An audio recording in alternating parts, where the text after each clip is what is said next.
Hello everybody, how are we doing today? It is us. We are here with some heckin' Road to Empress. Hello Lynn. I hope you guys have been having a wonderful week so far. We are here. Hello, hello. It is Road to Empress time. Heckin', I almost lost track, not gonna lie, of time. I was planning on streaming at 6 o'clock, but I almost lost track of time. Because I've been watching Yuri on Ice, and I actually like had an emotional moment watching this. Oh my. Yeah, so Crunchyroll put the entire series of Yuri on Ice in one video on YouTube. And I am on episode 9 now, so I'm actually almost done.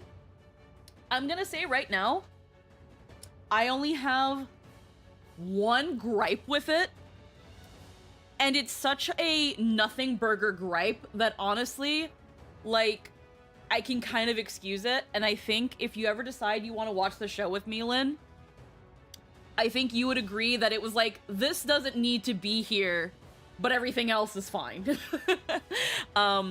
It's a very wonderfully nice series. I know it's gay ice skating, and I normally don't engage or watch BL or yaoi content, but Yuri on Ice has always been that series that I was willing to give an exception.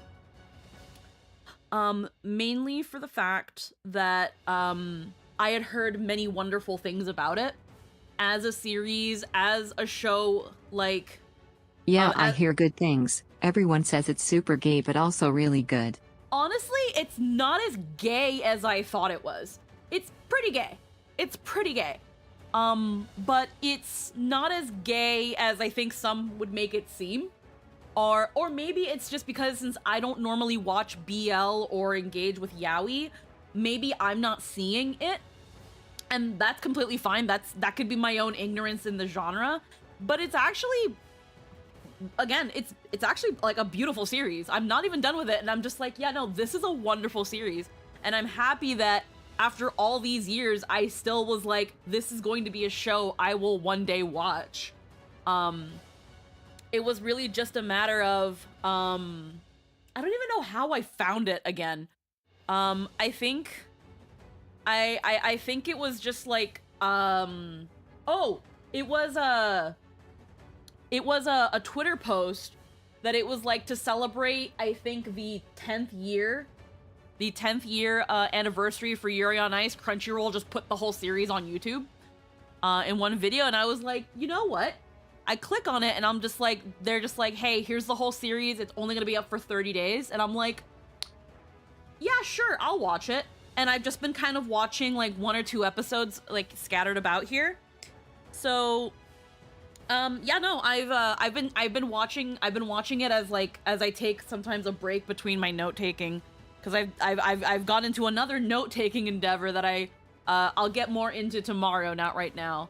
But yeah, no, I've really been enjoying Yuri on Ice. I think, Lynn... Yeah, I'm doing the same.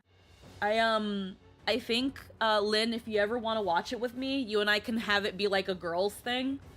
Because I think that way we can really, like, enjoy it the most. Or we can watch it with a group of friends. Oh, absolutely. But I think you'll see what I mean by there's just one thing that is like, the series didn't need that. But it's whatever. I enjoy it though. And I'm glad that it's only 12 episodes because it's not a super big commitment. Like seeing all the episodes laid out and it's like, oh, 4 hours? Fuck, I can do that. Yeah, no, it's been a lovely endeavor. I'm glad I took the time to watch it. It's been actually very therapeutic. I actually had a bit of an ugly cry. I had a bit of an ugly cry in one of the episodes where I was... It was really funny, and I won't go into what made me ugly cry. I literally was just in my like while watching it on my own, I kind of went off a little bit of like, oh my god, did we really need this in this series? And then a couple minutes pass and I'm sobbing. And I'm sobbing at a particular moment. And it was very lovely. But we are not here to talk about Yuri on Ice. You're adorable. We're not here to talk about Yuri on Ice. That being said, you can watch it on Crunchyroll. It is there. It's on YouTube. It's free. You might as well. I think they have like the first 3 episodes for free on YouTube as well in separate videos. But it's all out there for till the end of July. might as well go, end of August, you might as well go watch it. Very misleading title. Well, actually, no, it's not a very misleading title. Also, Lin has set up the doll. Hell yeah. Here's the thing. Like, I know people joke that Yuri on Ice is misleading, and you're not wrong, but you're not right either. The reason it's called Yuri on Ice is actually, like, a very legit reason. There's a legit reason why it's called Yuri on Ice, and it's not just because the main character is also called Yuri. But, again, lovely series, lovely characters. Victor is a wonderful character, and Jerry Jewell does an amazing job as Victor. Nothing is more lesbian than men who figure skate or something. Yeah. But yes, let us get to things. We have just a couple chapters left of Road to Empress to get to. Last we were on Road to Empress. I know last week we didn't have a stream because I had a power outage. So unfortunately, by the time things resolved itself, I just was no longer in the mental space to stream, and I didn't really want to have a short stream to then have another short stream today. So it's very likely we are going to be going to the very end. We are in the last 15% of the game. Yes, I do know that Ludwig appears in this game in the little attend court part. We're probably not going to give much of a shit about that, since that's usually like after side game content that doesn't really matter. If we have some time remaining at the end, we'll maybe check it out. But I'm not really super interested in the, look, we collaborated with popular streamers and we put them in the game and put little funny interactions between them, hee. Like, I don't care. I don't care. Last time on Road to Empress, we went through a lot of shit. Also, honestly. It's Ludwig. Now if it was Lee Tai, then we'd be talking. Yeah. So last time on Road to Empress, we went through quite a lot. Why is Ludwig in a Chinese drama game that's so random? So here's the funny story. So apparently at some point in the past, Ludwig on his channel played Road to Empress 1.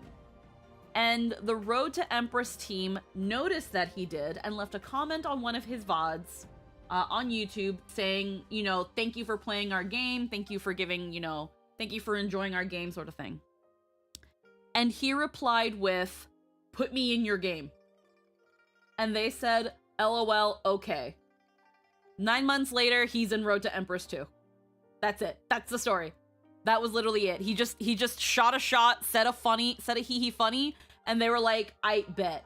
And they flew him to China, put him in the game, and they didn't, from what I'm hearing, they didn't pay him either, which is really funny. They didn't pay him. But, that being said, last time on Road to Empress, we had a lot of Chinese politics going on, but when we were a Zhao Yi, we gave birth to a girl who eventually the crown prince under the Empress decided to murder. We used that as an opportunity to frame the Empress and take down we messed with the court so that the Grand Chancellor would lose power, all in order to depose the Empress. Once she was deposed and sent to the Cold Palace, it was now getting rid of that Grand Chancellor since he had a lot of power and a lot of foothold in the court. We did some framing, we pulled some strings, and we were finally able to get him out through manipulating the court and making it so that he essentially was framed for treason and overstepping. And then as we became Empress, we got more influence. Our brothers came into power. We gave our brothers some power. Some time passes. We have a couple more kids.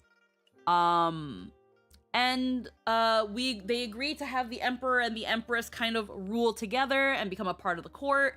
And the court hates us. The court hates us. like, even though we have a good amount of support, the aristocratic side of the court is very, very oppositional of us, trying to depose us at every turn, and it's always one thing or another, trying to get the court to take us seriously. You know, doing more than being in charge of the rear palace.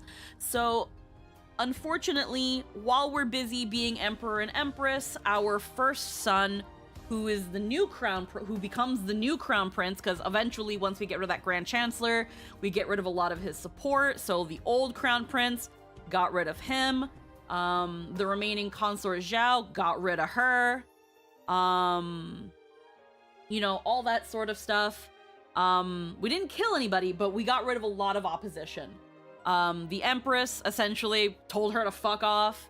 That sort of stuff. Pretty much got rid of every sort of opposition. And our son, who was the new crown prince, was ready in line to become emperor at some point. But somewhere in between all of this, you know, ruthful domination we were doing without killing anybody, we let a certain someone tutor our son who was also traumatized because when he was young of age, Minghui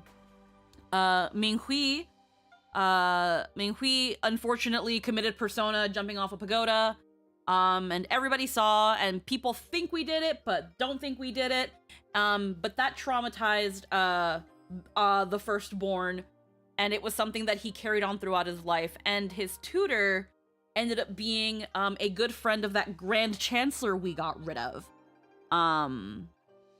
Someone who was very against us, but taught our firstborn very, very well. But now he was starting to become our opposition. So through some string pulling and some framing, we were able to manipulate the court against him. He, you know, almost threatens to off himself, or that might have been another chancellor, because that happened too. But this chancellor, we were able to frame them for something that they kind of didn't commit, but you know, that's not the point. We just don't want them there. And we're able to say, hey, you and your family, dead. I want you all dead. Unfortunately, this doesn't bode well with our son, who falls even more ill, who calls us ruthless, who calls us cruel, who says all these horrible things to us because he grew up a prince. So he doesn't know how hard we had to fight to get him even to the position that he was in.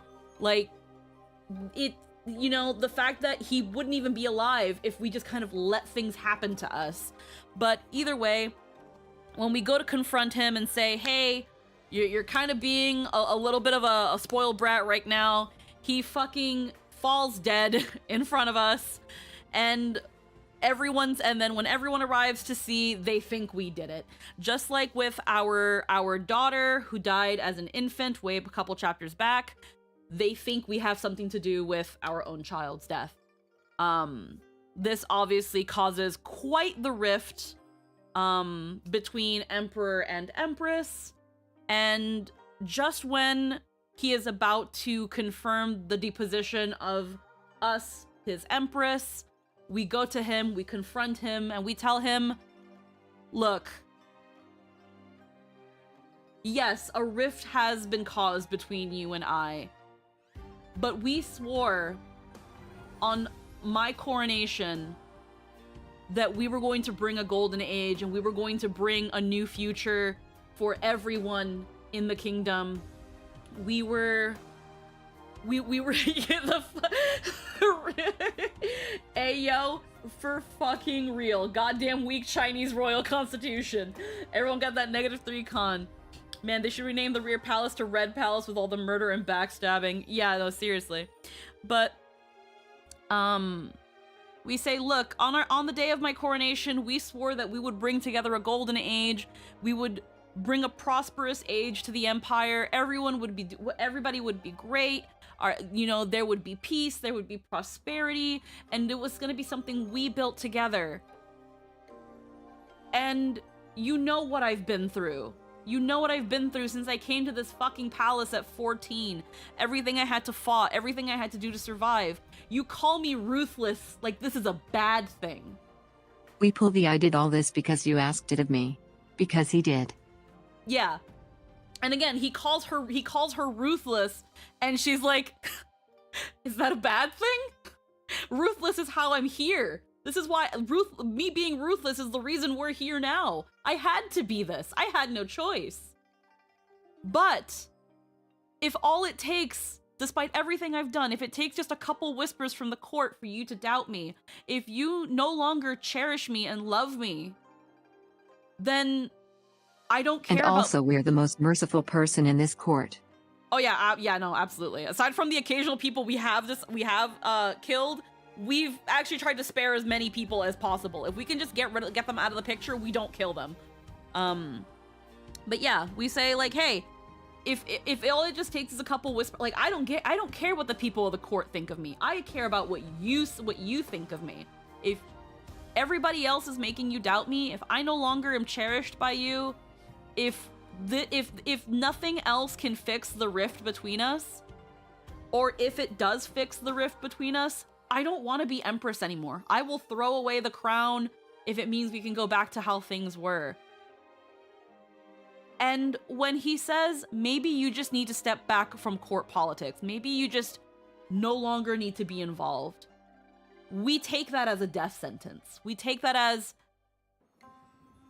if working together has made you see me as a rival, I don't want to live. And that moment, he rips the hairpin from our hands, because of course she was going to stab herself with a hairpin. These things are very deadly. Rips it from her hands and says, I'm sorry. From now on, I believe you. You've, like, she was literally like removing her hairpins. She threw aside her robes. She was pretty much disgracing herself in front of him. If this was in front of the court, they would have been like, she's shameful, she's crazy. What she did was essentially the equivalent of like just being naked in front of the emperor.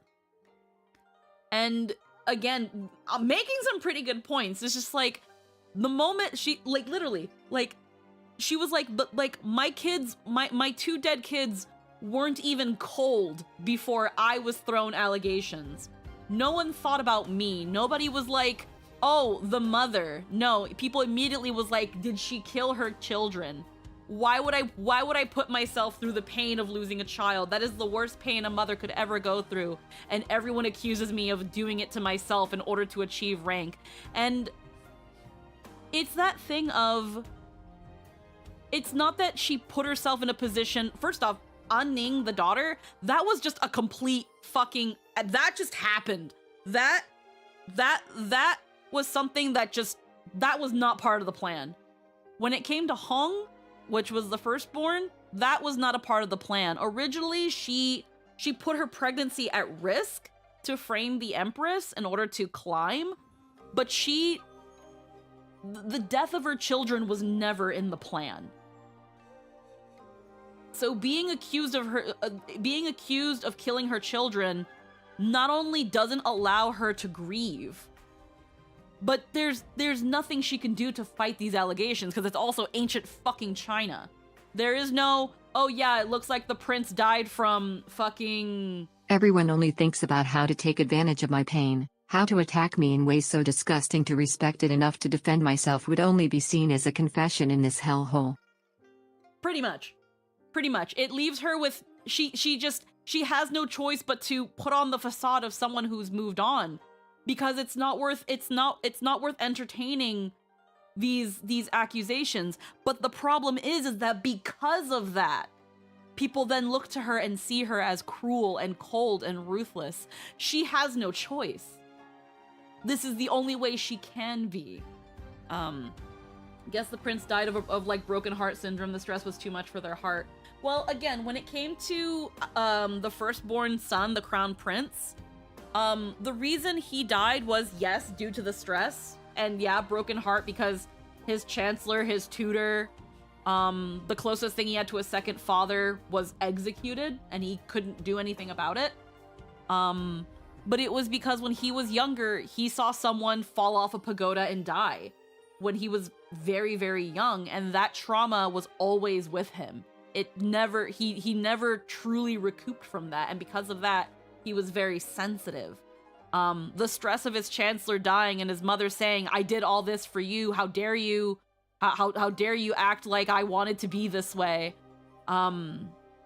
Unfortunately pushed him off that ledge and he just died.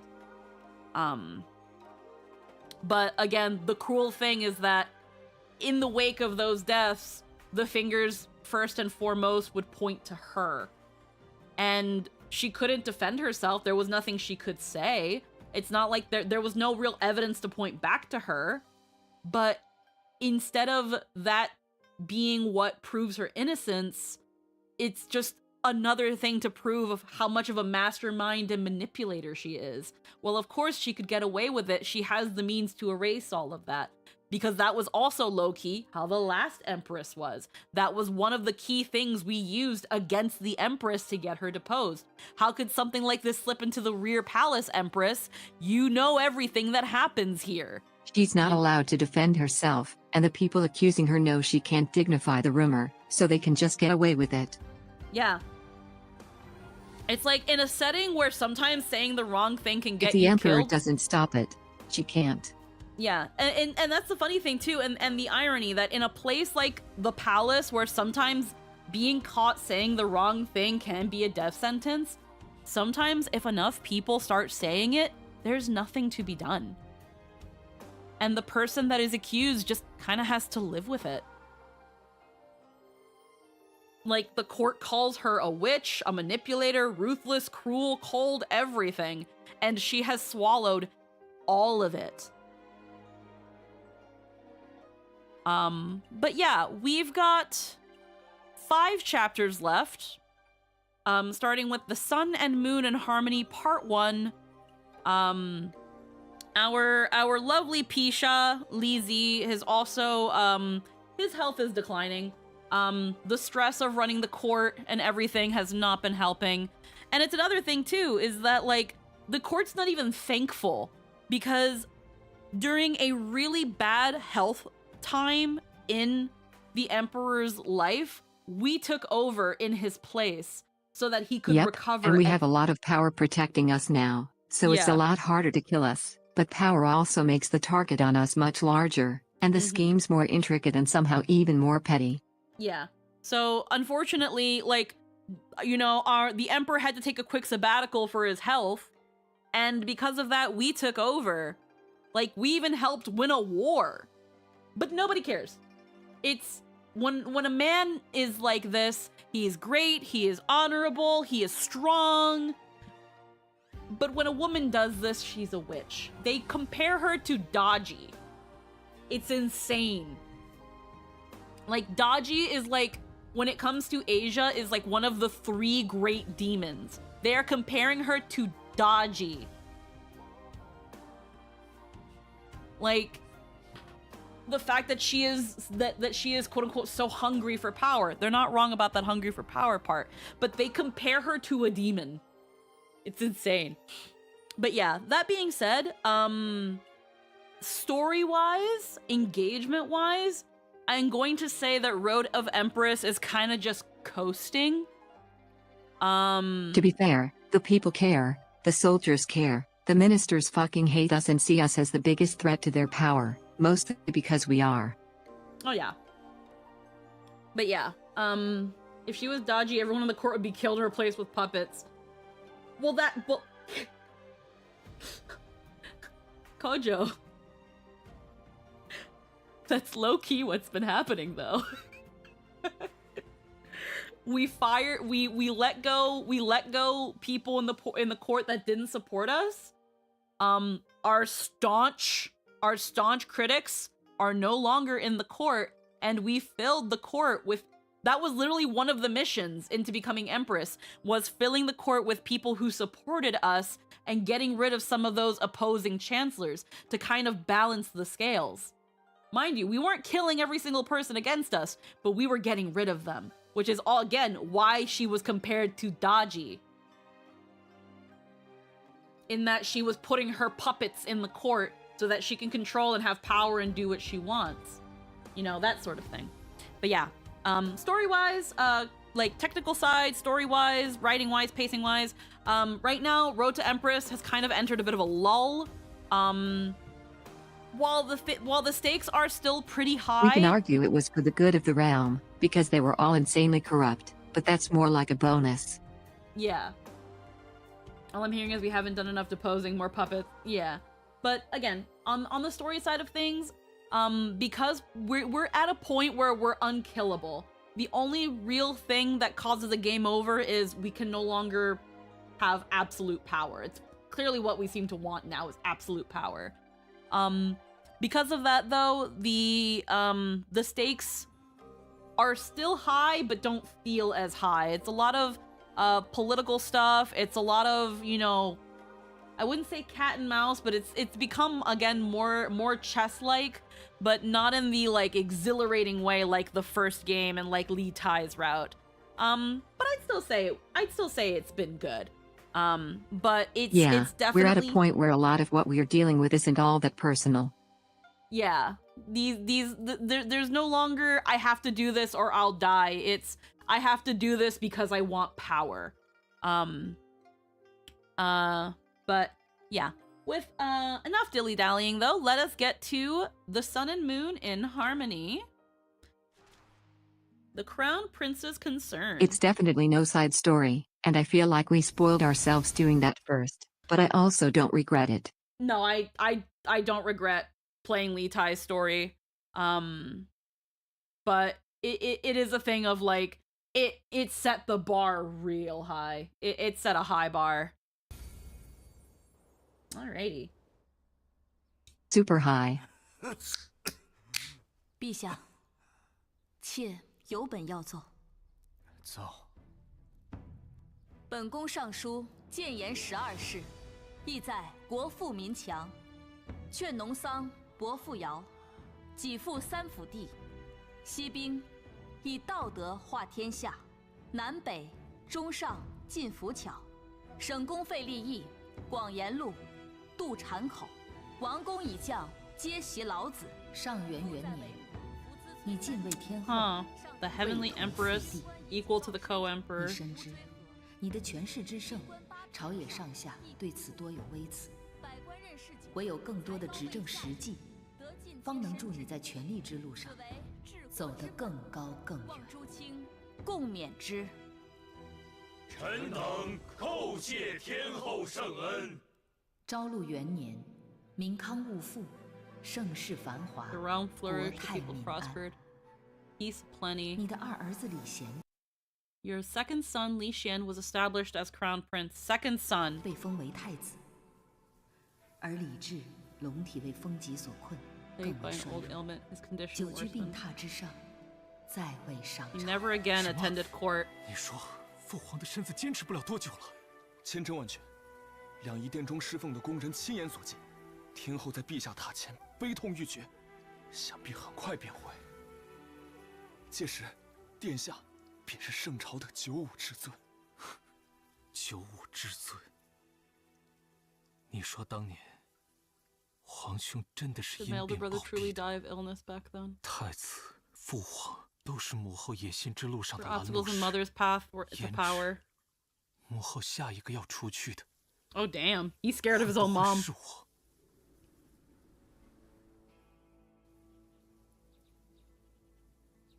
天后，恕臣死罪，星象指示。 You're still alive, bro? This fucker old. The stars reveal it clearly. 太子李 No one 贤 trusts us. Jeez. Not even our own fucking kids trust us, bro. He's like, hey, did my brother like actually die of illness? Like, they're like, your father's not gonna make it much longer. Is my mother behind? Bro, everybody knows the reason the previous emperor died was because of a health condition that's passed down through his family. And that's why Li Ji's been sick lately. That's why he's been getting worse as he's been getting older. We got nothing to do with that. We literally briefly took over the realm so that he wouldn't die faster. Oh yeah, this guy is borderline deific in Chinese history. He's probably 130 and everyone is like, yeah, that's fine. Yo, it's that fucking green tea. It's that green tea. 并无龙气，子罪 Forgive my 星象指 offense. 示 The stars reveal 太 it 子李 clearly. 贤 His Royal 并 Highness 无龙气 bears no imperial 受 aura. Yo, the stars say your son got no aura. Yo, the stars say your son is mid. He's got no riz. Okay. Wow. Man, people either die super easy or become century-old monks. No middle ground. One or the other. This guy really came into my office to tell me my son's mid, like I didn't fucking know this. 星象指示太子李贤并无龙气，圣朝不早日 Rome does 另 not 立 soon 太 name 子， another heir. 必有大祸。 Great calamity will follow. 李承风，你好大的胆子！ The heavens foretell of your offspring's undeniable lacking. Yeah, seriously. Hey, 先 Xijin. 后恕罪，如实禀明天下，乃是臣的职责。 念在以前女主武王预言时，你救过我。 You saved me during the female 今日 ruler 的 Wu. 话，我当没有听过。退下吧。 可是天后， 天后仁慈，太史令还需领情。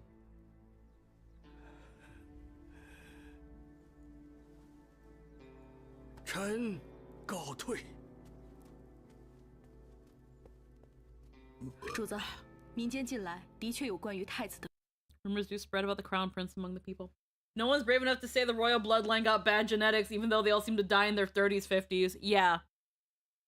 And again, I understand her second son Have we now learned being nothing? We cannot deny the heavens. yeah.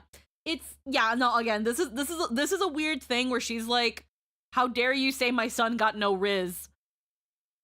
And he's like, Your Majesty, like, I'm not making this up. She's like, I know you're not making this up. I know you're not making this up because you were right about the Lady Ruler Wu. You could have turned me in and undone that, but I'm here now. So, like, I believe you. Because that's just, she's saying, like, I believe you, but how dare you say that?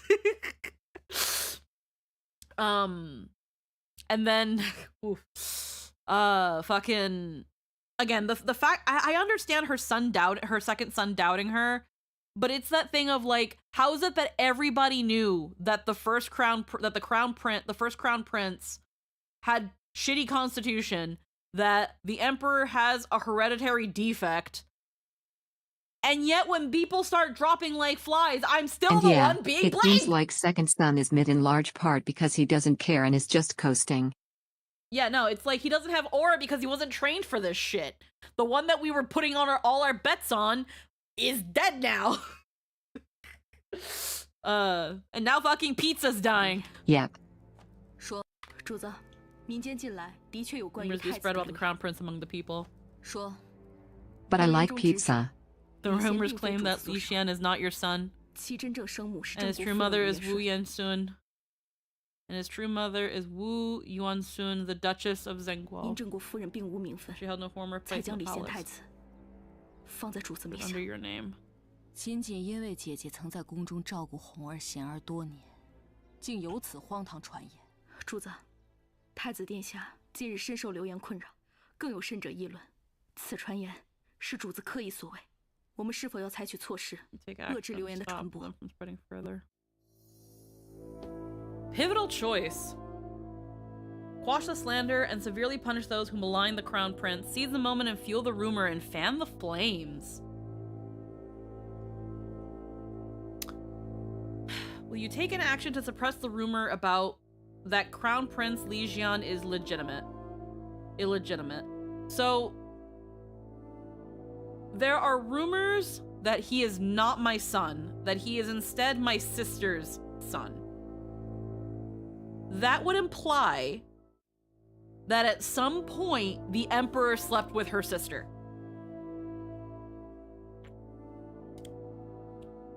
People are saying this because while she was busy being empress and Zhao Yi and doing all her political maneuvers, her sister was taking care of her children.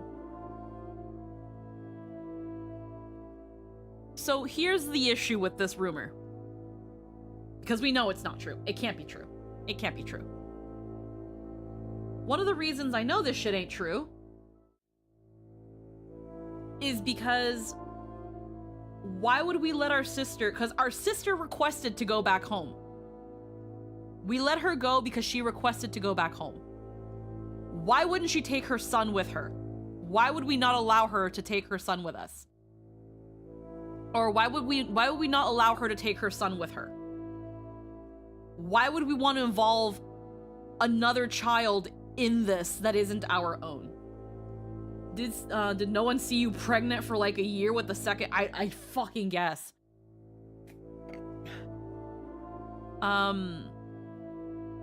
Then there's just the fact that, like, the reason the Emperor and the Empress, we and the Emperor had more children, aside from that quote-unquote being the duty of the Empress to produce heirs, is because they wanted to have a family. They wanted to have many children. It doesn't make sense, but it doesn't need to. It's a rumor attempting to repaint the truth to undermine you in the eyes of the populace. Yeah. So now it's a matter of, what do we do about it? Do we make the rumor worse and fan the flames that he is illegitimate? Which could... I mean... So here's one thing we can do about it. So if we take strong action against it, it will be seen as tacit admission by many, which can be taken advantage of, but might temporarily cow the masses, but I don't know how that helps us.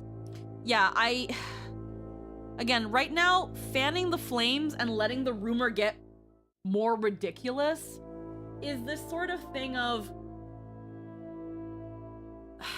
We can't do anything about rumor spread about us, even if we're trying to quash slander. But yeah, if we try to silence people, it makes it seem like these rumors are legitimate in some way. Whereas if we ignore them and even fan them and let people talk their shit while we continue to go unaffected, it'll be that thing of, hey, so like there's rumor that he's not your kid, and it's like, did y'all not see me fucking pregnant? What is wrong with you guys?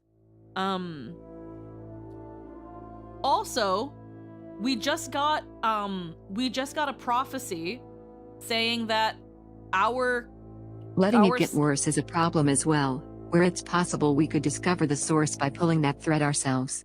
Oh yeah, no, we can. Well, because right now the rumor is that she has started this rumor. And it could be that the rumor is that she's starting. So there's two things that two things of note that happened before this decision. One, that the crown prince is the new crown prince is currently thinking that he is now the next target of his mother's lust for power. And then second, our horoscope man has said this new crown prince, Li Xian.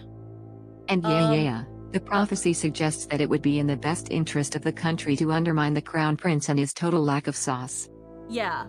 So if we fan the flames and let the rumors run rampant, and act like, oh my god, you are not actually my son, or like let the bean spill that yes, you are actually not my child,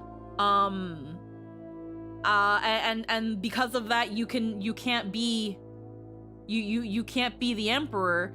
That would be a way to take him down and put in another person, maybe someone who we can control, like the third son, which I don't think is that old right now, because we've got like 3 more kids, 2 more sons that can become crown prince.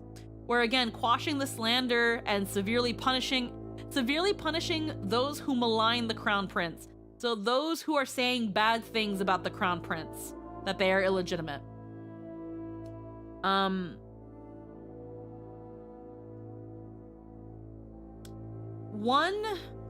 This one helps us if we want to keep going this and want to undermine our own son.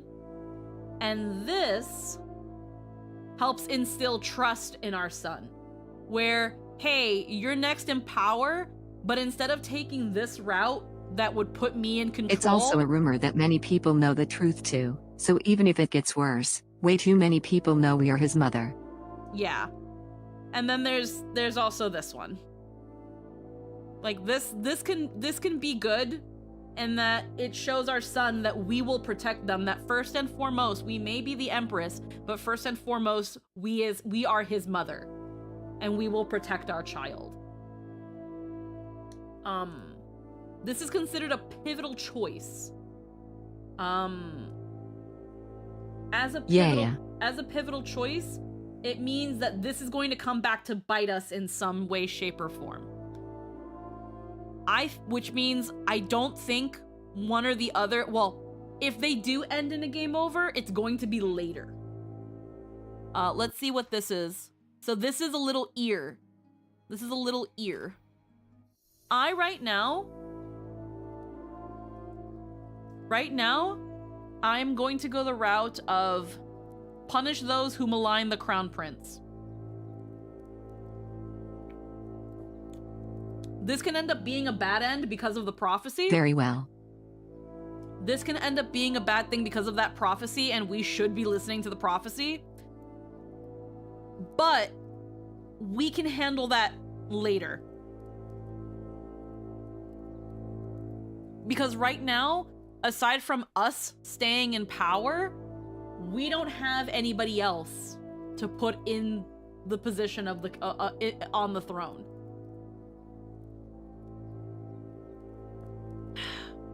Right now, we have no way to put ourselves above the Emperor. We are still pretty limited because of traditions. So we'll see what happens. Quash the slander and severely punish those who malign the Crown Prince. I think one is the correct choice myself, but two might hurt our image but preserves his, and can quell the idea that we started it. Yeah. Crown Prince doesn't have the spine to trust his mother. He's already doubting, and we're getting bad vibes from Prophet Man. Yeah. Anyone who... let me go back here. Again, I feel like this one is gonna end up backfiring in some way, and that it's gonna be your son becomes the Emperor, but he fucks everything up, and you're just a dowager and you can't do anything now, so he like fucks everything up. And it's like, okay. But we'll see what happens. This is a pivotal choice, which means that later on this is gonna come back and affect us, whether it be the form of an ending or something going different, but we'll see. Stop all rumors regarding the Crown Prince. Anyone who dares speak against him will be punished without mercy. Someone noted your response.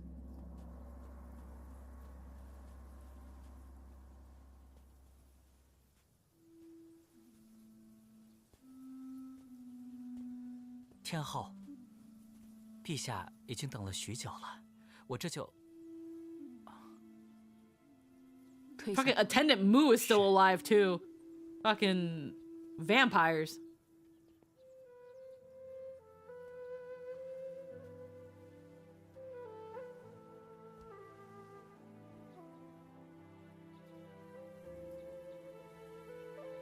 They put like little streaks of gray in his hair. Eunuchs actually did have longer lifespans. Testosterone fucks you up. Oh yeah.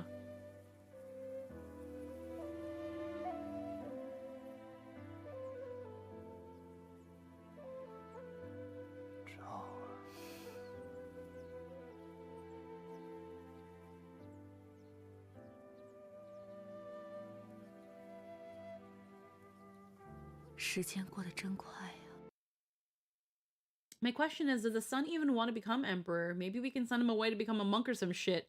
Or contemplate the Tao or something. The problem is that it's not just about finding the right person on the throne. It's about continuing the legacy.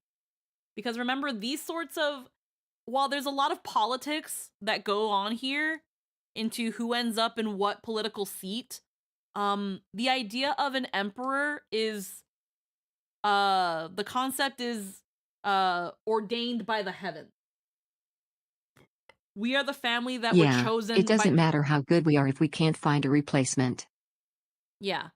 The idea of keeping the concept of keeping our family in power because we were born for this. We were designated by the gods to be in charge. if the family for whatever reason ends, then yeah, it starts becoming picking the next best thing, and that is the new heaven ordained. But it's about keeping the legacy.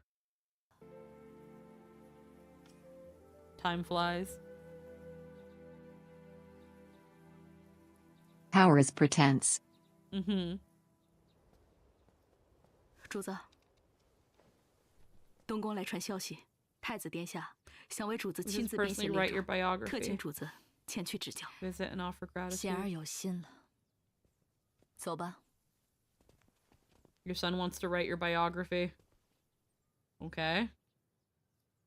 天后，这边请。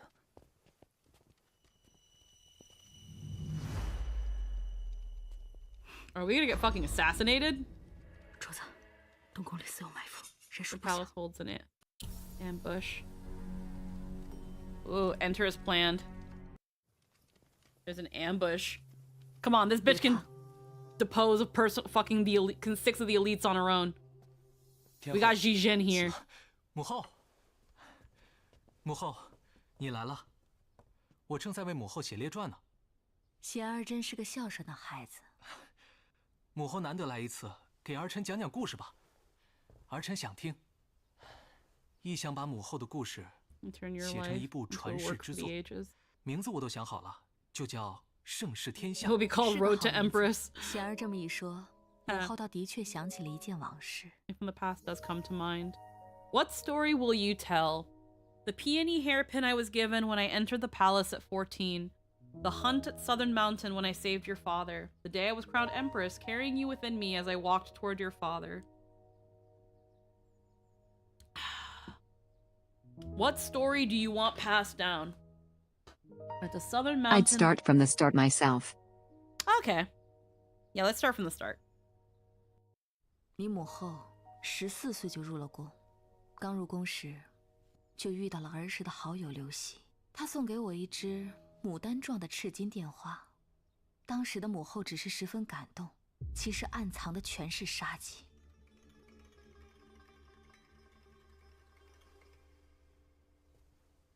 母后的故事可真是精彩。说了这么多，一定口渴了吧？ You must be thirsty. 喝杯桂花茶吧。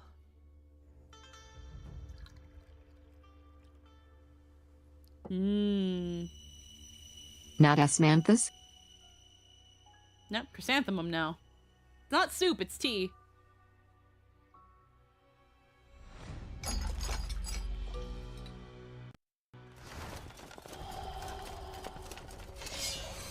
你们好大的胆子！你们要干什么？ Interesting. He wants to kill us. 你要谋反？父皇本就要传位于我，早晚而已。儿臣此举如何称得上是谋反二字？让他们撤下！你是我的孩子，你的一时任性，我不会怪罪。母后啊，这种话你去骗骗我死去的大哥，他或许会信。你已经身为太子，为何不惜背上谋反之名，还要篡位？你为了权力，连红哥哥都能杀。我若不行非常之举，如何保住将来的皇位，乃至自己的性命？此等手段得来的皇位，你岂能做得安稳？此等手段，儿臣只不过是效仿先祖皇帝罢了。胜利者可以书写一切，母后，这个道理是你教我的。You taught me yourself. 拿下！ After taking the throne, he placed you under house arrest. The palace became a prison for the rest of your life. All that was left to you were endless days of confinement. Personally crafted by your son, Li Jian. 100% filial devotion, no additives. 母后，讲完了吗。 Are you done speaking now? Good. My turn now. Sun made osmanthus tea. Well, it was chrysanthemum, but yeah. Yeah, no, I didn't trust him. Oh, at some point, something here. Okay. Thanks, Sun. By the way, there was no way he wasn't puppeted. Yeah. Okay, so what story will you tell? The peony hairpin I was given? The hunt at Southern Mountain when I saved your father? The day I was crowned Empress, carrying you within me as I walked toward your father? I'm gonna go with this one, because this is the one I liked, because it kind of involves him and how much he means to us. 母后是在册封皇后那天，得知腹中有你，母后只觉你乃天赐， felt like a gift from heaven. 令 Press 母 plus 后 1. 喜上加喜。 Double joy. 后来你的父皇为母后 Your 举办 father 了 held 盛 a 大 grand 的封后 enthronement 典 for 礼， me. 在万民同庆的祝贺下，你在母后的腹 I can 中， feel that your heart was 仿佛 beating. 和母后的心连在一起，陪着母后一步一步地走上台阶，我们一同走向你的父皇。母后一手牵住你的父皇，一手轻抚腹中的你，在万众瞩目之下共此盛世。那一幕，是母后此生铭记于心的美好。 Yeah, because, see, I had a feeling because he was like, tell me what story do you want me to put in this? I knew that this was a choice between which story we want him to listen to. Telling him about the time that my former bestie set me up. It's like, what does that tell him? What does that impart to him? Knowing that he's possibly planning an ambush to us. The second cherished memory being that time I saved your father. This could be, hey, I knew your father was an important person, and thus I did this to get into his good graces because I want power. That one can be turned into, you did all this because you want power.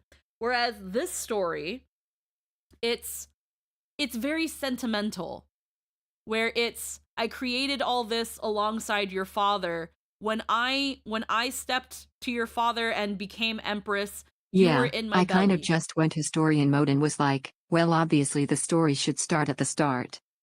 Yeah. No, I had a feeling it was going to go this way. Which is why they had these three particular stories where, again, if we're trying to be a mother, especially with the whole quelling of the rumors, to bring up this story that in a way does involve him because she was pregnant with him at the time, it's saying like, yes, so, you know, I was pregnant with you when I became Empress. You know, it's almost fate that you will now become emperor.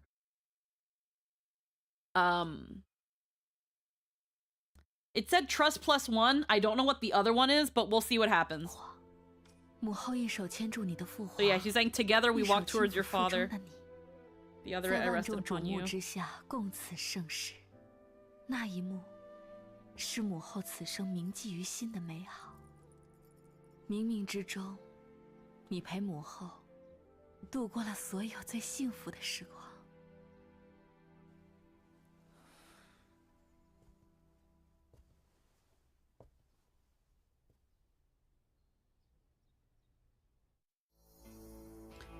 Li Jian is already wavering. What will you say next? His Majesty favors Li Jian and intends to replace the Crown Prince. And the other... His Majesty and I intend to entrust the crown to you sooner than planned. What will you say next? Again, he's got soldiers out, and we're trying to spin this narrative of this is his fate. This is unfortunate as they were, this is how things were meant to be.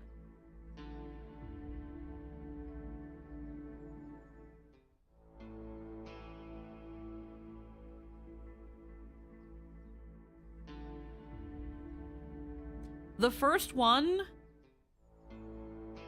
comes off as trying to help him while setting him against his father by saying that his father prefers the other son. And the other one is, your father and I trust you, will make you emperor sooner than expected.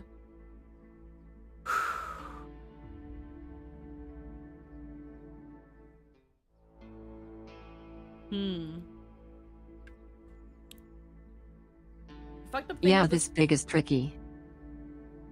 Fucked up with this family's constitution. You're going to be Empress again after he dies of 28. I mean, depends, because if he chooses an Empress, then there you go. Because once the Emperor steps down, we become Empress Dowager. And that doesn't really come with any power.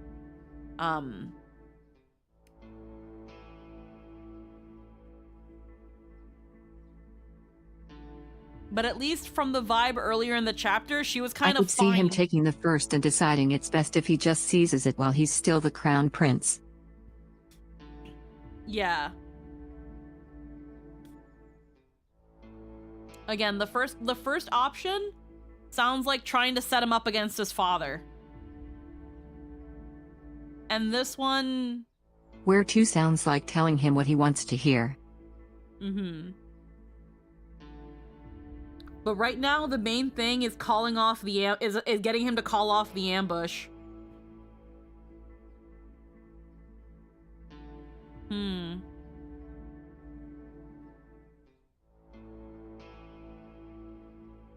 This is tricky.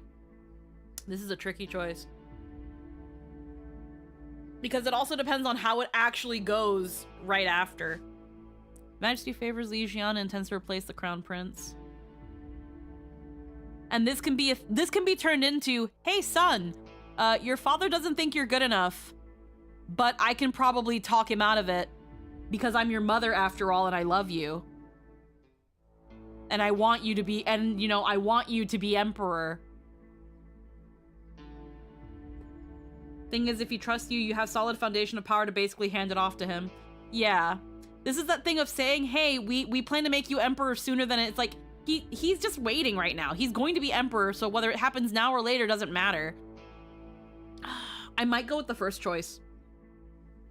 Because right now we're trying to build trust. We're trying to make him think we're on his side. I'm not doing this because the emperor is making me do this. I'm doing this because I'm your mother and I love you. And we do. Two sounds like buttering him up, which I'm suspicious of, but it could in the very least make him decide this ambush isn't worthwhile. Yeah, we'll see. We'll try the first one. 贤儿，如今你的父皇更偏爱贤儿，甚至私下与我商议，要更换储君。母后对此很是担忧。多谢母后提醒。Thanks for the warning. 母后说了这么多，一定口渴了吧 Okay, nope. 喝杯桂花茶吧。Yeah, this wasn't it.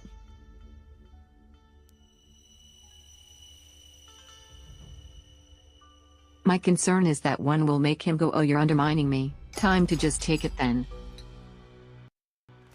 Yeah. 你们好大的胆子！母后， And then that's just, yeah. 你已经身为太子，为何不？母后， We already got all this. All right.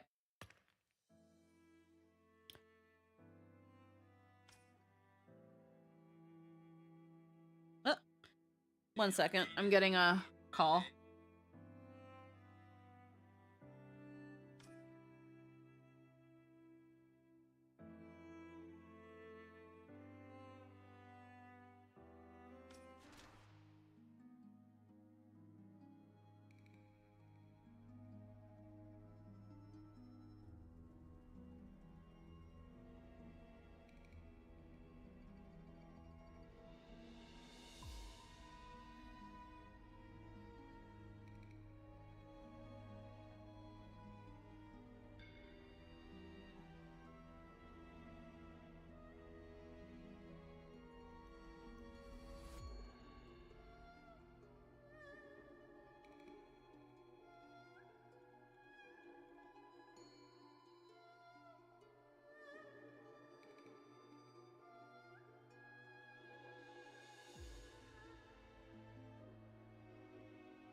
Sorry, that ended up being a little longer than I would have liked.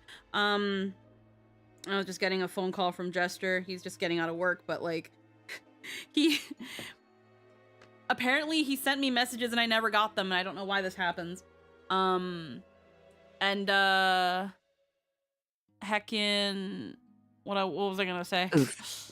Yeah.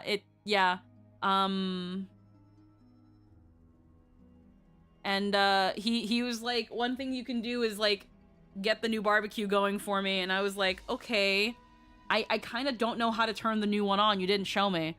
And he's explaining to me, and I'm like, okay, so if it heats up that quickly, how ahead of time do you want me to do this? And he's like, probably in like, probably like 7:15. And I'm looking at the clock and I'm like, that's 5 minutes. That's like 5 minutes from now. Like, that's 5 minutes from now. Like, how? I could, but like, I don't know. That was weird. That's kind of, it was kind of weird. My brain's kind of like, what do you mean? You're asking me about turning on the barbecue to have it ready ahead of time. And it's like, oh, okay. Well, how quickly does it heat up? It heats up really quickly. Okay, well, what time do you need it ready by? 5 minutes. I could go on a BRB in 5 minutes. Now I get it. Like, why not just do it when you get home? Yeah, no, we can go on a break in 5 minutes and see where this goes, but that just, my brain can't calculate how that makes sense. I'm not understanding. I'm not understanding. Cause I'd have to go in, turn on the propane, and then try to remember what he just explained to me and hope I can turn this new grill on. Cause I don't know how to turn it on. 5 minutes is 5 minutes, I guess. Yeah, so we'll see where this goes. Actually, you know what? Let me go back here. Let's see what the hunt at Southern Mountain when I saved your father. 当年宫中狩猎之时，你父皇的马受了惊，是母后拼死一搏将他救下。母后的簪子因此摔坏了，你的父皇托高阳送了母后新的簪子。Yeah, see, that doesn't 母后的故事 involve 可 him. 真是精彩，说这么多，一定口渴了吧？喝杯桂花茶吧。I knew the second one wasn't gonna do anything.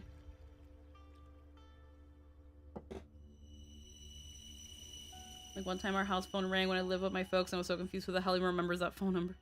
Basically never get phone calls either, Discord or text. If I get a phone call, it's... Well, no, again, the phone call was Jester. Like, that's fine. 你已经身为太子。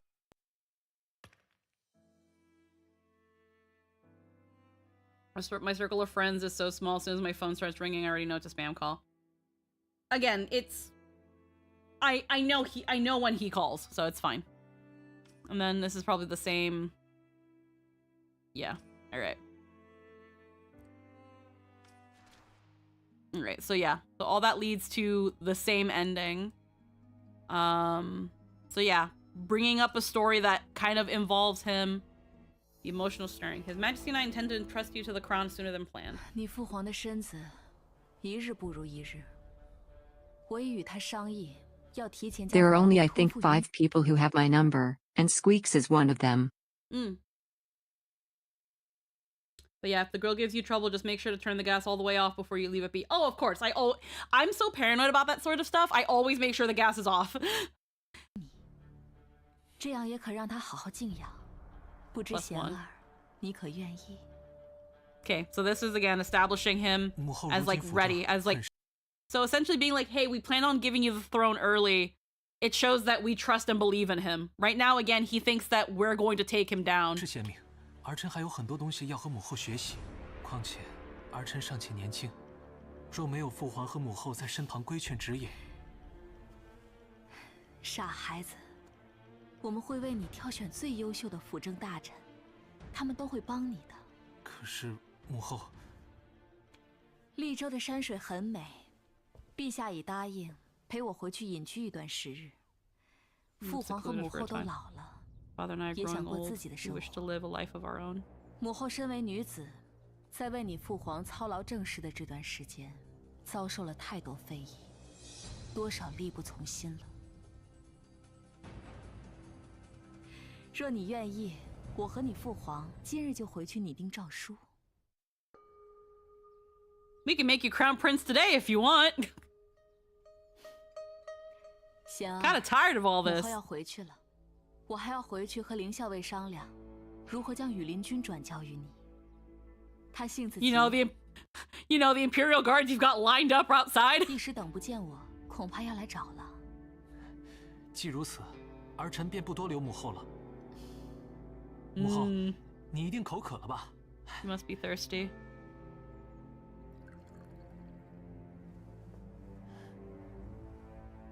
喝杯桂花茶。 Oh, now it's osmanthus tea.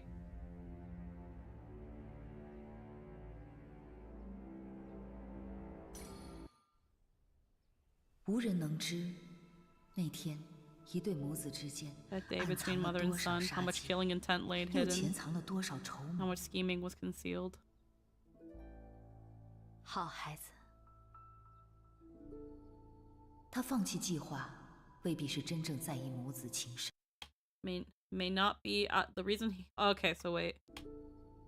他放 He 弃计 abandoned the 划， plan. 未必是 May not be out of the 真正 mother 在意 son 母子 bond, 情深，而是 but because he 在 cared 意 about 名 rightful 正言 legitimacy. 顺。西西，立刻通知凌霄率兵搜查东宫。是。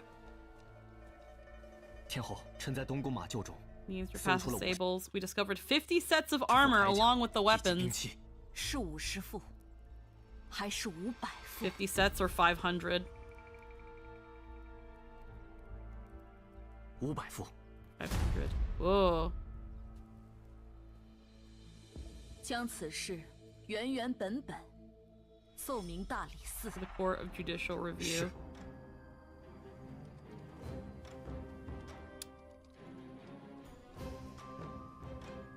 李贤因谋反罪被 50 is a unit, 500 is an army. Yeah. It's just like we because of fucking Jijin, I fucking swear she is the GOAT.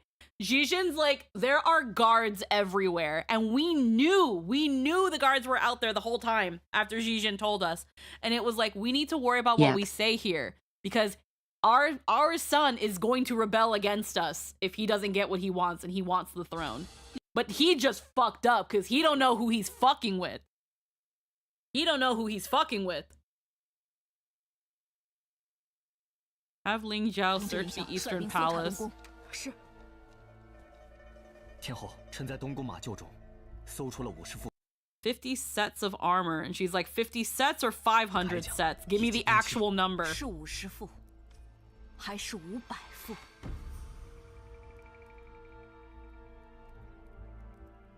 500副。 No, that's not what's happening here. Hmm? He found 50.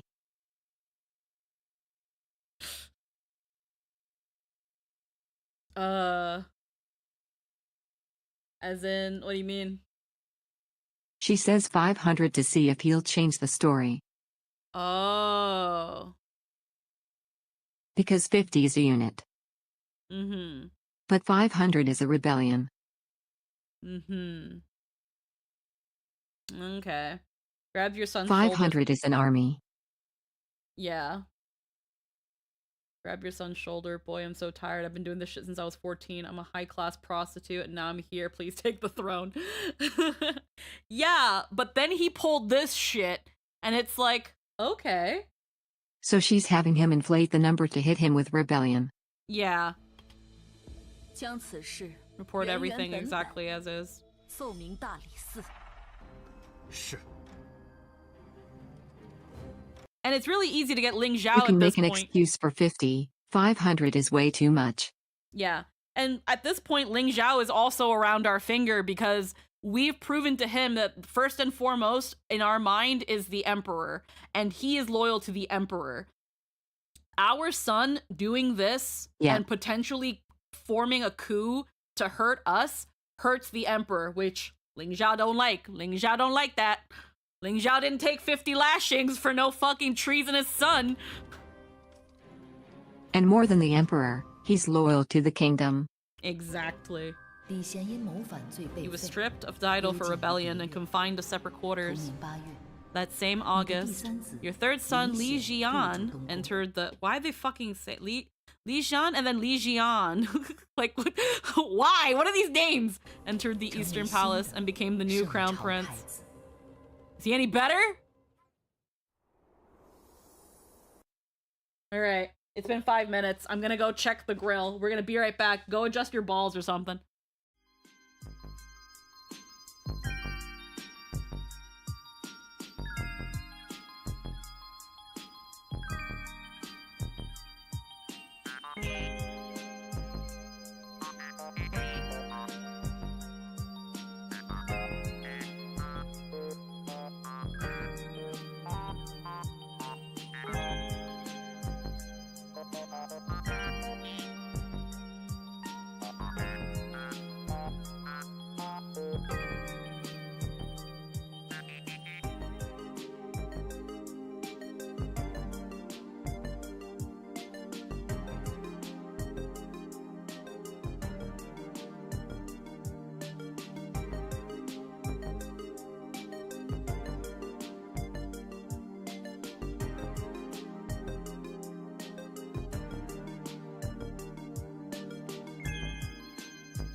All right. I just Chat! Press 1 if 1. okay. So I decided to not only turn on the grill but get a potty break in and talk to Jester about some stuff. I got some news about some family stuff. Things are okay, but also not. But it's okay. Don't worry about it. Let's continue, shall we? Second year of Yongchun. Our son has been stripped. 主子，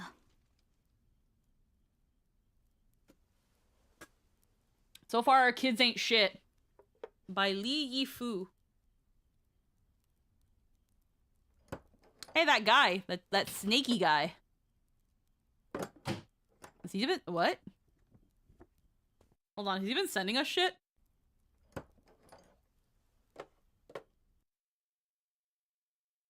These are all from him. Interesting.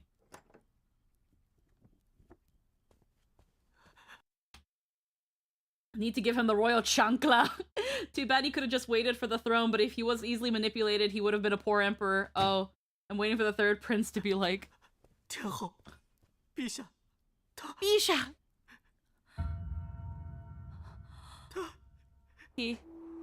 Bisha! Pizza, no!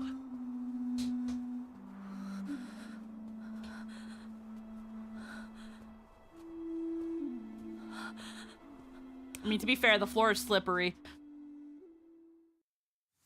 But also, you could be quicker. Li Ji is critically ill.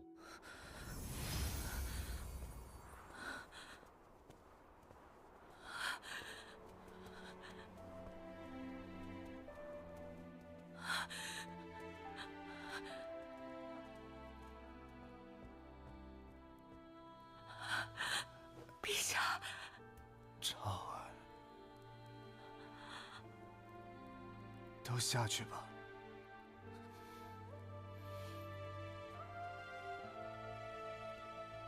超儿，我可能没法再陪你走下去。我刚刚做了一个梦，梦见我们回到了当年。那时，我远远的看到。 My love, it's cold as fuck in this palace and I'm really sick. Yeah, no, seriously. 那时，我远远的看到你站在湖畔，天上飘着微雪，雪飘在你的头发上。我当时想，余生若能一直为你驱散风雪就好了。一晃，原来我们已经走过了这么长。 我却又觉得这么短的一条路，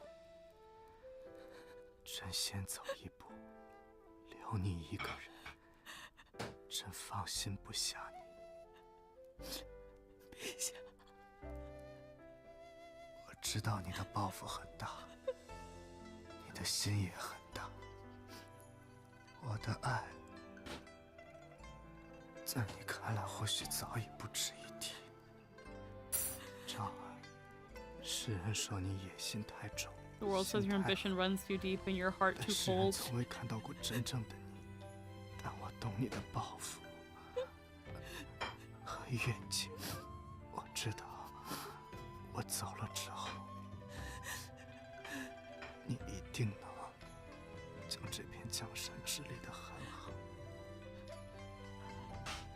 只是有一个问题，在我心里很 You've 多 stayed with me all these 一 years. 直很想知道。 I've always longed to ask. 陛下，你说，你心里真正在意 The bottom of your 的到底 heart, 是什么？ what do you treasure most? 爱过我吗？ Did you ever love me? Oh. In my heart, there has only ever been you, Your Majesty. I did. Never. Oh shit, no, wait! This wasn't timed! No!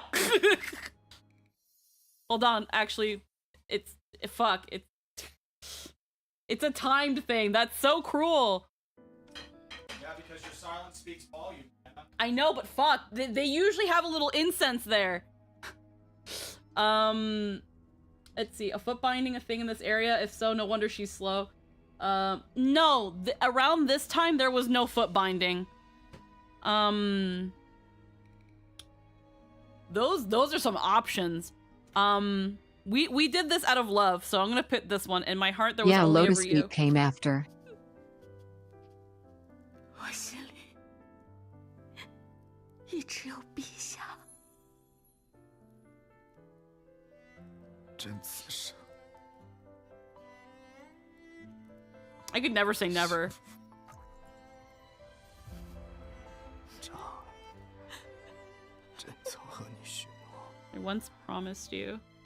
我们要一直并肩走下去。 Content ID.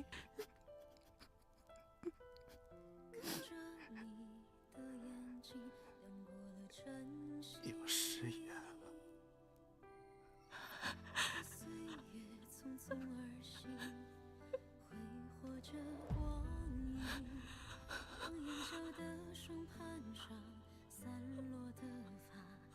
陛下，陛下，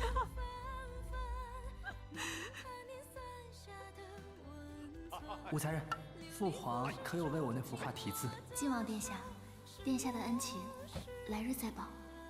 他不知道也无妨。这个簪子好漂亮啊！他喜欢殿下。住手！这里岂是你放肆的地方？晋王殿下，你需要我如何帮你？那边火太大，你不要命了吗？我很心疼，我不希望你受到任何伤害。陛下，陛下！他们这么欺负你，我不可能继续把你留在这里。你愿意出宫吗？我不能走。为什么？我喜欢我的陛下。其实朕希望这太子之位，给我们将来的孩子。赵儿愿和陛下一起，一步步拿回本该属于陛下的权利。是谁让你进来的？是朕让他来的。赵儿，我只想护着你。赵儿，我也想为你做点什么。无论前路多少艰难险阻，我都不会放开陛下的手。 He was always a good boy.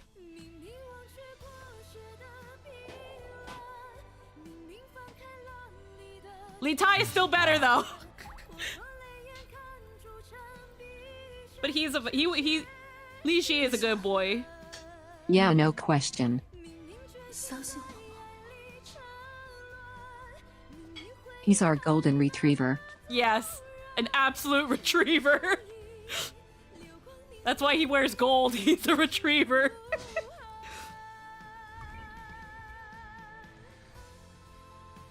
赵儿，有我在。赵儿，我永远都会在你身边。我相信你。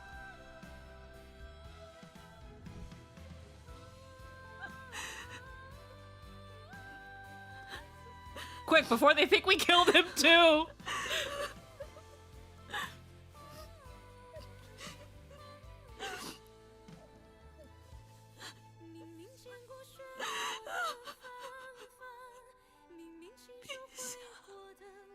God, this is another Chinese song I have to put on my playlist. They absolutely will. They're gonna blame me for this somehow. I need this song on my playlist. This is a lovely song. Also, where are my subtitles? Give me the subtitles here. Where's those lyrics? December, second year of Yongchun. Yiji passed away. Since he returned to the palace, you and he stood side by side, sharing 32 years. Wow. So, again, since returning to the palace, so 32 years. I think it was at like 30-something we ascended to the throne. But it took a long time to become emperor. Hey, why were you the only one in the room when your family members die after sending everyone away because it's a private family moment? Awful suspicious if you turn your brain off. Mm-hmm. Yeah, exactly. At this moment, your journey together has come to its end.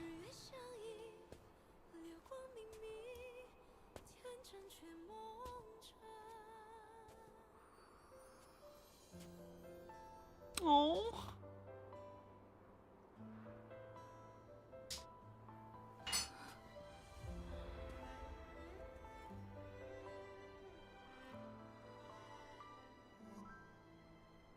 They finally took that awful facial hair off you.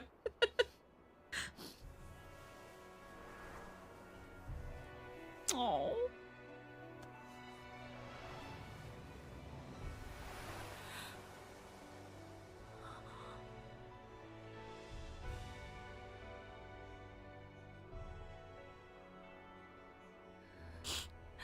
陛下，我会让这江山成为真正的盛世天下。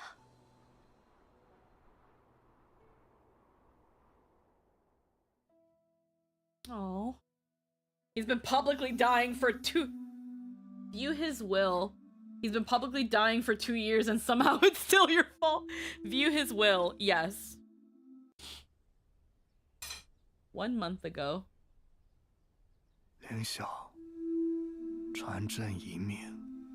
Final decree. Military and state matters. Should uncertainty arise, Her Majesty's decision is final. Whatever comes after. Keep Her Majesty safe. Oh, Ling Xiao. Oh, don't cry, BB.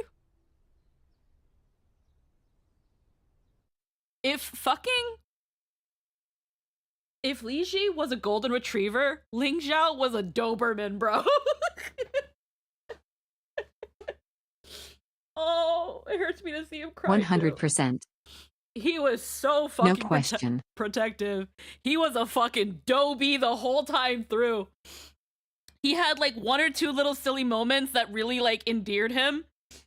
But he was a Doberman. And Li Ji's a pit bull. Li Ji's a pit bull, bro. Oh, God. Oh, that hurts. Oh, your path to the throne draws 1 step closer. Oh, fuck. Oh, that hurt. The Eastern Palace incident, dying Li Ji. 32 years have passed, and love and hate have faded into memory. Your future belongs to the entire realm. Our highest stat is still our ambition.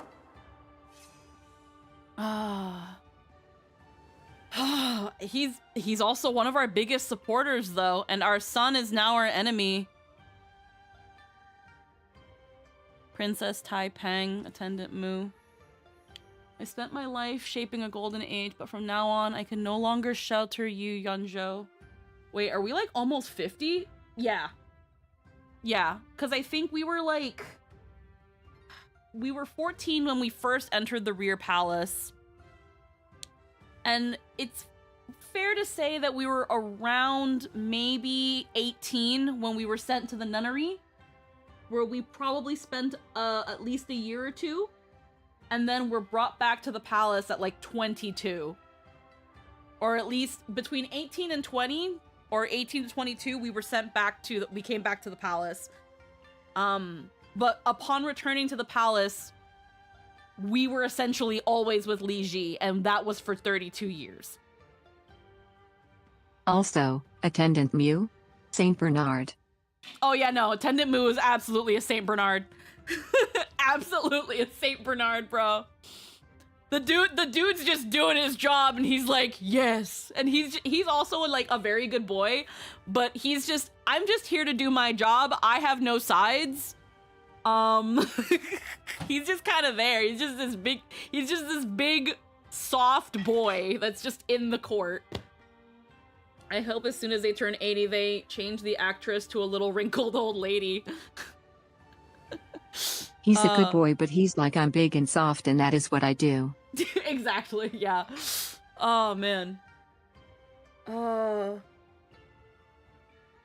what kind of dog would Li Tai, what kind of dog is he?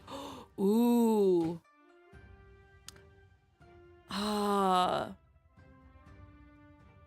Li Tai is absolutely, no, I wouldn't call him a husky.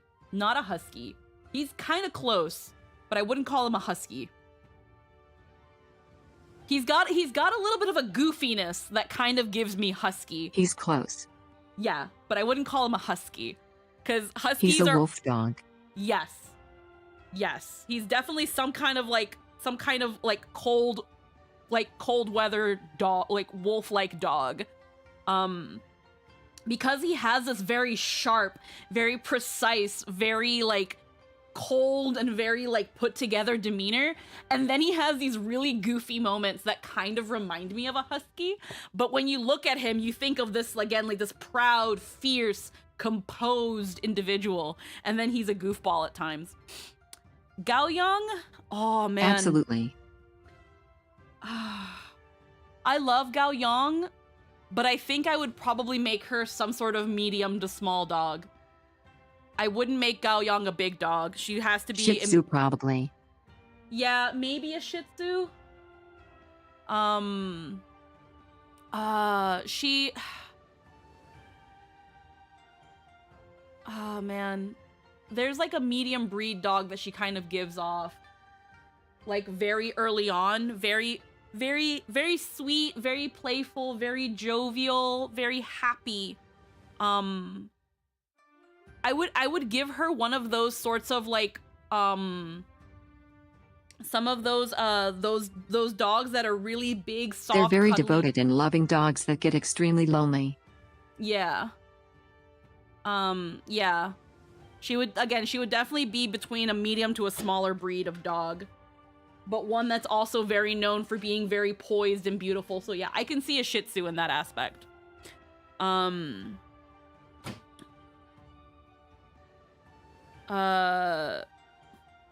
Goodness. I love dogs. Anywho, so Attendant Moo, I never thought I would see off the late Emperor, and now your majesty as well. A long life brings only sorrow. Princess Tai Ping, since father passed away, mother hasn't smiled. I really want to see you smile again. Freaking, since a lot of people have died, you haven't seen your mother smile, chick. The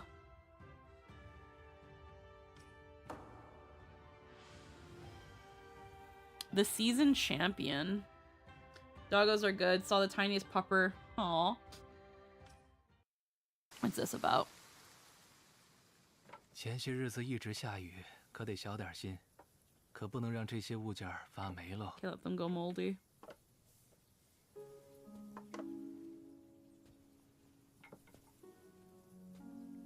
主子，今日收拾旧物时看到这些双陆漆，才想起主子已经很久没有下过了。是啊，从前我一无所有时，这棋局的步步为营。 And I'll be consort Xiao is a Chihuahua or a poodle. Oh yeah, no. Consort Zhao is a fucking Pomeranian. She is a Pomeranian. I would. Yeah, she is. She is a fucking Pomeranian. She is just this little, like, I could definitely see her She's being big and preeny and dumb as bricks. Yeah. Like, she is preened and spoiled, but the thing is with Chihuahuas, they are when they're spoiled, they are very nippy and throw tantrums and are like you know, we all know like chihuahuas when they're bad. But I wouldn't call her a chihuahua based on the fact that she kind of bends. She folds very easily. And a Pomeranian, after the yappiness, they are very, very, like, they don't fight. A Chihuahua will fight. A Pomeranian usually doesn't. Hey Squeaky, how's the political drama trauma? Our husband's dead. But yeah, no, like, Consort Zhao is a fucking Pomeranian. She is absolutely a Pomeranian. Maybe a mini Pom, since I largely associate Xiao with not even remotely a threat. Yeah, and I mean, I can see a mini Pom or like even a Yorkie. I can see her being like a Yorkie as well. Posting puppy in live chat, hell yeah. The Empress Wang. Oh man, what kind of dog would she be? She's smart. I would probably, with the prim and proper and the whole air of elegance, I would probably give her some sort of either a poodle, something that requires a lot of intensive grooming, or I would give her not a borzoi, but one of those really long-haired dogs, those long, very graceful, long-haired dogs. She has to be a high-maintenance dog. Has to be. She has to be a high-maintenance dog. She's like, when you think about a dog show and you think about like those dogs that are like running slow motion and their long-ass hair is just going everywhere, that's Empress Wang. I just can't think of a breed at the moment. I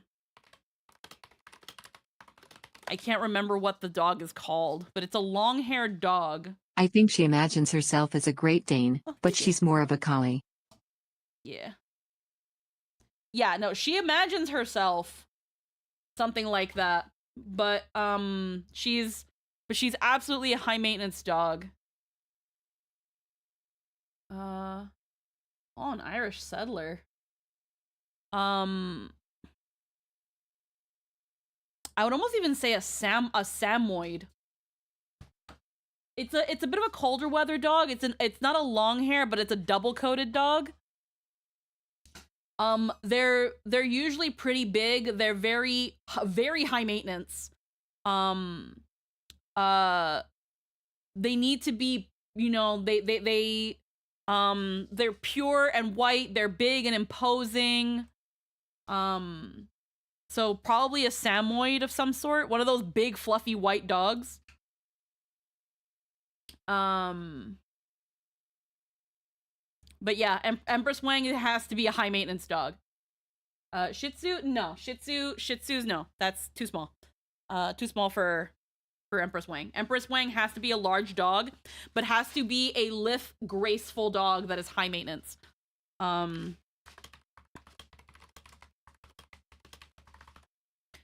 I'm like quickly like looking up the ones that come to mind. There's Afghan hounds. Not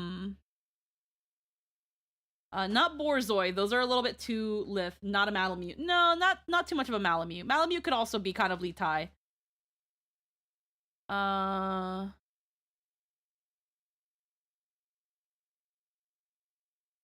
Great Pyrenees.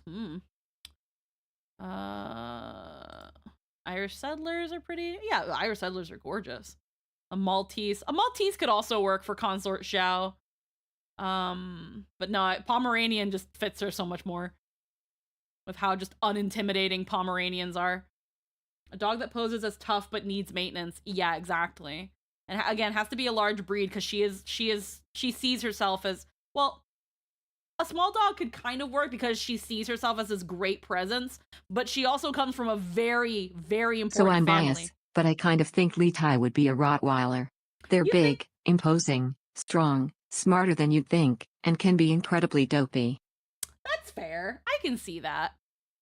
I can see that. I think I'm also, because I'm thinking about the actor for Lee Tai, and he has very sharp features, so that kind of gives me husky, where Rottweilers, even though they're these big imposing dogs, they're also very round, and they're kind of round to boxy in shape and kind of friendly. Yeah.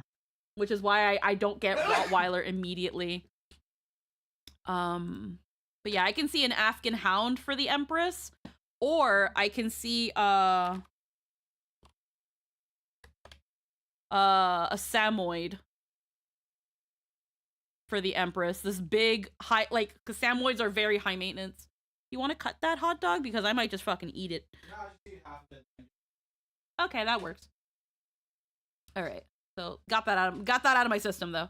多想要的东西，可如今这宫中的人和事，我们之间早已不是一盘棋局能解得了。 They're very friend-shaped, mostly have a reputation for being strong guard dogs, but they're big dopes.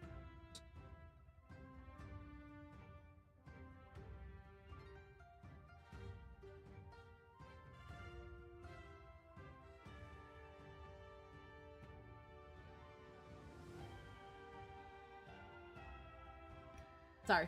What would your idol right now?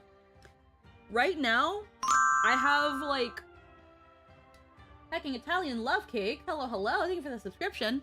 So right now, I kind of have dog fever. But Wolf Duck is more fitting if you allow for mixes, since he does have that wild aspect to him. mm-hmm.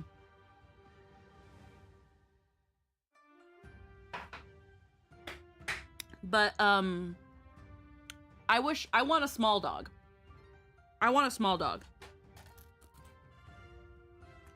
Lee Tai has that whole barely domestic but loyal sense to him.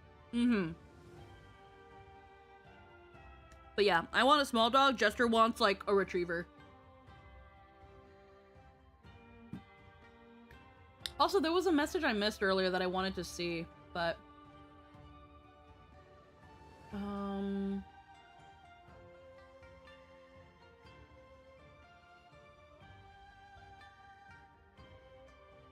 someone I think was asking about the Lee Tai route, I think. Or it was like, wasn't the Lee Tai route where you could like the route where you escape?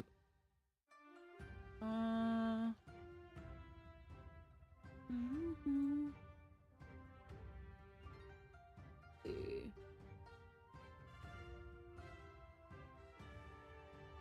It was the brother who gave you the option to escape, right? And he pined for— oh yeah.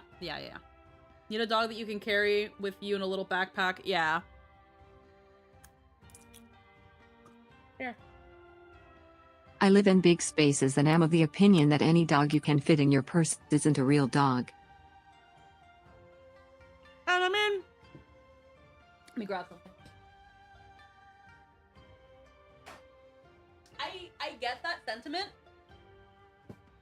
Like, I understand that sentiment as well, because you also work in a farm. So you also kind of grew up with your animals needing some sort of purpose. In my case, But I understand that's in part from my lifestyle being one where dog as accessory is not how this works. Exactly. So that's that thing where, in my case, the first dog that I have in memory— Hi, October! The first dog I remember having was a medium-sized mutt. And I lived in like a duplex house. It was like a two-family house, and we lived on the upper floor. And we weren't allowed to have a dog, so I remember that having that dog for a short while, and then we had to give it away.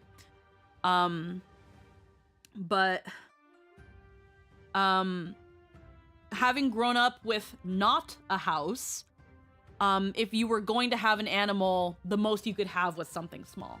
In the case of our apartment, if I want to have an animal, the smaller it is, the better. Because we can utilize our space more if it's smaller. If it needs to go on a walk and stuff, it wouldn't need anything as intensive as a larger dog. It did feel like you would like big dogs, something like a gentle giant of a dog. But yeah, I'm in this thing where I like when I lived with when I lived with Jester's family, when we lived with them, we had access to a dog all I've the had time. Rotties my whole life. Yeah, I had access to Jester's sister's dog, which is a golden retriever, and she was really, really sweet. And then whenever we go visit Mama Jester, we have a Shammy, who's just a Labrador, and that's the new service dog for his sister because Scarlet passed away of old age, and ended up having cancer, and it was really sad. But like, so I've been around a big dog, and now I'm kind of like I'm kind of down now for a small dog. So I grew up, and also I had bulldogs. So when I was really young, we had a like medium to small dog that we didn't have for long. Later on, we had 2 bulldogs. Though I've also had a Great Dane, Pit Bull, a Collie mix, a Chihuahua which I hated, and a Chiweenie which I also hated. A Chiweenie. Heckin'. I'm not a cat person. It's not that I'm not a cat person, it's that I've never had a cat. I've never had a cat, so I don't have as much experience raising a cat as I would raising a dog.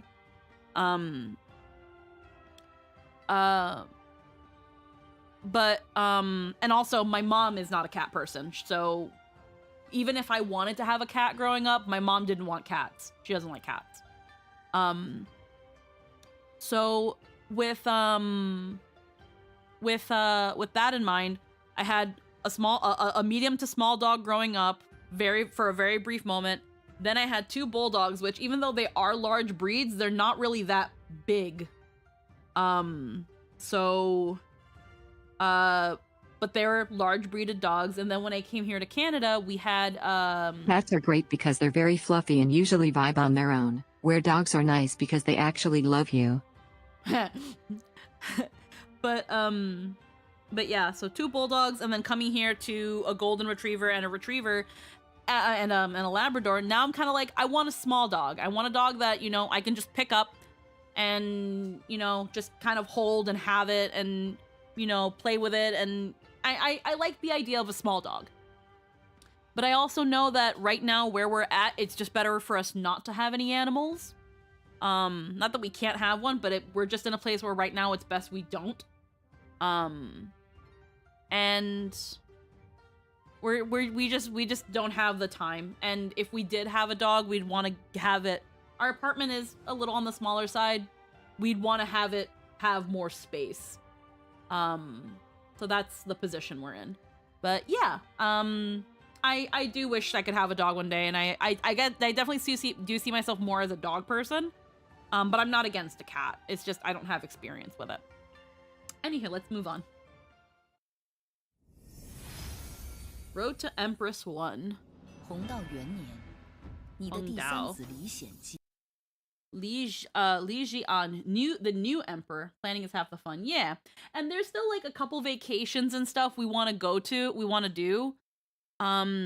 It's a little hard to plan vacations and stuff when you don't know where you're going to leave like pets. And it's not like we don't know people, but it's also like putting that on people. I wouldn't want to get a dog and then like immediately go on a honeymoon or something, let's say. Your 3rd son ascends the throne. And you as Empress Dowager rule from behind the curtain. Left a single decree. All pending state matters are to be decided by you. Oh.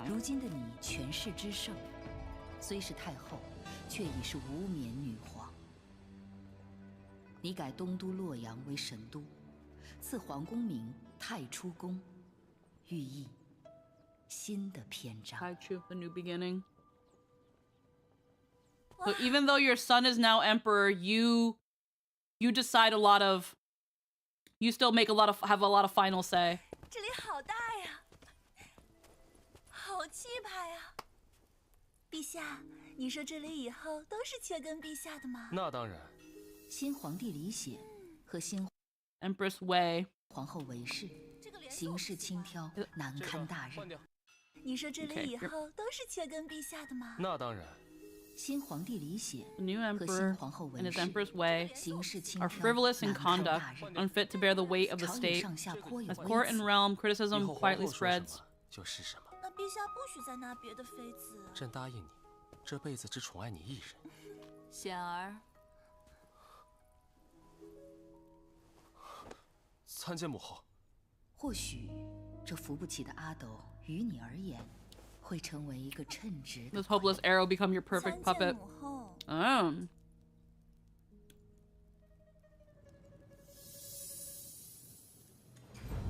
自先帝驾崩以来，朝政大权便落入了武后手。 You already know he's useless by the fact he bows to us. Yep. Oh yeah. 至于那新登基的李显，哼，不过就是个花架子而已。如今这朝野上下都对太后干政、聘姬私臣的做法怨声载道。在末将看来，如今能拯救圣朝江山者，唯殿下耳。 Is your height?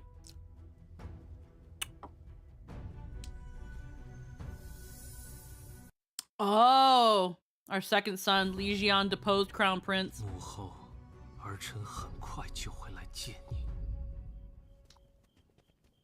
主子，宫外眼线似 Now he is inciting a 勾 rebellion. 起来的朝臣们对国事的私议，小柚子已将折子放在案前了。主子打开奏折即可查看。 Okay. Chapter 39. Oh god. Officials' private opinions. Empress Dowager holds power while the new emperor is weak. Our Shang dynasty is repeating the Han's fate, giving rise to another Empress Dowager like Lu. Tell me, will the Li dynasty soon bear the Wu name instead? A mere woman, can she truly overturn the world? At her age, she is already nearing the end. At most, she will sit behind the curtain and guide the emperor for a few years, nothing to fear. Overthrow the dynasty? Do not make me laugh. She is only trying to secure her position as Empress Dowager, not to be cast aside by her own son. Who would abandon a stable empress's throne for a reckless usurper? As long as she is sane, she would never attempt such a thing. Ha! Ruling from behind the curtain is already the greatest glory a woman can achieve. Let her serve the Shang dynasty for a few more years. Okay. That's fun.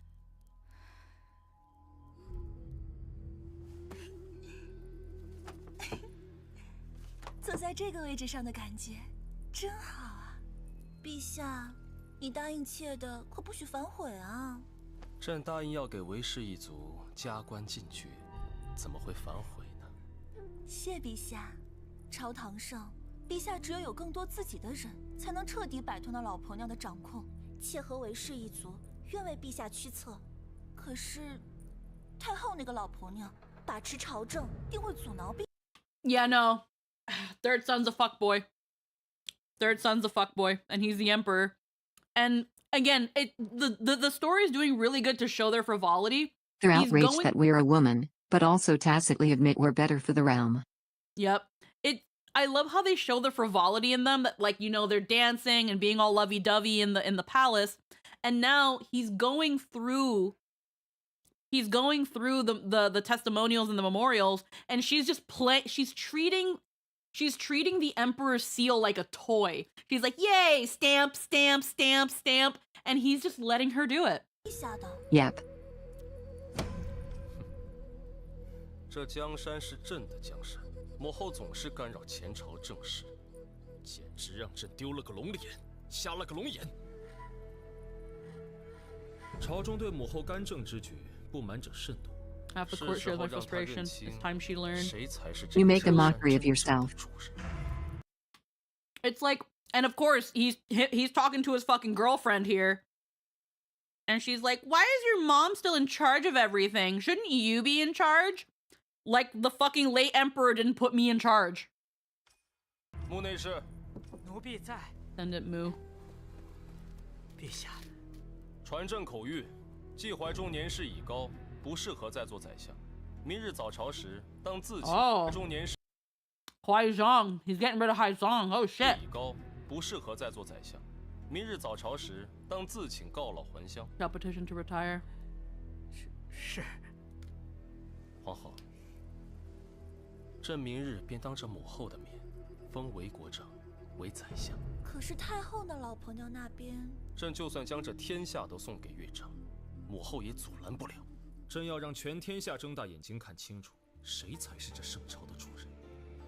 哇，陛下真的好有男子气概，这才是妾心中的真龙天子呢。那是自然。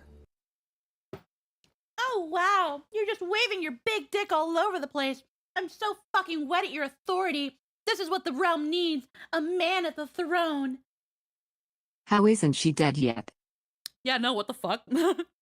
Well, again, if she was the crown prince's favorite,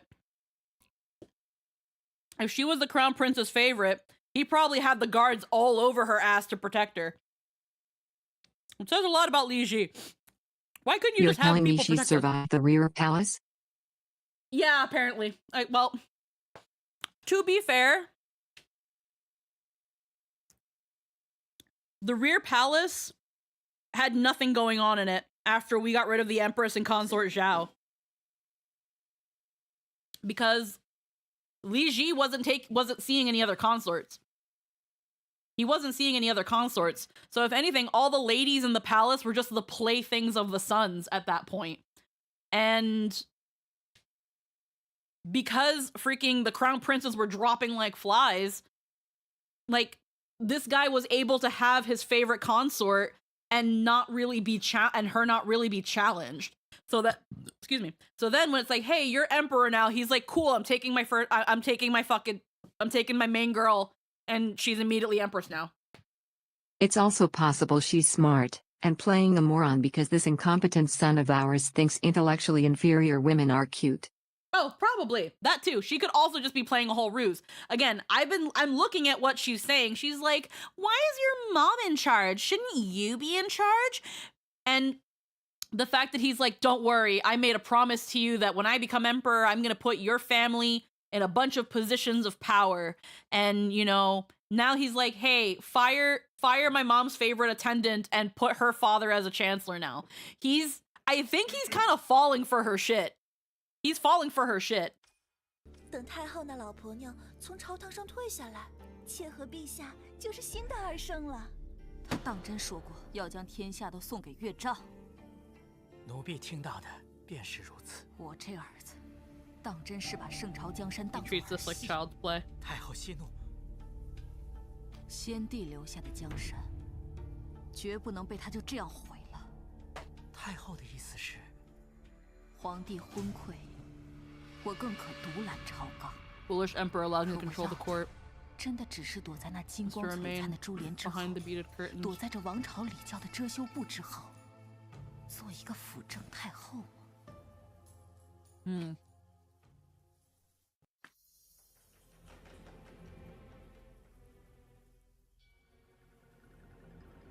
The emperor is foolish and incapable. As the regent empress dowager, what will you do? Yeah, because right now, we're in charge. Until the emperor is deemed ready, and he doesn't like that right now. Obviously because his girl is whispering in his ear. Reduce the emperor to a figurehead. Depose the emperor.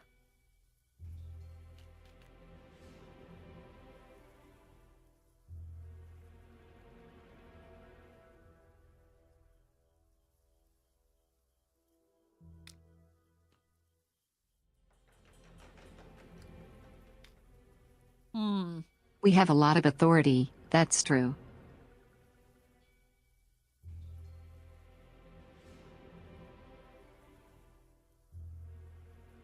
It's just a matter of how we're gonna pull. But I don't think we can openly depose his at this juncture. Yeah.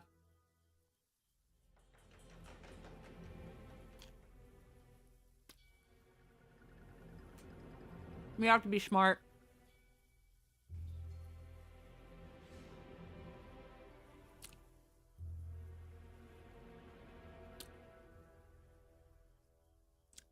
Reduce the emperor to a figurehead, depose the emperor. Essentially, we'd be turning our son into what Li Ji was upon becoming emperor.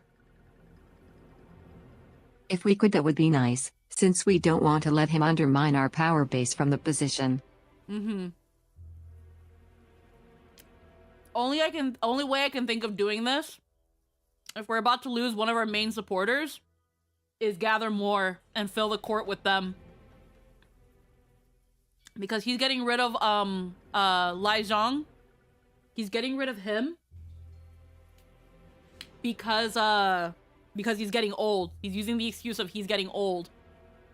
Also, this fucking the other dude that's been sending us messages that we've been keeping in a box, and I wonder what that's about. Reduce the Emperor to a figurehead. Let's see where this one goes. And it seems like he's already mostly in that position.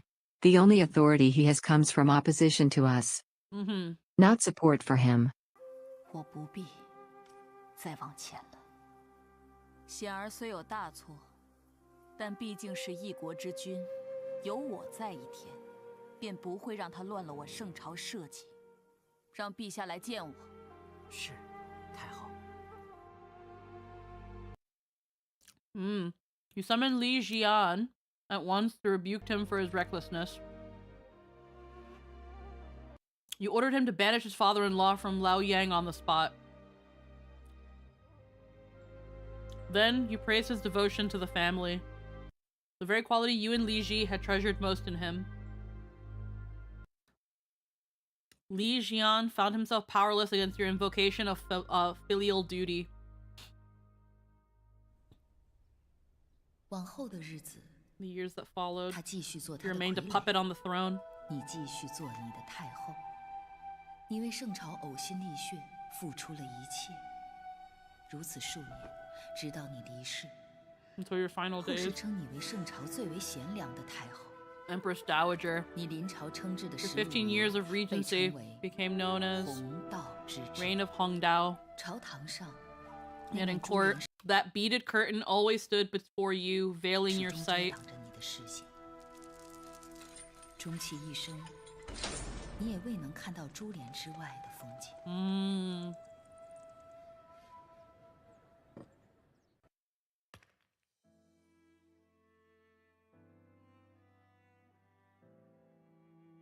So now the issue is the beaded curtain. Alrighty, looks like we're done with games. Yep. Taking a step back seemed like a peaceful choice, yet it became a regret shared by both you and the dynasty. In sleepless nights, one question always remains. If you had taken one step further, would history have been changed? Oh dang, did we win? No. Because again, we are a regent. We are right now in power because the person who should be in power is not ready. Yi Fu, that's who his name is. So not being crowned means that, again, she has power, but she is behind the beaded curtain. She, even though she is in the court, she doesn't see it, per se. She can't see beyond that curtain, and she is hidden away. So she is that hidden voice that manipulates the court. We weren't the person on the throne, even though we led a successful dynasty. Exactly. Your Majesty, your ambitions shouldn't end here. I've done the calculations, but something still feels wrong. Is this not the correct match? It's all the nerve you've got. Princess Guaoyang. Can you really live with this ending?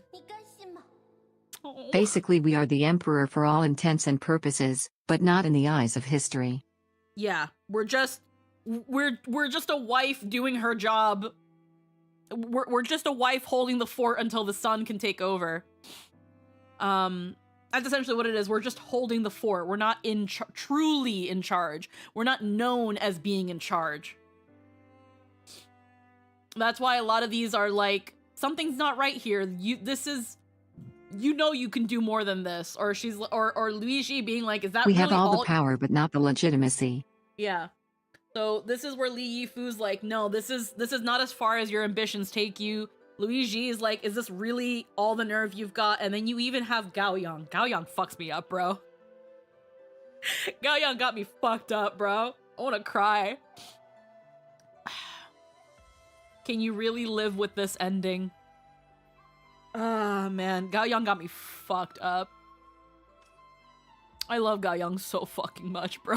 I'm gonna cry all over again. Agreed. It's like we gotta do it right by Gao Yang, bro. Get the fuck rid of him. 如此昏庸，实在难当大 He is 任。 unfit for the throne. 不过， Get him out of 非 here. 议之事， The matter of dethroning him will require support. 太后的意思是， Her Majesty means. Whose support will you seek for the death position? Emperor Li Jian. Persuade him to abdicate willingly. Nope. Empress Wei. Promise her status remains unchanged. Nope. The Imperial Guards. Use force to depose the Emperor. The Chancellors. Guarantee them a place among the heroes of Lingyang Pavilion. Not the first two. They're not gonna work. And using the Imperial Guards would be similar to inciting a rebellion. So that's how we got rid of our other son, so we don't want to do that. Oh man, those hot dogs were so those smokies were so good. The Chancellors. I'm gonna go with the Chancellors. 让其他宰相们来见我。是，太后。当晚， That 宰相 night, 们听 the 闻你的决 Chancellors 策 hearing 和 your 语 decision and 皆 promises 惊愕不 all 已， stood in disbelief. 无法认同太 Unable 后 to accept 废 your 帝的 move to 惊 depose the 天 Emperor. 之举。 God damn it. Unable. Yeah, okay. Someone leaked this matter to Li Jian. He returned to the former capital with Empress Wei and some officials, where he continued living comfortably as emperor. For the people, Li Jian was the rightful emperor. Wise or not, he wore the only crown the people recognized. I feel like Wei could be the play. Yeah. This marks the end of your ambition. 你以无权的太后之尊， The powerless Empress 过完 Dowager. 了 You 余 lived out the 生。 rest of your days. Okay. The failed shareholders assembly. The chancellors have already lived by the secret order of ruler and subject, and you in the end are not the ruler. 皇后， Let me teach those old fools a lesson. 颜色瞧瞧。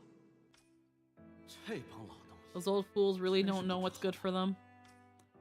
Yeah, when have the chancellors ever been fucking good for me, bro? Let's be real. Okay. Empress Wei. Promise her status remains unchanged.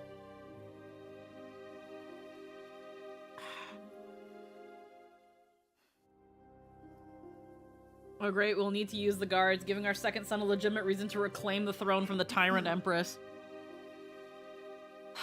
I don't see how she would help us, but we can, from one smart woman to another, because I don't think she's stupid.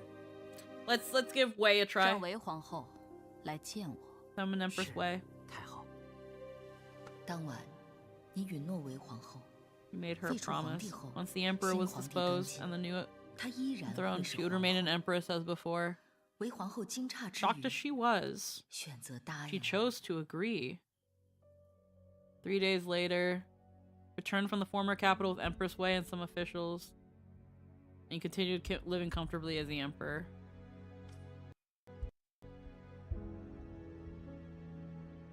He wore the yeah, wise or not. So she agrees with us, but doesn't actually do anything. 你以无权的太后之尊，过完了余生。 Yeah, suppose we might just be done with games altogether and full send it. I fucking guess. 万万没想到， Never thought I'd live to see mother poach my own people. 这婆婆也太搞笑了吧 This mother-in-law is almost hilarious. Yeah, no, she's not. I knew it. She's not gonna work with us. Alright. Yeah, no more games. Get the guards. 让羽林军两位统帅，凌霄和程务挺 Give me Ling 来见 Xiao. 我。是。 Give me Li Ji too for give me fucking Xi Jin too for good measure.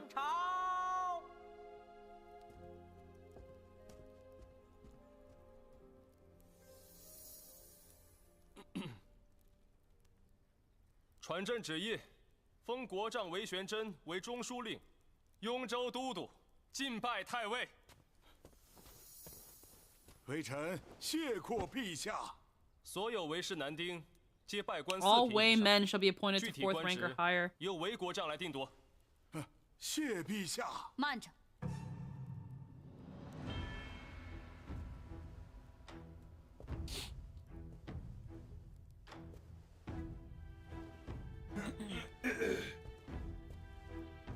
皇帝昏庸无能，乱我圣朝纲纪，不能为一国之君。废李显为庐陵王。 Depose and make him Prince of Liluan. 母后，你来人，扶庐陵王下殿。不，不，母后，这有何罪？ You can just decide you're not emperor anymore. We can just okay. There's no more strings to pull. It's just call the guards now. I like that look. Just like, he's like, no, you're being stupid. You're being What stupid. have you done wrong? Are you kidding me? I love how she literally is just like, Are nope. you for real right now? Here's the thing. I love how now she is doing to her son what every person has tried to do with her. They stand in front of her and say, you are not fit. You need to go. So now she gets to do it. She's like, Yep. I'm in charge. I have the final say. And I say, you are not worthy. You need to go. Has thrown the court into disorder. He is not fit to rule. Dispose him and make him Prince of Luling. Like, Mom, I just became emperor. Mom, I just became emperor. What do you mean? Mom. And after he just pulled a move like that too. Yep. Yeah, after he just pulled that move. But now he's just like, Mom.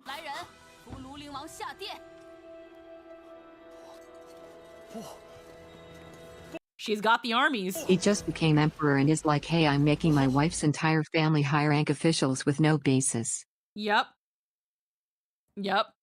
First day on the job, already corrupt. Mother, what have I done? You sought to hand the empire to the Wu Wei clan, and you speak of innocence.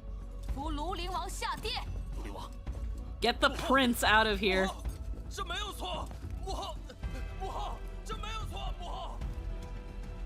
I love how she can also do this because she's his mother. No one can really argue it. She's his mom.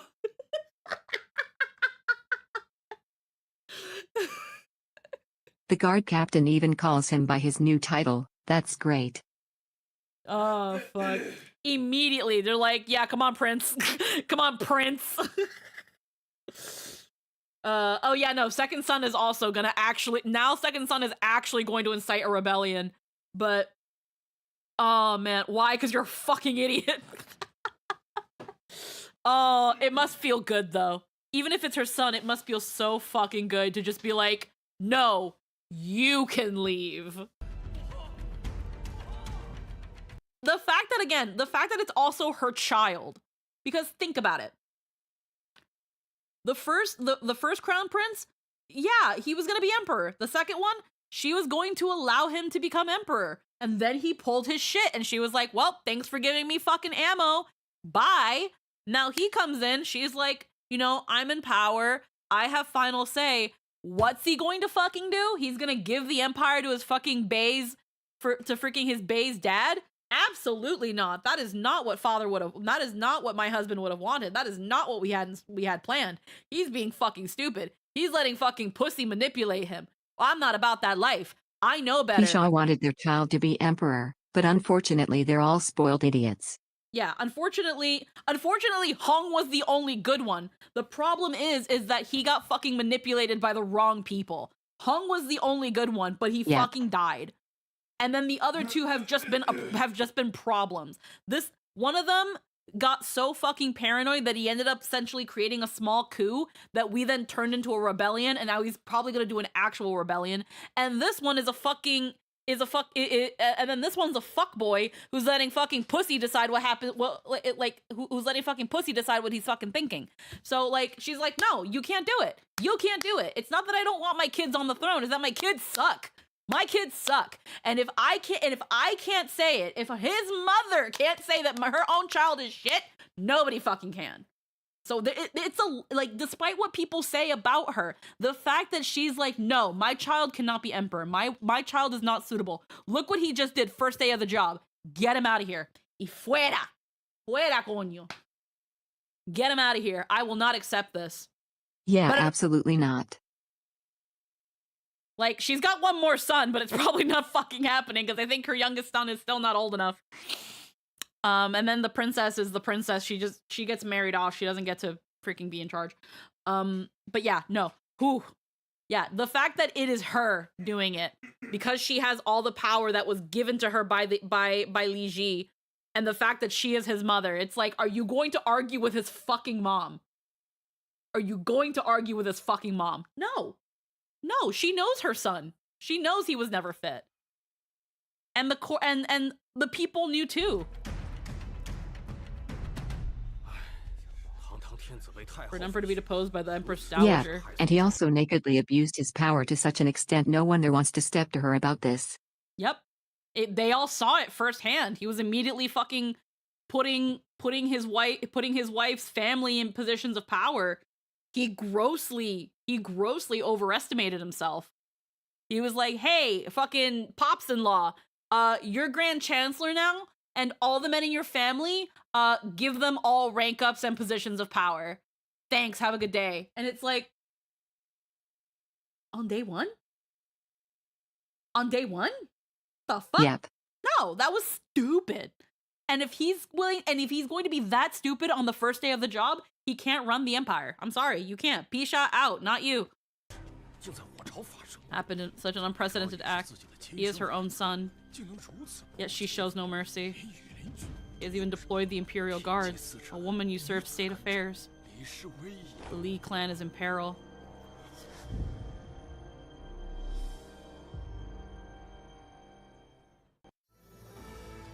With the throne vacant, you decide to ascend the throne yourself, appoint a new emperor. No more games. Yeah, no, that's it. That's it. I'll do it. 你已经等了太久太久了，你不想再等了。 I know you wait no longer. 5 days later, you proclaimed yourself emperor. The court was shaken, the realm thrown into turmoil. The late emperor had been gone barely 2 months. The new emperor... Hold on. The late emperor barely gone for 2 months. The new emperor reigned scarcely as long. And you as Empress Dowager seized the throne by force. Rebellions rose on all sides. The realm fell into chaos. Okay, maybe too quick. Too quick. So close yet so far. The throne looks close enough to touch, but a vast chasm still lies between you and it. The people's hearts are not yet one, and the old chains of convention are not yet broken. Yeah, no. Too quick. Losing your composure already. Looks like my chance has finally come. I will defend the city, but the rebels are like a rising tide. We simply cannot hold them back. Yeah, no. So too fast. Too fast. Alright. Fair. I just wanted to full send. Yeah, alright. Appoint a new emperor. Okay, so it's that thing of, hey, emperor dies, freaking put in new emperor. This emperor sucks. We gotta give it the old college tries. We gotta get best 2 out of 3. Come on. You knew. The time was not yet right. Who, our 12-year-old son? His balls haven't even dropped and you want him as emperor? Well, we don't know yet. Hold on, we don't know yet. To move too soon would only destroy everything. The next day, you enthroned your 4th son, Li Dan, as emperor and declared general amnesty. As for you, you remain the Empress Dowager, ruling from behind the curtain.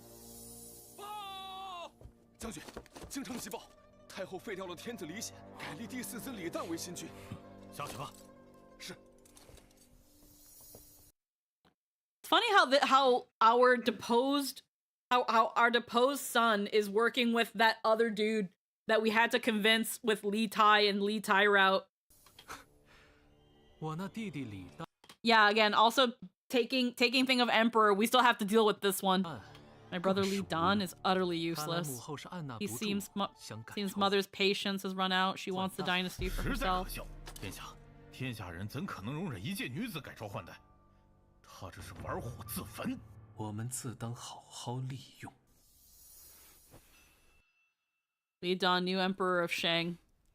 陛下，近日南方暴雨不断。 I imagine, like, every time something happens, you know that freaking meme of the guy waking up and the lights in his face, and he's like, ugh!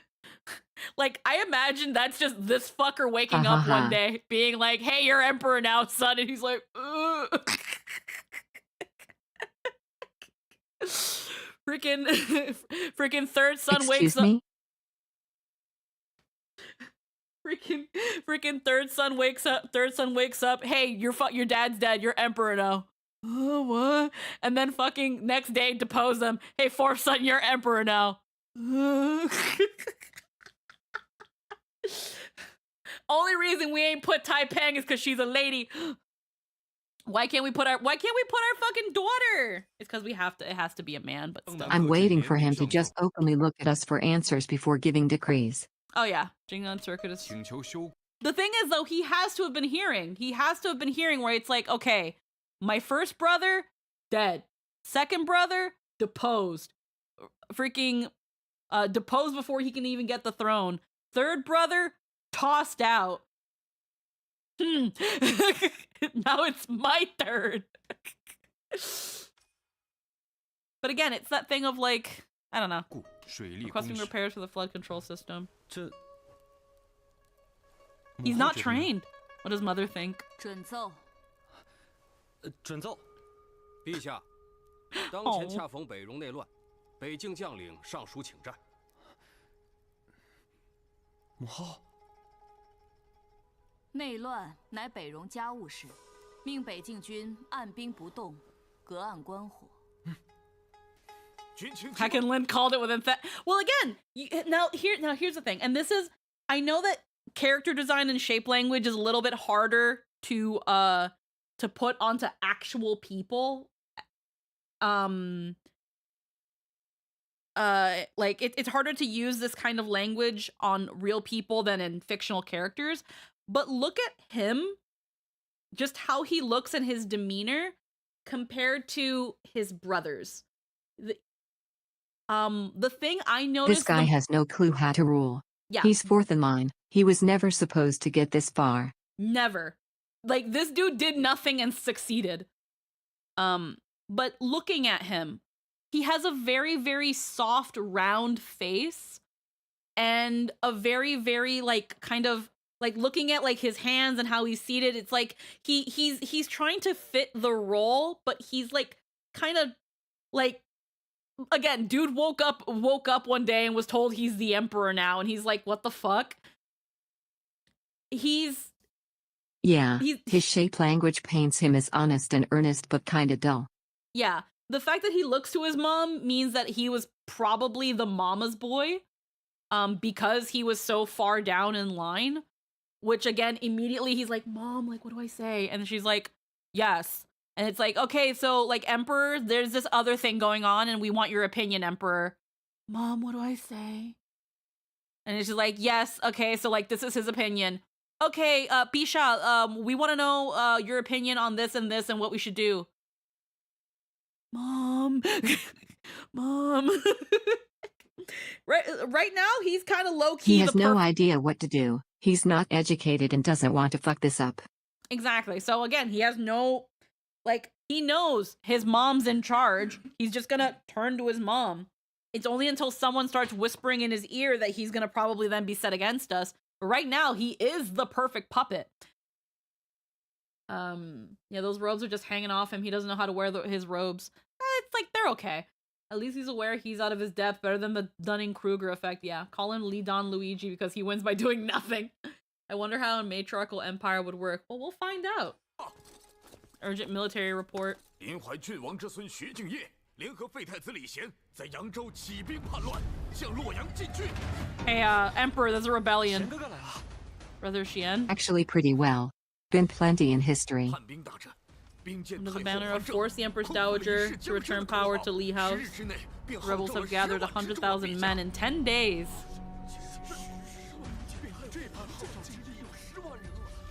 Such power to rally 100,000. What should we do?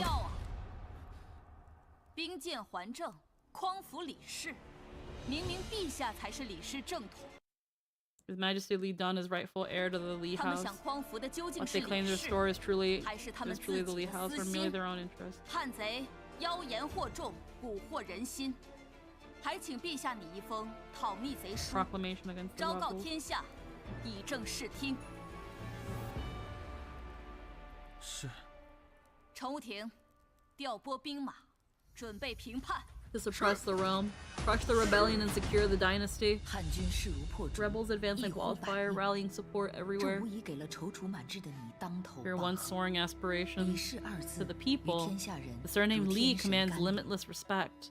这场战事 This 将你 war 和江山的 would 命运 would bind 皆 together 裹 your 挟 fate 其 and that 中 of the empire. 只能胜， There is only 不 victory. 能败。 Defeat is not an 太后 option. 朝廷的平叛大军已集结完毕，只是这主帅的人选还需要太后来定夺。皇上驾到！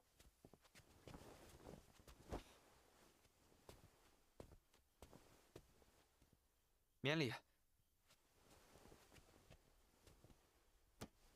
见过母后。蛋儿，讨逆贼书写好了，呈上来，让母后瞧瞧。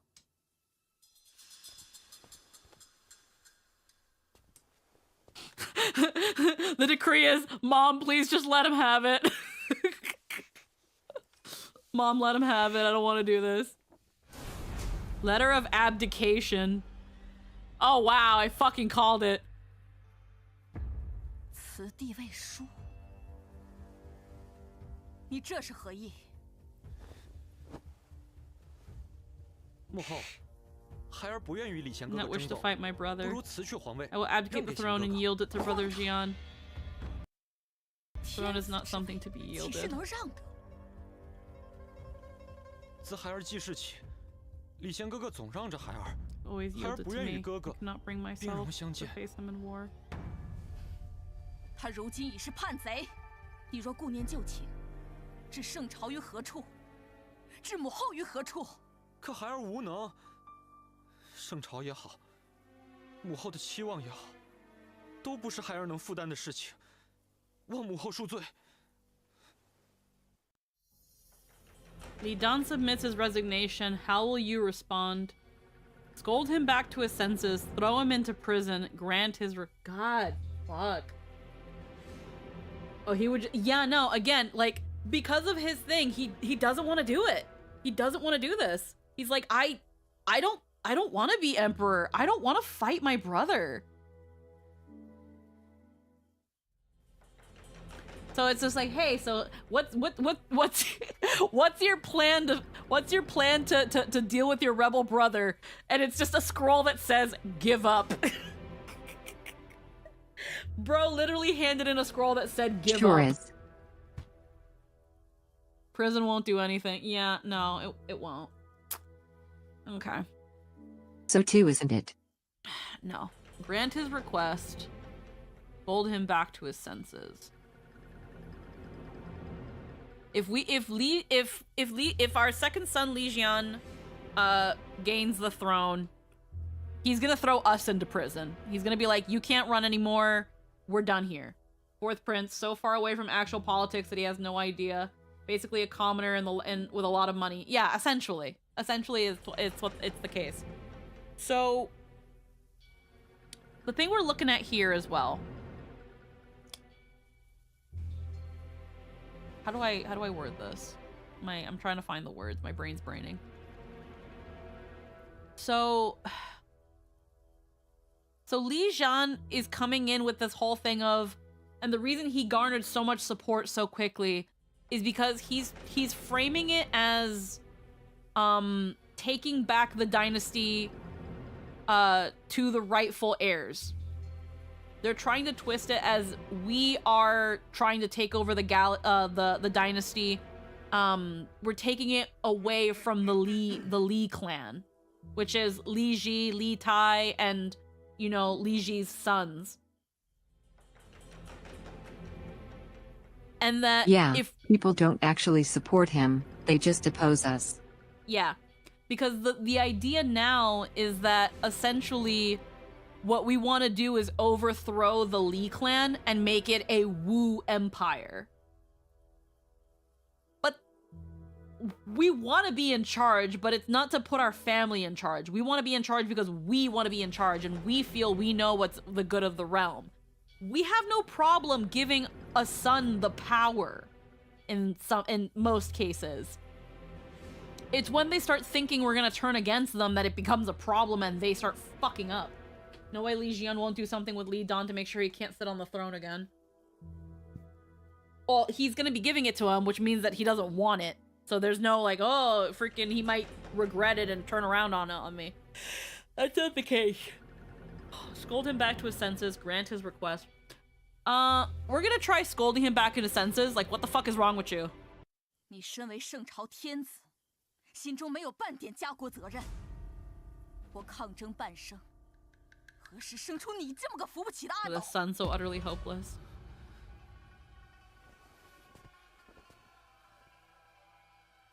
With everything I've done, why do you suck? From this day forward, I will no longer attend court. I'm gonna go play video games. 这孩儿们一个个都 None 不 of my 成 sons 器， amount to anything. 让季相见笑了。 Forget it. 你方才所言军 Military 情御史， situation, just as you 继续 mentioned. 说。 Continue. 太后，叛军来势汹汹，这主帅之人，还请太后早做决定。 Wow. I feel like that was gonna end. He was, no matter what, was gonna be like, no, I'm not coming to court anymore. I'm gonna go play Xbox. Facing Zhu Jingye's rebellion under the banner This of works for us, though. Yeah. He's just not coming to court. Under the banner of restoring the Li House, whom will you appoint as commander? Member of the Zhu clan, let them turn on their own. Member of the Wu clan, your clan rises and falls together. A member of the Li house to assert your legitimacy. I would say this one. Because right now they're building and getting a lot of support because they're behind a deposed prince who's saying that the Li dynasty is being usurped. But if we make the other opponent another Li, we can't trust Wu for anything. Yeah.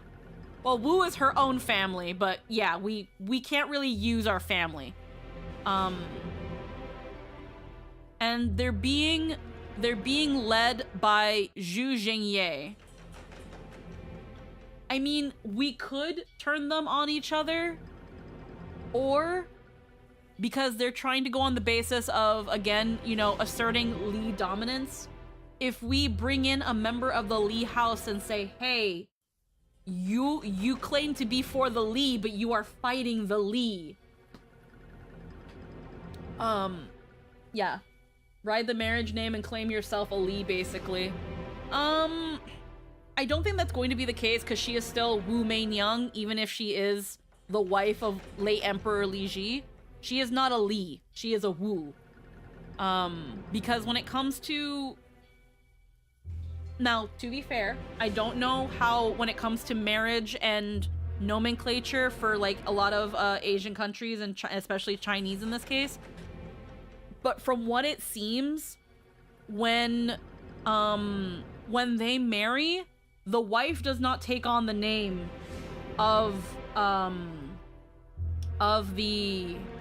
husband. Like for example, in Devotion, the father, Du Fengyu, is his name, Du Fengyu. Whereas his wife was still Li Feng.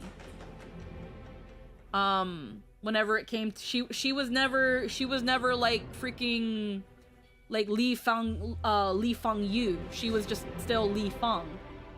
Their daughter was like Du Meishin because she was the child of Du Fengyu. in this case, the children are Li Jian, Li Hong, you know, Li Taipeng, Li Jian, Li Anning, because they are the children of Li Ji. So the children automatically take the father's name. But in this case, we are still considered Wu Meinyang. We are still Wu Yuanzhou. We never took on the name Li. We are not a Li. We are a Wu. Just like Empress Wang, she was never Empress Li. She was Empress Wang. She was still the Wang family. So I don't think I don't think it's putting us in the. I think Japanese, they when they marry, they take on the husband's family name. I think in China they don't. It doesn't seem like they do. And if they Imperial China didn't take surnames. Yeah, it doesn't seem like Imperial China did that. Maybe now China does it, but even as far back as like maybe the 80s, it doesn't seem to be a common thing. I could be wrong though, I am not Chinese. So anybody who is familiar with Chinese culture in terms of like nomenclature and adopting names for things like marriage, whether it be in the chat or whoever might be watching the VOD on YouTube. Hi YouTube, by the way. I would love to know. I might even myself look into this because I'm kind of curious now. But as far as I know from what I've seen in terms of Chinese media or media that uses China as its main language, when couples marry, the names don't change. So I think it's in a this fun case, bit of historical culture. Yeah, and in this case, I think when they say a member of the Li house, it's a member of the Li house. So I'm gonna go with this one. 叛军打着匡扶李氏的口号，那我便任命一个真正的李 She'll 氏 approve 族 a member of the Li 做 house 行军主帅， as supreme commander. 让叛军 The rebels stand opposed without legitimacy and without cause. 左金吾卫将军李孝义在军中颇有威望， Respected among the 又是高 troops 祖的 and the 堂侄， kinsmen of Emperor Gaozu. 便选他。 The campaign. 太后， Oh, is that the dude that we fucking made kowtow to us? Oh, it's gonna be that fucking... I think that's that general. That general who was like, oh, I'm descended from a hero. I'm a big deal. And we fucking made him our bitch. Is he gonna do shit for us now? That'd be great. 你派遣30万 He 兵 sent 马 300 troops to crush the 战事 rebellion. 初期 At 很 first, 快战 victory 至 came 上风， swiftly. 可却还是有越 Yet 来越 more and 多 more 的人加 people 入徐敬 are 业的叛 joining 军。 the 他们 Jiaye's 冠正义 cause. 之名， Under the banner 是 of 要为 righteousness, 圣朝 they have sworn 除 to 了你这 rid the 个 dynasty of its 正基因。 treacherous usurper.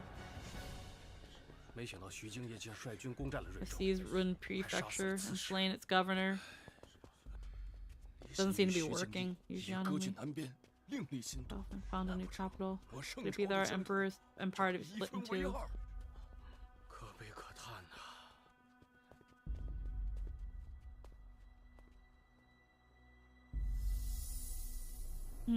太后，前线急报， Urgent report from the 李 front. 将军久攻叛军不 Has 下， failed to break the 伤亡 rebel 惨重， forces. Casualties are 坚守 heavy. 不出，不 Dug 再 in and 出战。 refuses further 李 battle. 将军求太后再派20万兵马支援。 200,000 troops. 荒唐！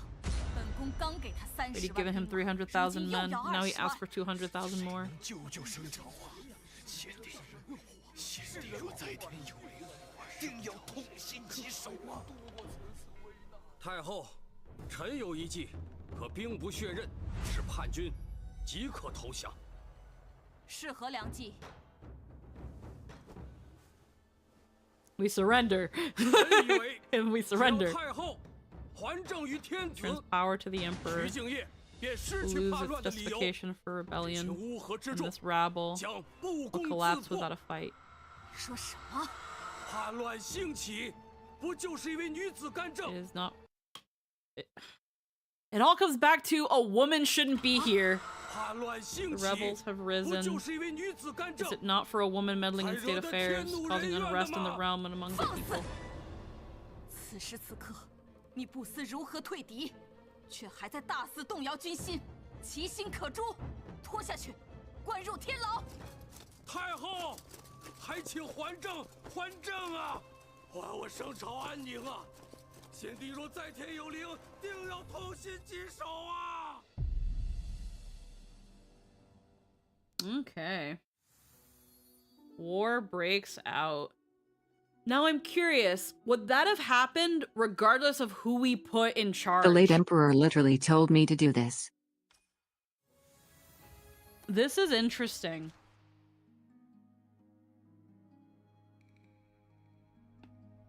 The timid done.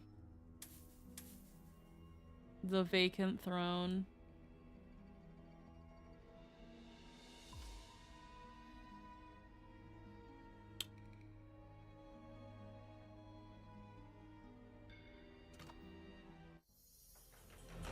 What happens if we throw our kid in prison? 来人，将这不成器的天子押入 Is 叶 unworthy 庭诏狱。 emperor and throw him in the Yetting 何时 prison. 想明白了， He comes to 何 his 时再放他 senses, 出来？ then release him. 陛下请。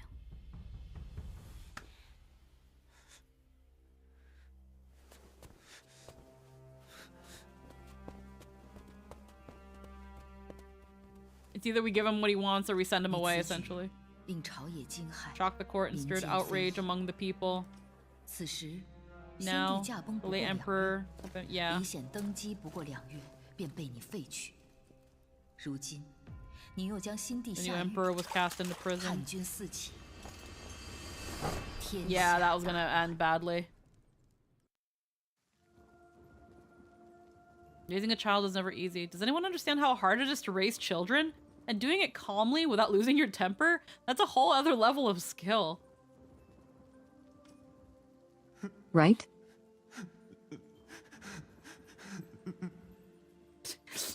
He's a little baby. He's a baby. Oh, he's a baby. Yeah, I knew throwing him in prison was too harsh. And then this is a bad call. 既然淡儿如此坚持，那母后便允了。多谢母后成全。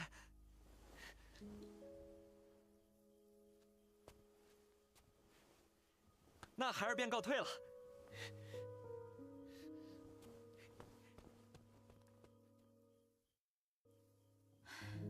这孩儿们一个个都不成器。 None of my sons amount to anything. 让季相见笑了。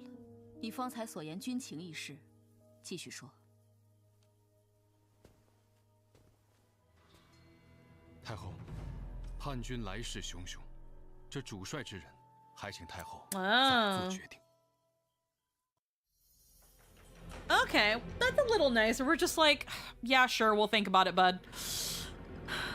Okay. A member of the Zhu clan, let them turn on their own. 这徐敬业是功臣之后，他在洛阳必然还有族亲。季想，从他们中选一个可掌控之人做行军主帅。 Make him 我倒要 supreme 看看 commander. 这徐敬业 Want 大 to 业 see 未 before 成， his cause is 是 won 否愿意背负 whether 一 he's 个 willing to 屠 bear 戮 the 亲 stain of 属 killing 的 his 马 own kin. 是，太后。 Probably won't go well either. 想必都已听闻。 You've all heard 武士任 that 命 Wu 了我 woman 的 has 叔父 appointed 徐 my 思 own 文为行 uncle 军大总 the 管。 supreme commander. 叔父既然投身武士，实乃有辱家门，不如早日改姓武吧。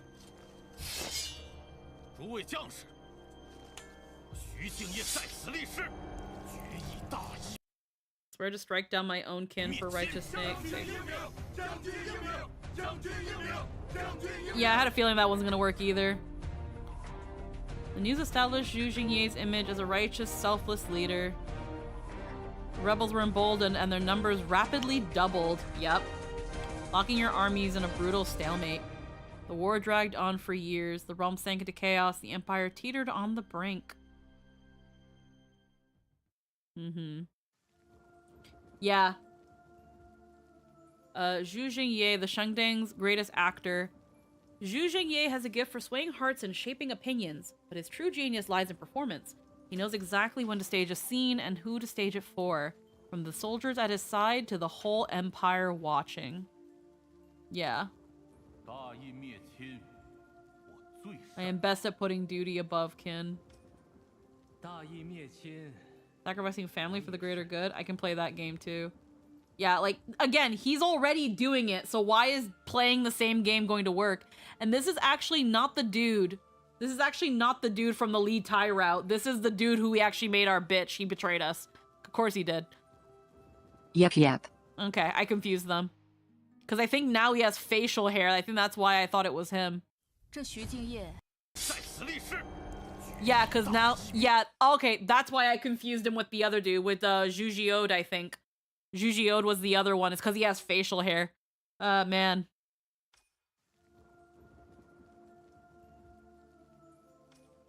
Okay.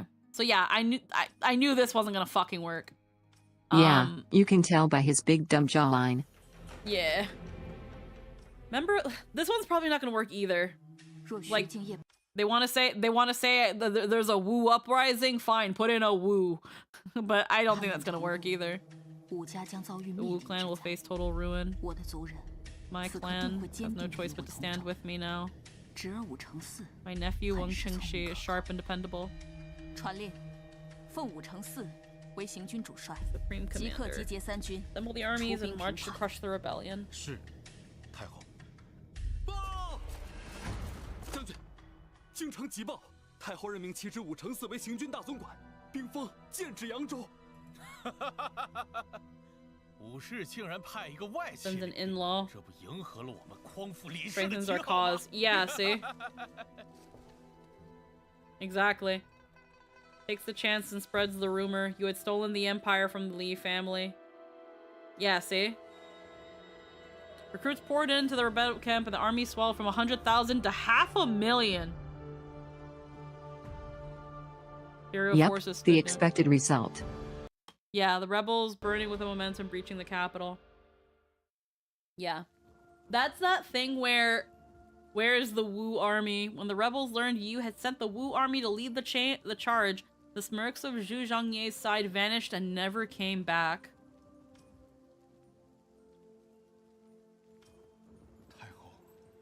Only when the claim is legitimate can the throne be secured. Exactly. Calling in the imperial relatives. Many thanks to the assistance. Yeah.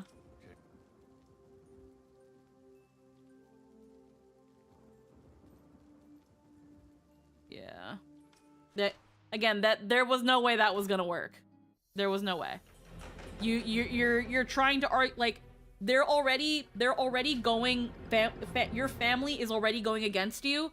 Doing it to them doesn't work. And then they're saying that you are trying to put your family in power. So bringing your family into this has nothing to do with it. You have to look at the claim. They're saying you're taking the Li family. So it has to be someone from Li house. But either way, war breaks out. It's still not easy. This dude's like, just give the throne back. No, fuck off.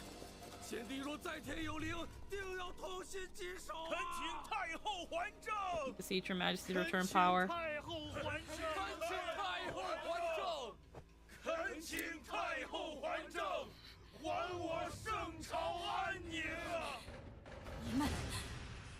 In this context, we didn't take the throne, the emperor bailed. Yeah. Yeah, in this case, the emperor bailed. 如今外敌当前，你们不思对策，却是与叛军 Stand 站在一边。 alongside the rebels instead. 臣等绝非站在叛贼一边， Stand with the rebels. 而是站在圣 Stand with 朝 our 将士 soldiers. 一边。这些是从前线阵亡将士身上发现的，恳请太后读一读吧。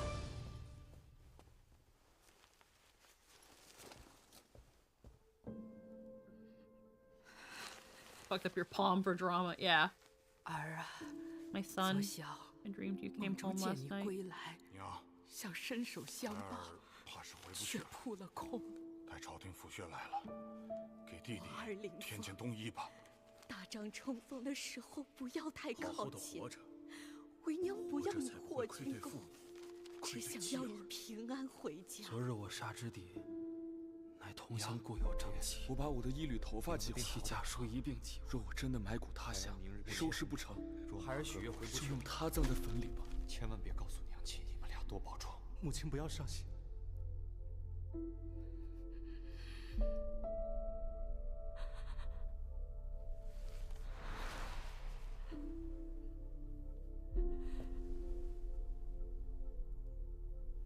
我亲历百劫之战，怎会不知战争之残忍？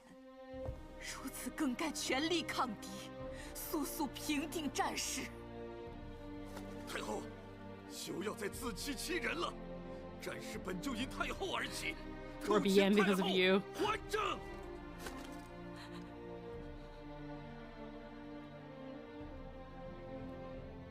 He's the only one that still stands with her. 我励精图治，日夜操劳。我比这店里的每一个人，都盼着圣朝兴盛。你说，我错了吗？太后有没有错？这一方殿内的声音可以不听，但臣想陪太后去听一听天下人的声音。天下。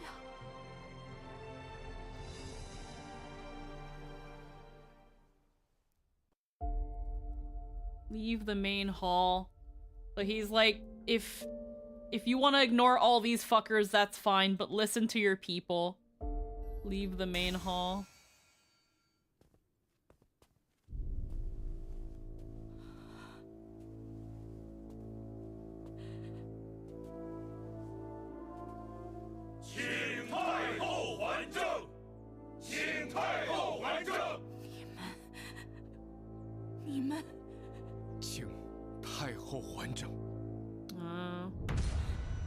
Even him. To return power. 臣不愿意看到我圣朝的将士因太后的私欲而自相残杀。太后可以不顾礼法，却不能不顾自己的子民。你以为我还政，战事就会平息吗？臣只知道，若太后不愿还政，就会出现更多的徐敬业揭竿而起。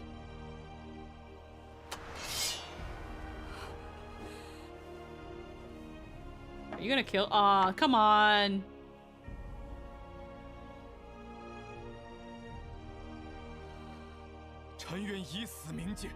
Willing to die to make this plea. 为大局，为苍生，为天下还政，请太后还政。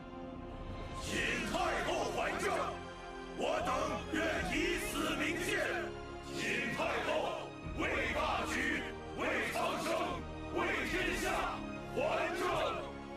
请太后还政，请太后还政，请太后还政，我等愿以死明鉴。请太后还政，请太后还政。太后，太后。Oh. Oh. 赵儿，你还好吗？ Yeah, no, she fainted. 你醒了。陛下。赵儿，再多睡会儿吧。陛下，赵儿刚刚做了一个意味悠长的梦，梦里陛下已经不在我身边了。那你一定很累吧？ You have not been wrong, but the world cannot accept you, even when all other options are markedly worse. Yeah. Wait, did we die? Damn. No, I think she just fainted.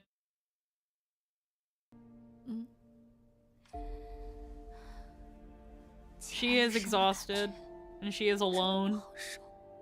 你可以永远在我怀里，便不会再做这种梦了。陛下。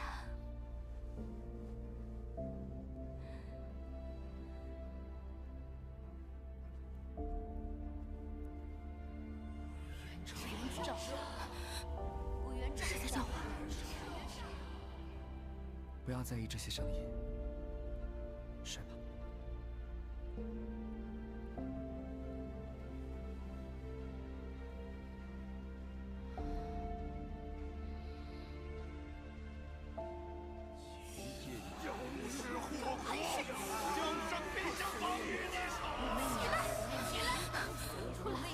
这些人阴魂不散，我要和他们做个了断。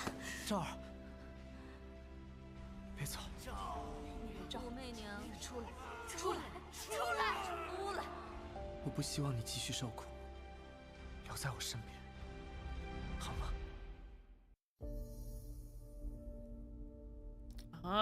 I don't want you to keep suffering. Stay by my side, will you? I think this is kind of like a brink of death sort of thing, where staying with him is accepting death and just letting yourself die and just fuck it. Whereas the voices are... Agreed. Yeah.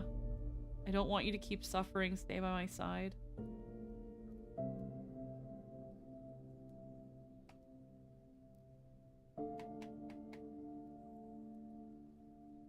No. We'll look at the other path in a second, but no. 陛下，昭儿此生还有必须完成之事。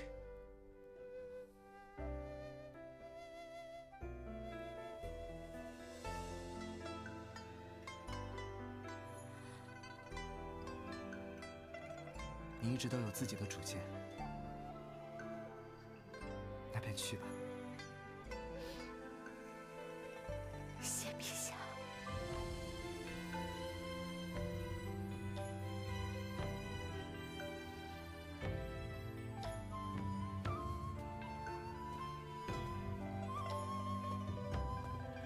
Like, again, she's tired. 朝露克制，勿负此生。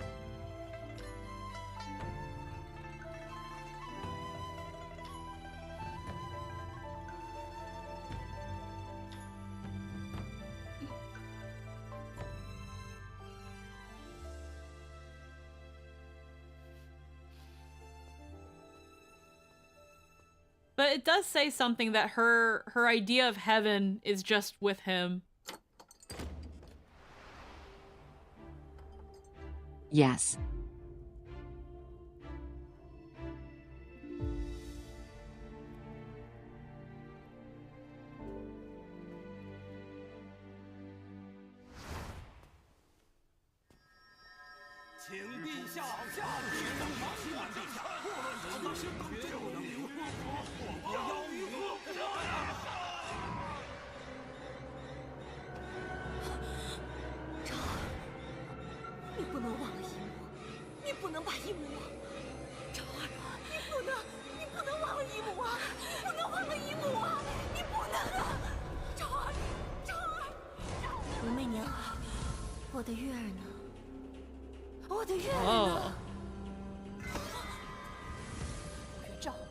Not fair.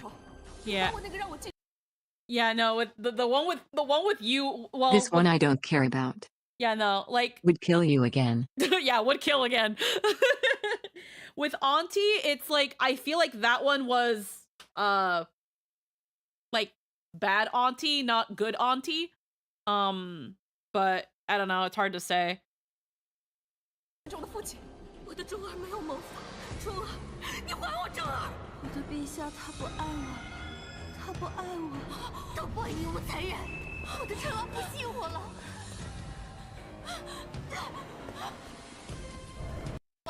Who the fuck are you? My Jian Chang no longer trusts me. Who the fuck are you? 他不爱我。No longer loves me. Wu Thyren. So this is when she was a Thyren. Oh! Fucking... This is the consort of purity. This is the one with the dancer one that we like, that like freaking, yeah, I remember her now. Yep. That took me a second. God, all the drapery. How y'all run with this? Ah, and Wang.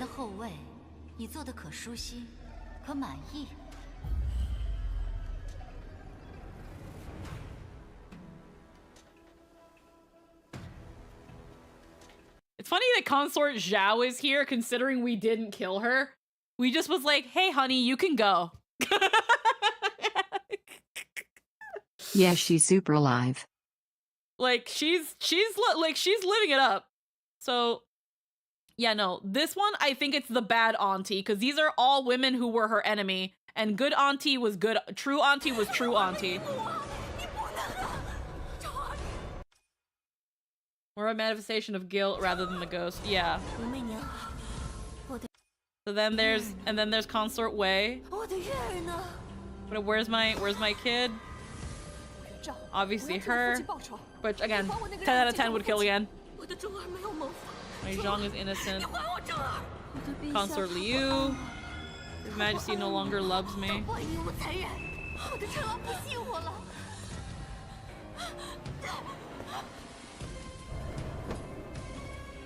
武媚娘，这几十年的后位，你做的可舒心，可满意？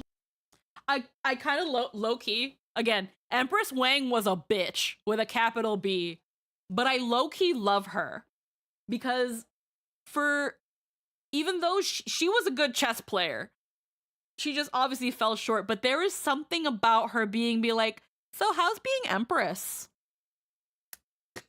Was it everything you wanted? Yeah, she was a good antagonist. She was a wonderful antagonist, but there's something so poignant in her phantom looking down at you and saying, so how do you like being Empress? Is it great? Is it everything you wanted?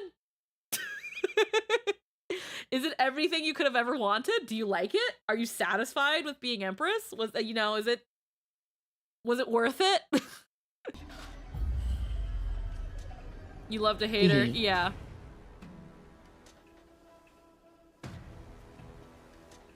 But yeah, with Zhao, it's like, yeah, with Zhao, it makes sense for her to be here if we killed her. We sent her away. When everything was happening, her greatest fear was that she wasn't going to be able to live in the lap of luxury or that she was going to be killed. So when it was given the choice to either kill her or send her away, it was like, hey, we're going to send you back home because the emperor has an empress and he doesn't need his consorts anymore. We're going to send you home and you can live a life with your son and you'll be fine. Now, the only thing that could have been bad is how her family reacted to this. Because as we've seen in many bad endings, if we were sent from the rear palace, if we were kicked out of the rear palace, we get killed by our brothers because we brought shame. We couldn't even be like head ho, because that's really what the consorts are. They're just hoes with status. But you couldn't even be head ho. Yeah. So in this case, even if we didn't kill Zhao, depending on how her family would have seen things, sending her off could have also, in and of itself, been a death sentence. They could have said, you disgraced the family, you couldn't even be head ho, and then they could have killed her themselves. Is that our problem afterwards? No. But the reason we sent her away was because she also had a kid who, even if she was an empress, her kid had just as much right to the throne. And we just to get rid of her and then depose that possible link.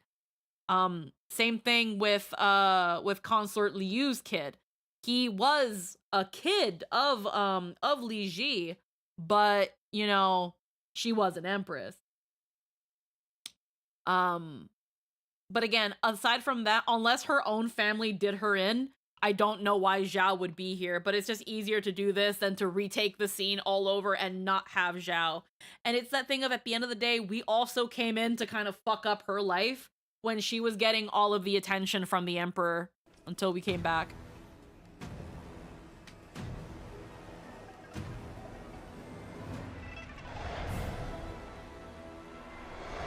Also, dang Pisha, why your genes suck. Yeah, no, seriously. 我们彼此争斗，斗得你死我活，到头来，不还是被这高高的宫墙遮住了望眼？胜如何？败又如何？我们不还都一样？不，你跟我们不一样。不，你是武元璋。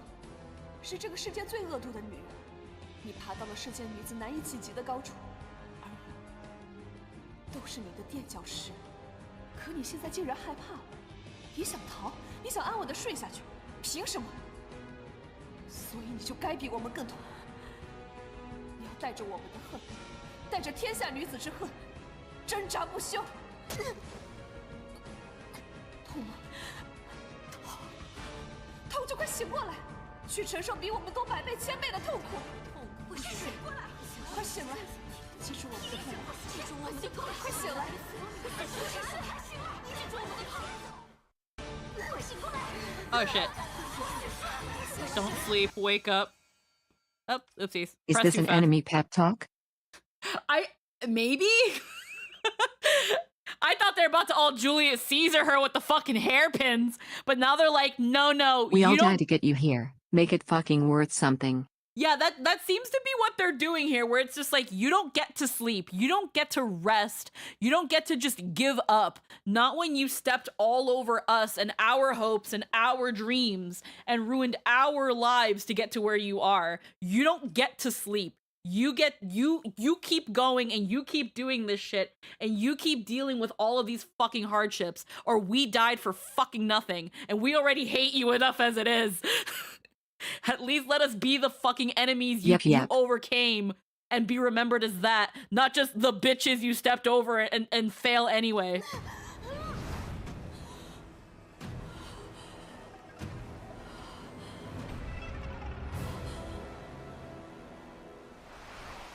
I wish I knew what all these said. When you get to hell, you better have achieved something. Essentially, yeah. Probably all names. Yeah. When you get... I do like that. When you get to hell, you better have achieved something.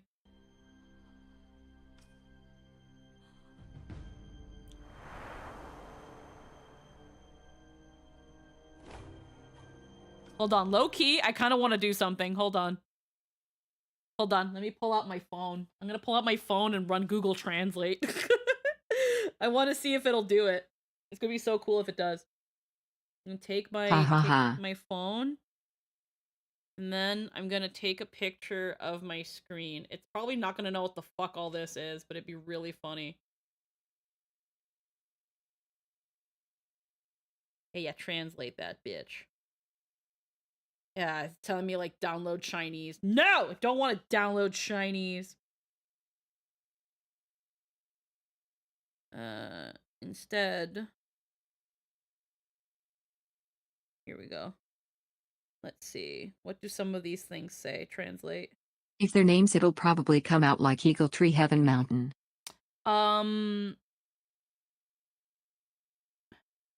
So one of this says gentle, courteous, and thrifty.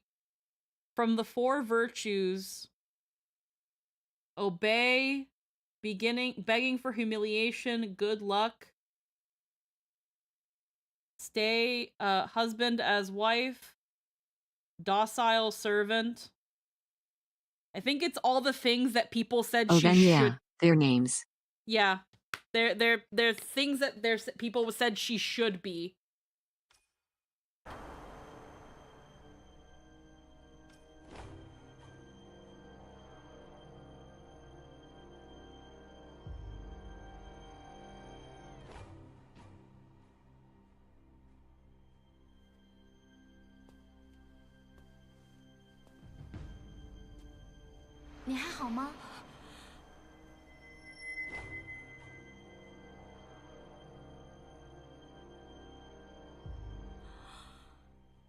Rue?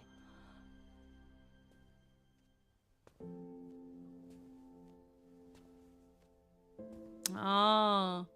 Nope. It wouldn't be Yue because we never met Yue on this route.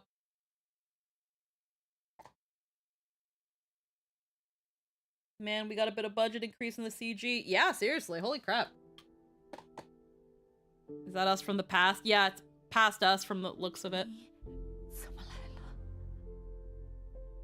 你看起来好像很失落。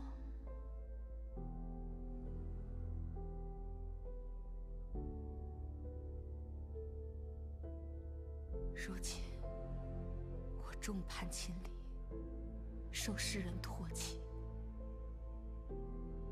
战火皆因我而起，连我最信任的臣子也离我而去。是不是让你失望？你觉得自己做错了吗？ Like everyone's saying I'm wrong. Do you think you're wrong? 一直在做自己心里觉得对的事情，挣脱枷锁，冲破束缚。可现在所有人都叫我回头，我却依旧不肯停下脚步。你说，我是不是错在太贪心了？贪心？就算是贪心，那你觉得你所做的一切都是随心的吗？随心？是啊，世人骂我野心、妄心、贪心，可这一切都是我的选择，也都是随我心的选择。既然是自己的选择，什么心都不如随我心。谢谢你。若世间以对错为法则，拼力阻我，便只做我心中唯一想要的选择。Let history decide whether I was right or wrong. If the world stands in my way with its notions of right and wrong, then I will choose only what my heart desires. Yeah, because it's like, well, what have you been doing this whole time? Because she's like, was I wrong? And she's like, I don't know. Do you think you were wrong? What have you been doing this whole time? I've just been doing what I believed was right. No, it just said the name wrong. I meant our maid, Ruer. I was wrong but wanted to explain. Oh, Ruer. Yeah. I gotcha. I heard Yue for a minute and I was like, Yue? No, Ruer. Honestly, that would have been sweet. But I also see why in this case it's more symbolic that she's looking at her younger self, who at the time was still pure and hadn't experienced all this stuff, and she's like, so how has it been? What have you been doing this whole time? If you think I also really like the past self-imagery and the lighting. Yeah, I also like how she has a lantern. Like, there's a symbolism in the lantern itself. What she's been doing is trying not to die for half her life. Well, it's that thing of, again, like, she's like, everyone is telling me I'm wrong, but I don't think I'm wrong. I've been doing what I believe is right. And she's like, well, again, have you been doing it, like, you know, she's like, have I just been greedy this whole time? And she's like, is it greed? What made you make these choices? Were you following your heart? Were you doing what you truly believed was right? Or were you doing this because you wanted something? And it's like, I was doing it. I did all of this. Young us is all lit up and pure. She represents innocence and hope for the future, but the only light on us is coming from her, but we're being bathed in it. Yeah, we have the option of ruling behind the scenes and ruling a successful empire, but we wanted more. Yes, we wanted more, but we also did this because we had an idea. We knew that things needed to change. And we couldn't trust the current system. It was flawed. It was wrong. It didn't feel fair. It didn't feel right. But now, again, you know, she sees her people and they're like, yeah, no, you're wrong, actually. We also know we're the best person for the job, which sounds arrogant, but it's only hubris if you're wrong. Yeah, so... And again, it's... Despite everyone who's been fucking hating on us, the story has said as such, the realm is prosperous. The realm is flourishing. The realm, it knows peace. The only reason this war is happening, they're blaming her. But the only reason this war is happening is because a deposed prince wants to be emperor. That's why all this is happening. But it's easy to blame her Because if she would have just been a woman and known her place the entire time, none of this would have happened. And that's why they're blaming her, because she didn't submit to a patriarchal doctrine. She dared to want more. She dared to have her voice heard, she dared to want her voice be heard. Because that's the thing, the main criticism people always lobby at her is that she is a woman meddling in state affairs, That's all they have on her. That's what they hate most about her.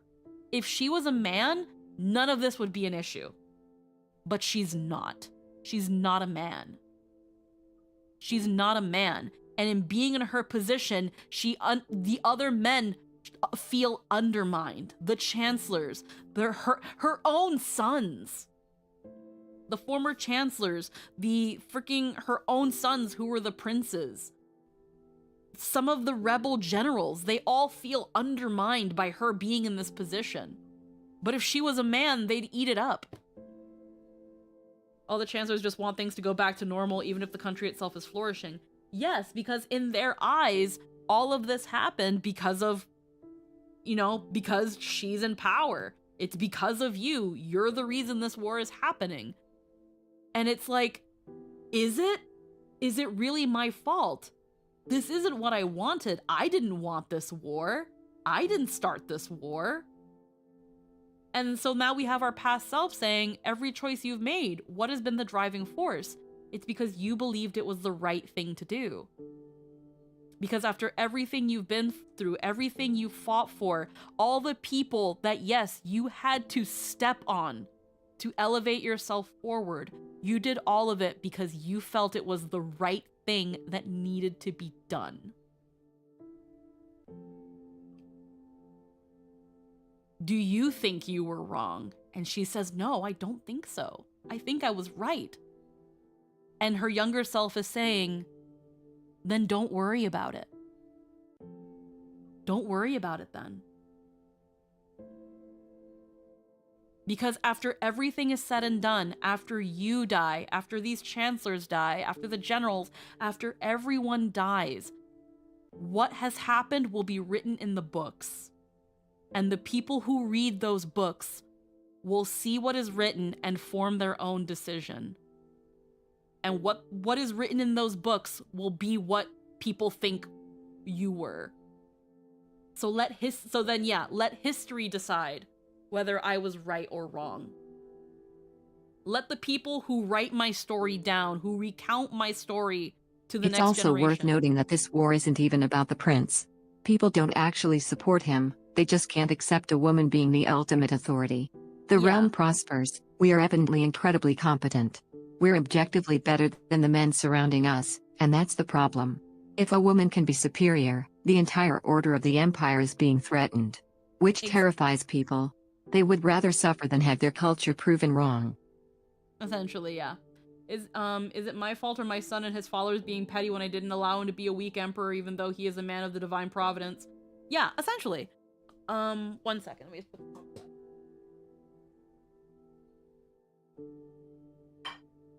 Yeah, it's essentially a matter of she undermines what they think is the natural order. She undermines the idea of this is how things are supposed to be.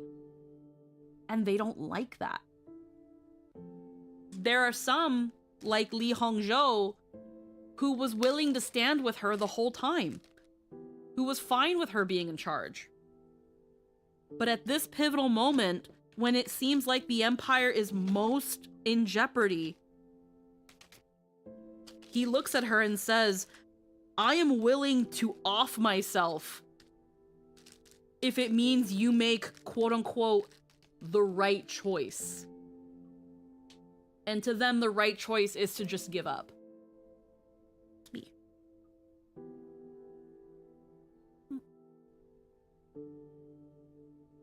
Anywho, let history decide. If a woman can hold power, then how they've been treating this whole time is an affront to heaven. They need to believe a woman cannot lead, to feel better about their own beliefs.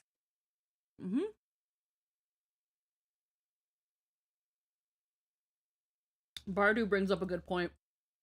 If we've learned anything over the last decade, people will vote against their own interests because they think they know better. Not only that, they think they know better, and because they think that it will never be used against them. They never think the leopard is going to bite their face. 有后人评说，我要做我心中想做的事。我曾说，见天子，庸之非福。 Not just that, people will vote against their own interests because they care more about tradition than reality. 如今，我要见的是我自己。给你。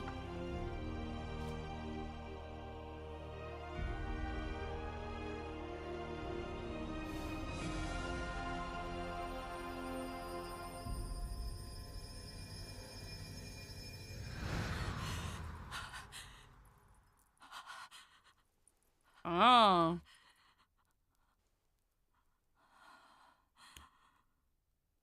Oh, it was all a dream. That's intense. 现在，我比任何时候都清醒。是非对错，且由后人评说去吧。我要做我想做的事。 Win the hearts of all and forge a golden age. 主子，昨日退朝后，主子便一直将自己 You 关 kept 在 yourself shut in the study. 西西 Oh. 很担心主子的身体。 Okay, she did faint. 主子接下来打算怎么做？攘外，安内。如今，朝堂内反武势力众多。 Court is crawling with enemies. 叛军士气高昂，欲让外者，必先安内。而非常之事，当用非常手段。 Desperate times call for desperate 以设 measures. 四色同轨， 4 kinds of report boxes. 揪出朝堂上各怀鬼胎扰。 To uncover ministers who are scheming in secret and stirring up unrest. 罪臣程务庭妄图动摇社稷根基，非为庶人，此生不得入军营。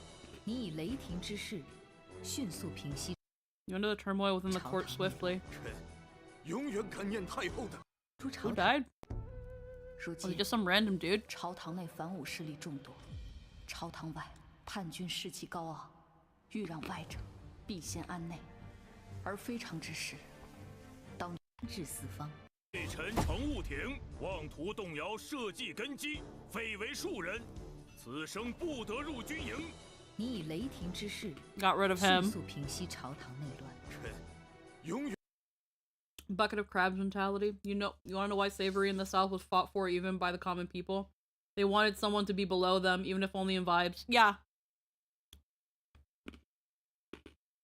Exactly. Without going too into... I'm just gonna put this up here. Without going too into this conversation, because this is a saucy conversation, I'm gonna tell you right now.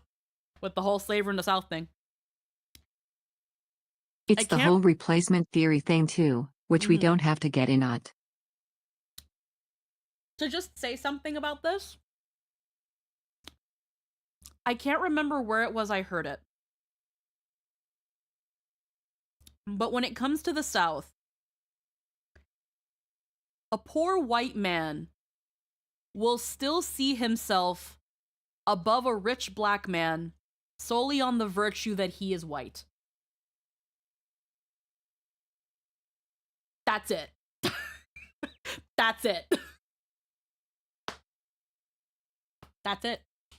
That's why slavery, you know, you had poor white people fighting for slavery. That's why you had people who vehemently hated Obama when he became president.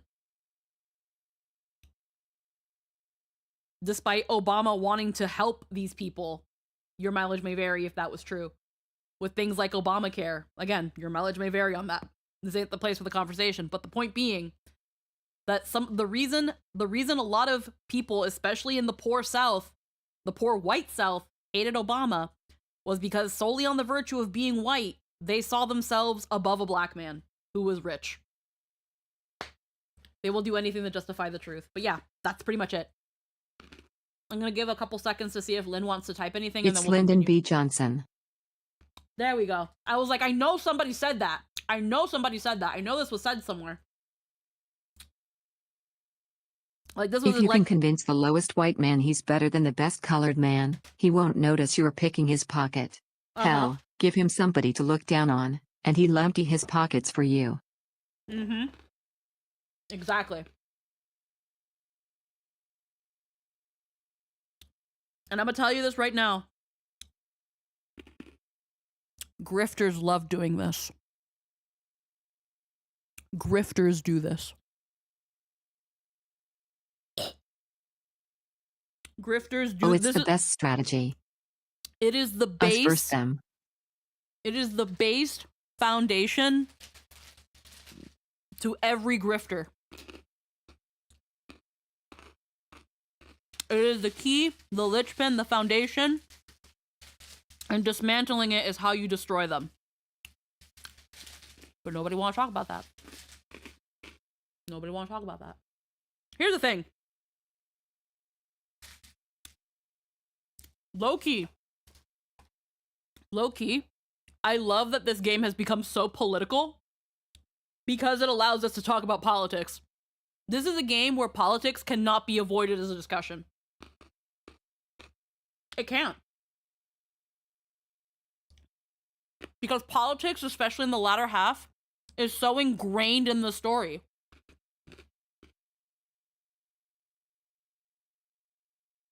And what grifters don't get is they are also being grifted. Oh, absolutely. I live in the poor white South and can confirm that is a mentality for so many fucking idiots around here. Uh-huh. Exactly.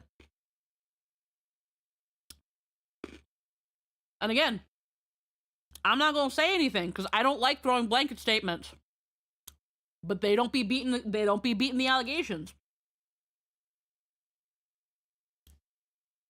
I found Bible verses refuting that's what Southern preachers said of the Bible supporting slavery. Oh yeah, these people don't base their shit on facts. The greatest irony and the greatest hypocrisy. The greatest irony and the greatest hypocrisy. Hypocrisy. With the leaning right and the grifters is that the left and progressives do everything based on feelings. Because the right and the grifters are the first to bend to feelings, vibes, and are the first ones to cry when something makes them uncomfortable.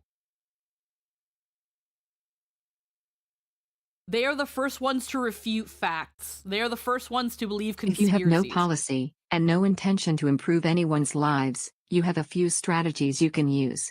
You create an enemy and stoke fear. You attack your enemy and never get caught defending yourself, or yell about vagaries like natural order with passion in place of reason. If people on that side of the aisle read the Bible, they'd understand that folks like Jesus go against everything they stand for. Well, here's the thing. And I can't remember the exact situation, but Lindsay Ellis quoted it as well.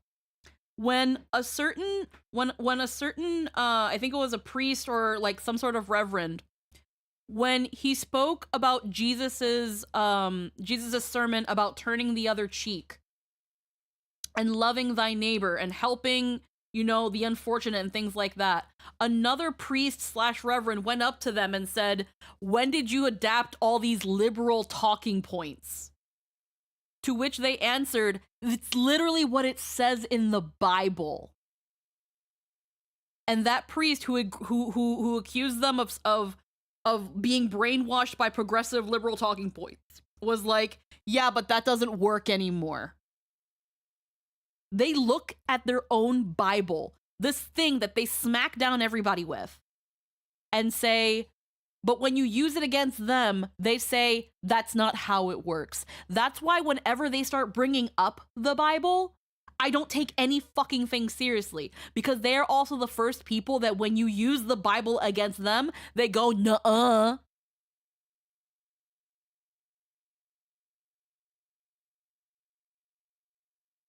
So let's see.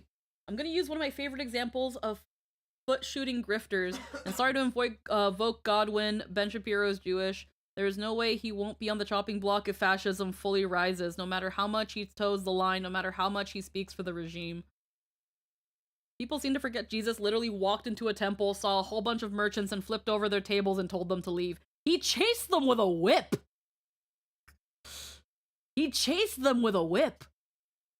It's an actual Bible. It's an actual Bible passage that it said that it would be easier for a camel to go through the eye of a needle than a rich man to go to heaven. Like, yeah. Again, these people only read the Bible enough to spew their bullshit. But the moment you use the Bible against them and it's not on their side, it's nuh-uh. These are the kind of people, and again, it's fucking proven. It's been proven. These are the people that, for as much as they want to point that the liberal and progressive side, you know, is based on feelings, is about who gets offended more and this like that, and there are some people like that, but first and foremost, the people that start folding to feelings and alternative facts and conspiracies, it's always the right, and it's always the fucking grifters. That's why they don't want to talk or debate anybody. That's why they lock comments. That's why they block people, because they don't want to hear it. They don't want to actually talk and have a conversation and have their points argued and criticized and actually think critically for once. They just want to say they're right, and they want you to shut up and go away. But either way, I don't know what they got chased. I did not know they got chased with a whip. Oh, absolutely. We have science on this. Conservatism messes with your brain. I didn't know that they got chased with a whip. The version I was taught apparently was toned down. Holy shit. Yeah, no. The version I had heard about Jesus chasing the merchants out of the temple, he chased them with a whip. He brought out the whip and he said, "Get the fuck out of my fucking dad's house. Get the fuck out of here." Again, I'm pretty sure. I'm gonna actually Google that time Jesus chased the merchants with a whip. Yeah, so here he said, Jesus cleared the temple of Jerusalem during Passover. Also, here's a fun one. The Bible says you shouldn't get an abortion, but the literal next passage is a detailed recipe for how to make an abortion drug. Yep. Yeah, so according to this, it's in John 2:13 to 17. Jesus clears the temple courts, and it says here, and I'm on BibleGateway.com. I'm fucking right here to prove it to y'all. So John 2 verse 13 to 17. When it was almost time for the Jewish Passover, Jesus went up to Jerusalem. In the temple courts, he found people selling cattle, sheep, and doves, and others sitting at tables exchanging money. So he made a whip out of cords and drove them all from the temple courts, both sheep and cattle. He scattered the coins of the money changers and overturned their tables. To those who sold doves, he said, "Get these out of here. Stop turning my father's house into a market." His disciples remembered that it is written, "Zeal for your house will consume me."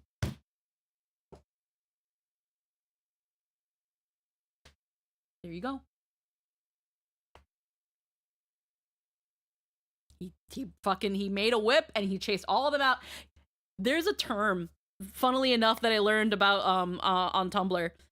Canon Jesus is so much more hardcore than the right's fanon Jesus will have you believe. Canon Jesus better than fanon Jesus. The God that the right and grifters want you to believe is the God of the Bible, that is fanon Jesus. That is fanon Jesus. Like, it is the equivalent of Jesus also had a woman adulterer pulled to him, and he does condemn her, but he also condemns the entire crowd for only dragging the woman before him. Like,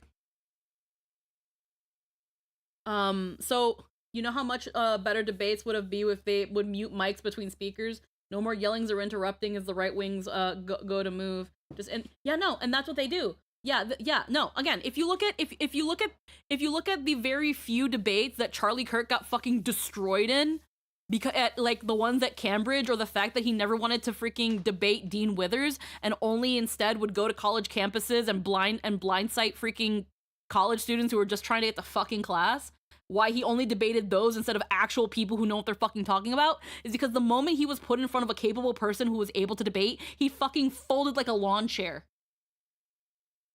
Folded like a fucking lawn chair. Yep. And you can see, watch his fucking debates in Cambridge and watch him get fucking destroyed. You want to roast your chicken and you want to fucking roast some food? You want to see a good fucking roast? Watch Charlie Kirk fucking debate the students at Cambridge and get his ass handed to him. Ready to eat like a Little Caesars pizza. Roasted, toasted.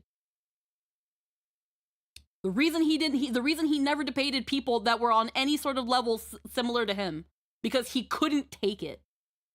And whenever he thought he had a gotcha, he puts on this smile like a fucking dumbass. And then the minute they flip the script and turn it on him, he starts stuttering. He starts speaking over them. He starts being like, "Well, you're wrong, and the Bible that." No. No. No. I'm gonna miss this game. I miss when he went to Europe, he was hilarious. He got oh yeah, no, again. Like, and I will say this right now, before anybody fucking That's comes true of all the right-wing intelligentsia. Jordan Peterson was considered the smartest, most capable conservative titan, and the moment he's talking to anyone who actually knows the topic, he sounds like a pearl-clutching moron. Yep. And again, and before anybody is like, "Oh, Charlie Kirk," yeah, I know. I unfortunately saw the video. I don't think the guy should have went the way he did. But that doesn't mean he's immune from criticism now. He was a shitty debater, and he was a shitty person. And I'm sure he's looking up at us.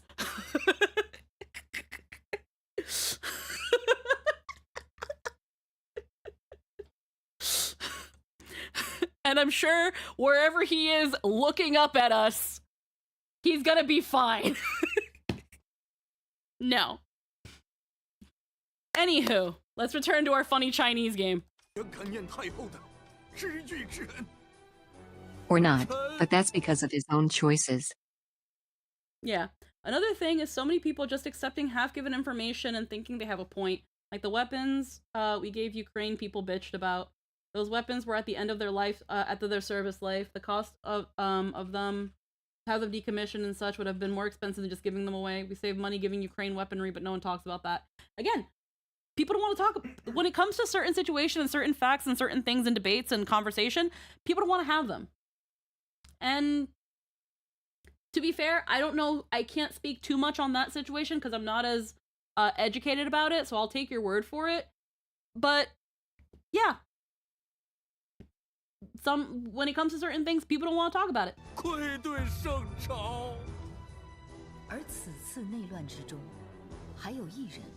One less soul waiting your verdict. Oh, that's propaganda. It's not supposed to make sense, and people strip the nuance away to push a narrative knowing the overwhelming majority of people will just take you at your word so they don't have to put any work in. We put him in prison.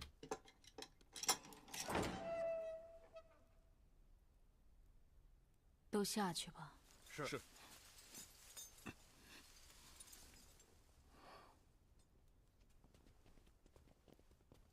臣拜见太后。今日你不必当我是太后，你我已有30年的交情，也称得上一句知己。便坐下闲话1、2吧。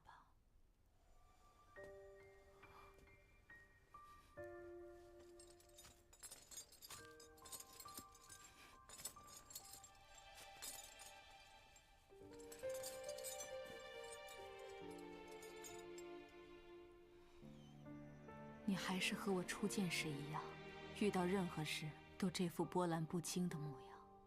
初见。当年我们初见时，计谋险遭暗杀，其实继母早就看出来了，那是你的设计。可是在我思索过后，我反倒十分钦佩于你，觉得与你共事必成大业。如今我们的确共成了大业，只是今日结局，你可有后悔？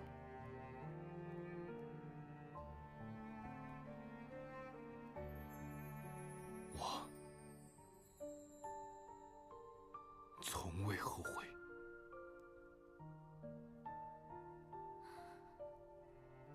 我最信任的人，竟因聘姬司臣一言背叛于我，可惜可叹。在我看来，聘姬司臣乃是天底下最迂腐可笑之言，但却是天下人的金科玉律。徐君夜仅凭此言论，便轻易号召10万之众。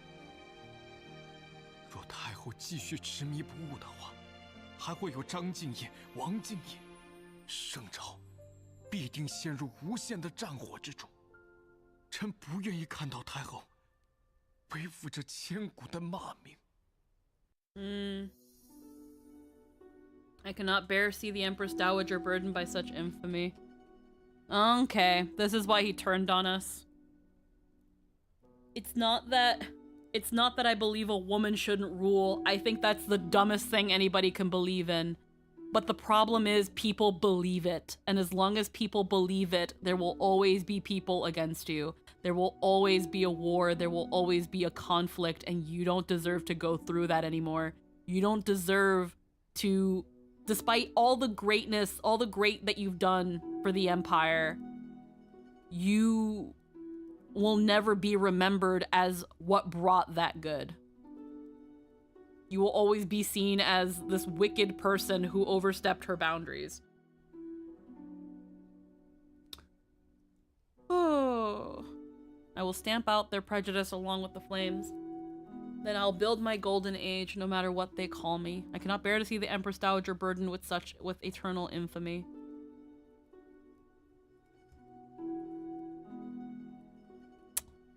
Then I'll build my golden age no matter what they call me. Precisely. He fully believes in us, but we live at the whim of the people, and the people, oftentimes, are incredibly stupid. It doesn't matter if they're right, only what they think. Yeah.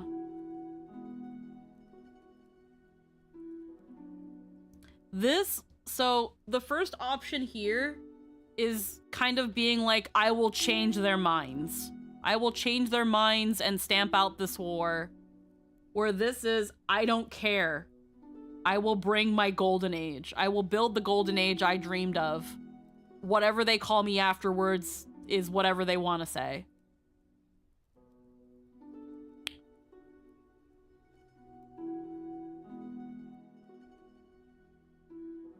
Yeah, I'm good with both. Yeah, I'm gonna say, we've already decided we don't care what people say. 你在我身边为宰相这么多年，却依旧不够了解我。你真的就对我这么没有信心？ Yeah, I was more partial to two as well. 天下就一定会大乱吗？ That's a little faith that as long as I hold power, the realm will descend into chaos. 若我可以开创太平盛世，又当如何？可以开创大乱吗？若我 And if I can create an era of peace and prosperity, what then? "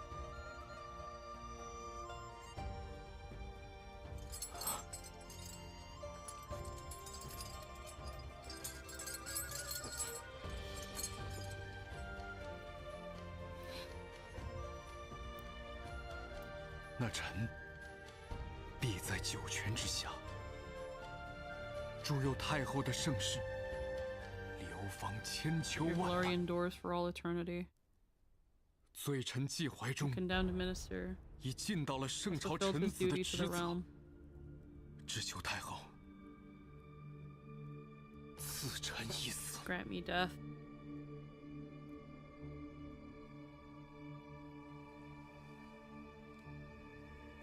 刺死你，反倒成全了你的名节。That would only preserve your honor.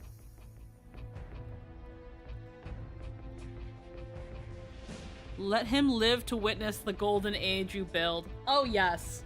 No, no, no, sir. We don't kill people. We let them live. What a fucked up hill to die on.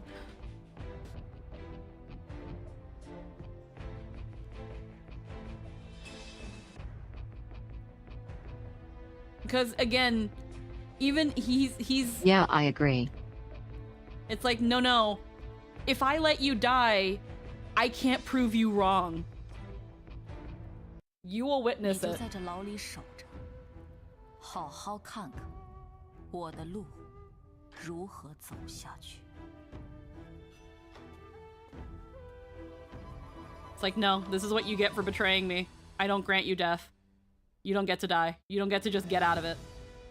此刻，朝野 Last, 内乱皆由 every 你 threat 亲 within 手 the 平 has been 息。 crushed by your own hand. 内忧季节， The court is in order. 再无撤征。 Nothing holds you back. 而接下来， What remains is to turn the blade outward. I will drag you into the future, kicking and screaming. Pretty much. Eternal Empress in progress. Last chapter. Road to Empress Part 3. 召你回来，是因为有一件事，只有你 Is this 能 Li Yifu? Eh, that's Yifu, come on. That's Yifu.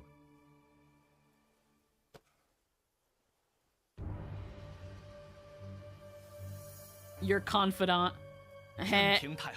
He'd been writing us so many fucking letters, That they bro. even try to pretend otherwise is hilarious. Yeah, no. The fucking well, he was deposed and banished. So to bring him back could cause a couple things. But I love how it's like we keep hearing about Li Yifu, and then we see that he's been sending us a fuck ton of letters that we've been holding on to.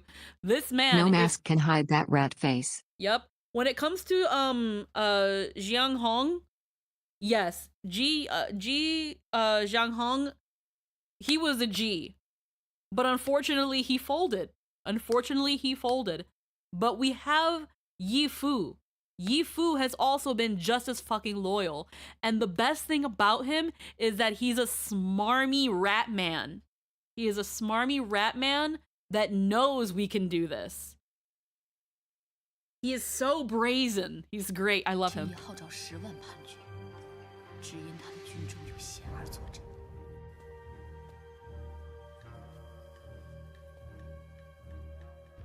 这是蛋儿前几日所做的辞地位书，在贤儿等人眼里， In Jian's 当然 eyes, 是我 I 放 was 弃 the 了。 one who cast you 你 aside. 现在就作为我 Go 的 to 敌 him as 人， my enemy. 凭借此书，冒 With 充 it, 蛋儿的 you 使 can 者， pose as his envoy. 获取贤儿的 And 信 gain 任， Jian's trust. 设法离间贤儿和 Drive 徐 a wedge 敬业， between Jian and Zhu Jingye. 坐实徐敬业乱臣贼子之 Brand 名， him as the traitor he is. 乱起军心，从 Shatter 内 their 部瓦 morale 解 and bring the whole army down from within. 太后此计确实是个破局的好方法。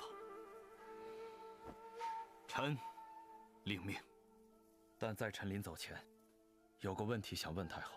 太后不惜母子反目， You 背 turn 负 against 骂 your 名， own son and 不 bear 要 this 将朝 shame. 政独揽 All 手 to seize control of the court. 如此执着究竟 Why 是 are you 为 so 何？ determined? 臣想听太后真心话。 Your little rat man, you're exactly what I need right now. Kill them from the inside. What will you tell your will you tell him the truth? Everything I've done was for the late emperor. Everything I've done was for my own ambition. Everything I've done was for the I've been playing, you know, everything for the emperor. So everything I've done was for him. 我做的一切都是为了先帝。臣明白了。臣也会为了先帝完成太后教育的使命。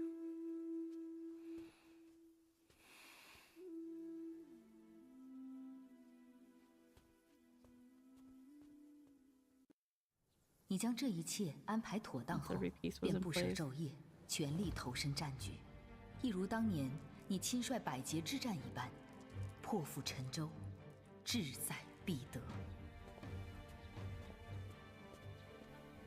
太后，属下已按太后吩咐部署粮草，分水陆3线送至前线。辛苦你们了，下去吧。是。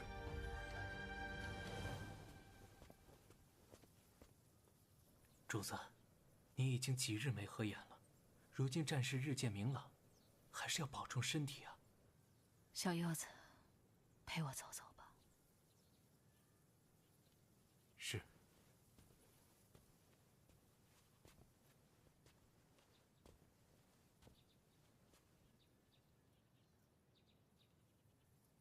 未曾想，竟路过了这里。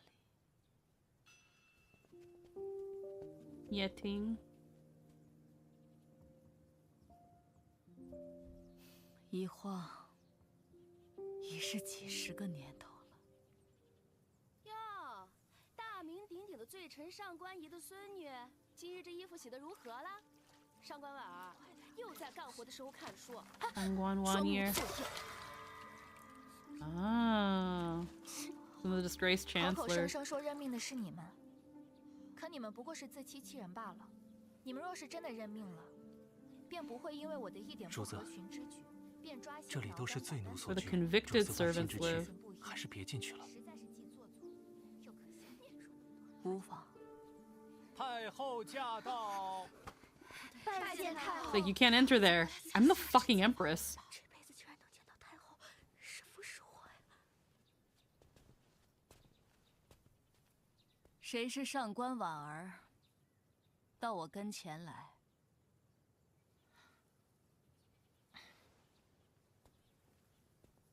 She's from the chancellor. She's the granddaughter of the chancellor who 拜 frickin' 见太后。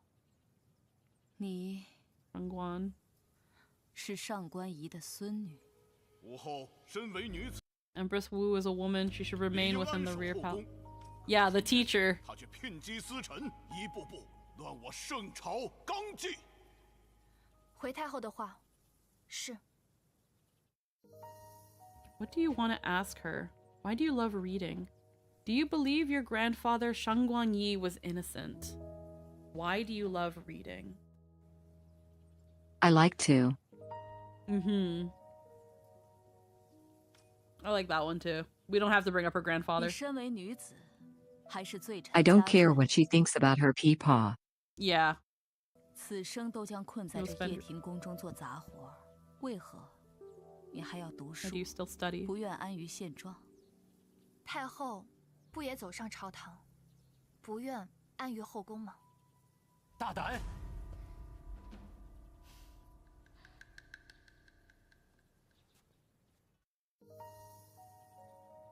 Oh, we get to ask both. It's just like, so you know that you're just a lowly palace maid. You know that this is you're only going to clean and cook and serve.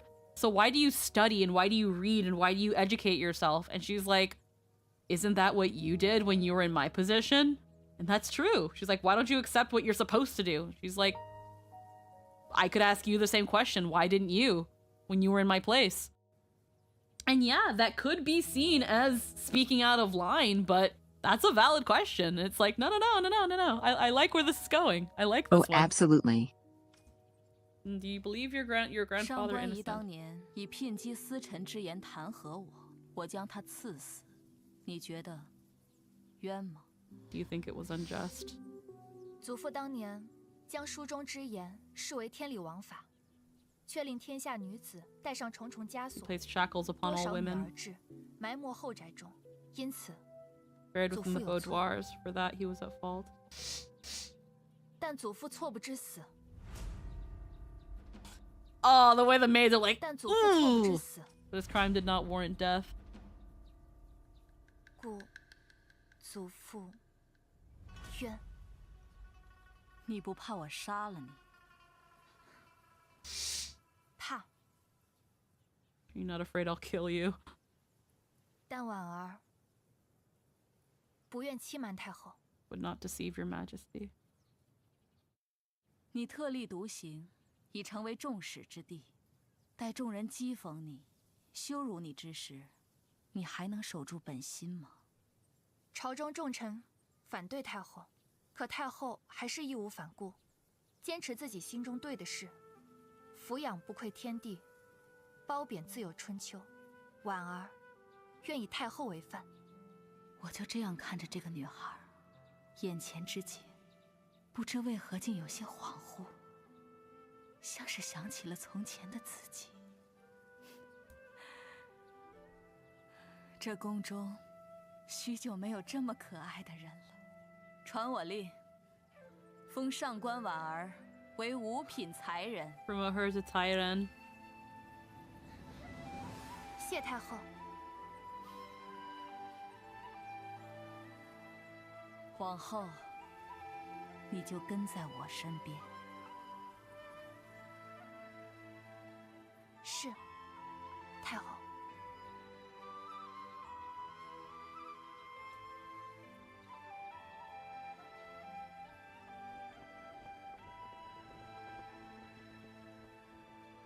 The irony that it's his granddaughter. 接报！接报！接报！ 30 seconds later, she was found dead in a ditch. We Now, didn't here's do the it. thing. It just happened.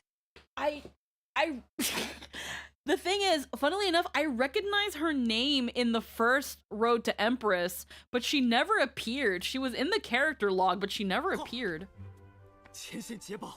If she did, it was probably in like really brief flashbacks, because it's very clear that the person narrating is us looking back on our life, and maybe she might have appeared really briefly, but she's never been a character until now. I've returned, crushed the rebellion, and secured the dynasty. We crushed it in a single month. 甚好。但是太后，李贤殿下他 Li Jian fell in the rebel ranks. Your son kind of died, though. But yeah, no Empress is like, hey, you're a Karen now. I've shown you clear favor, and so you will be killed immediately the moment I take my eyes off you. Ha. 李义父可有平安归来？ Yeah, where's Li Yifu? He dead too? 太后， Your Majesty. 这是潜伏于敌营中的眼线。 This is from our spy. 传回的李将军绝笔书。 Final letter. 军数次为我军传递关键情报，更成功离间李贤殿下与徐敬业，是此战的功臣。 He is the hero of the war. 待太后见到此信，无论臣之使命是否告成，辽祥已不在人世。臣入逆营，面见李贤殿下，向其示以陛下亲笔，辞帝未数，以得其信任，借此潜伏逆营。而后一步步设法引李贤殿下与徐敬业二人互相猜忌，直至分崩离析。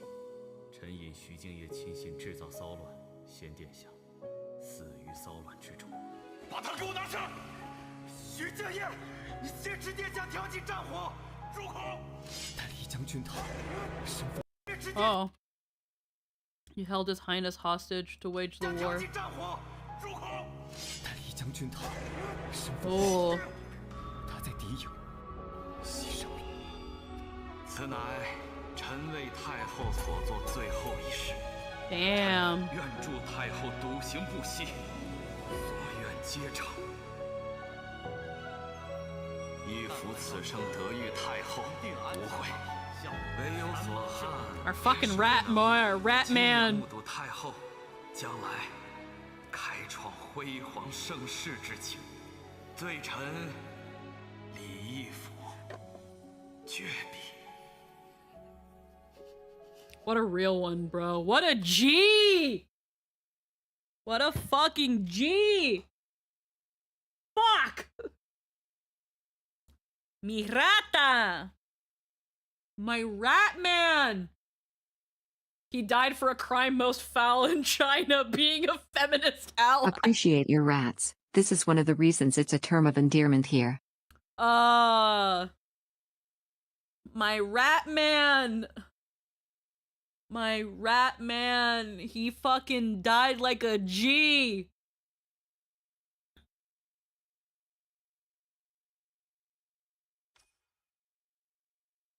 He fell in the rebel He sowed discord. By the time your majesty reads this, I will no longer be among the living. Then I devised ways, incited his followers to cause unrest. By killing him. Presented him his majesty's letter of abdication. And earned his trust. Just let me infiltrate the rebel camp.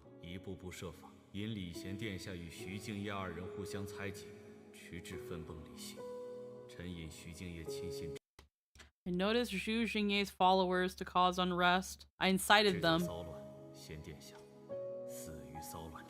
He died in the riots.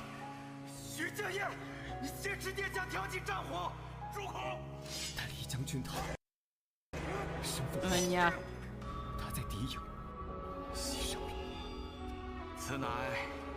So he killed the prince.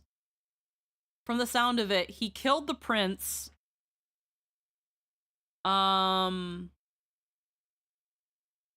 on. My brain's braining weird. He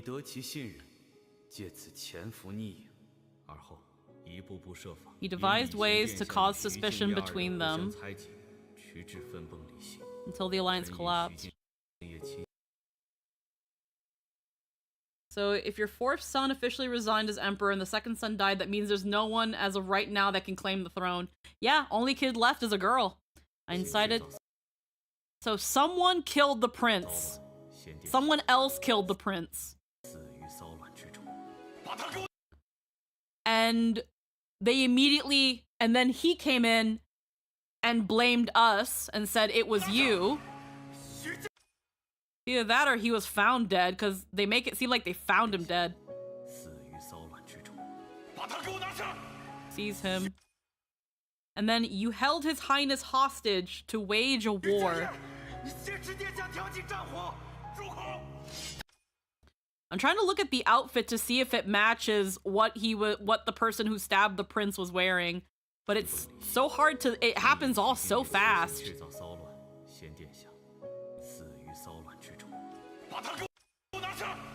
Like, it looks like he's the one that stabbed him, but it's hard to say. You held his highness hostage. No, I don't think it was him. Yeah, I can't tell, but it looks like it. Identity was exposed. He was killed by the enemies. Yeah, his identity was then exposed.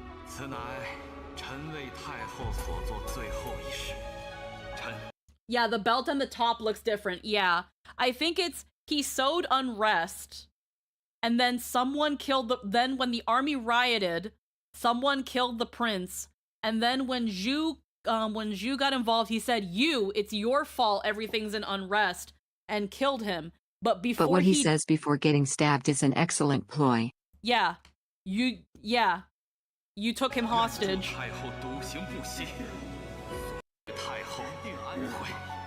A fucking rat man, bro. You lost a rat. The belt and top look different. They do. That's why I had to make sure.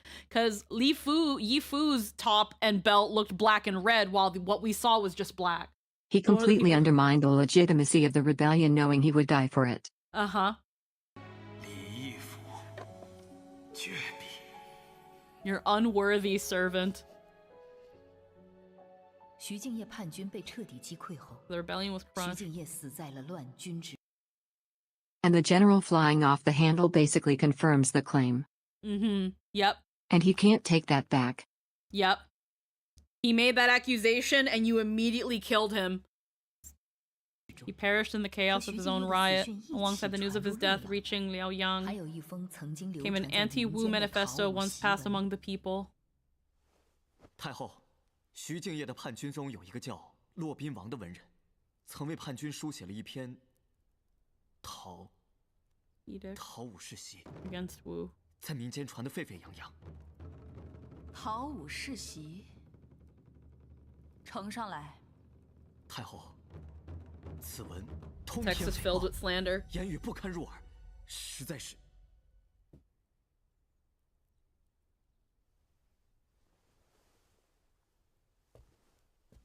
So give me it, miss. It's fucking shit. It's written like shit. It's like no, show me how bad is it? 临朝武士者，性非和顺，历时寒微，西冲圣地下臣，曾以更衣入室，几乎晚节，秽乱春宫。潜引先帝之私，因图后房之弊，入门见疾，峨眉不肯让人，掩袖宫蝉。 Jealous at every newcomer, yielding not to others in her beauty. 峨眉不肯让人，掩袖宫蝉，狐媚偏能惑主。请看今日之狱中，竟是谁家之天下？哼！哈哈哈！哈哈哈哈哈！骆宾王写出如此奇文，理应在朝为官。 你们却让这样一个有才之人流落民间，为贼人所用，是你们失职啊！太后恕罪。为何这般辞藻华丽的荒唐之言，竟有那么多人信以为真？或许，这世俗偏见，便如同这面珠帘。The worldly prejudices are like the beaded curtain. Getting to read her whole story from an outside perspective, but guess what? She's the one on the throne. Oh, again, the actress for Wu Yanzhou is amazing. I love how she's like, wow, how did we let this one get away? We should have hired him. He should be one of you. Damn, the shade. The fucking shade. The really funny part is that, even while slandering her, it's still like, but she is incredibly gorgeous though. Yep. That was one thing. They could say all these things about her, but they couldn't say she wasn't beautiful. But again, I love how her reaction to it is to laugh and say, "Man, how did we let this one get away? He should be standing with you. He should have been a chancellor." And then also looks at it again and is like, "Is this all it takes? Is this all it takes? Just some pretty words. Some nicely woven words. This is all it takes to rile people. Just be good at talking." And it's funny because yes. Yes. Yes. Unironically, yes. Yeah. People are cattle. It is all it takes. That's the thing. That's the problem. They won't say she isn't pretty or how no one is starving in the province. Yep. No, they're like, "Oh, she came in, she used to be a consort, and then she got in with the prince, and then, she kind of, held steadfast to her footing, but she is a woman."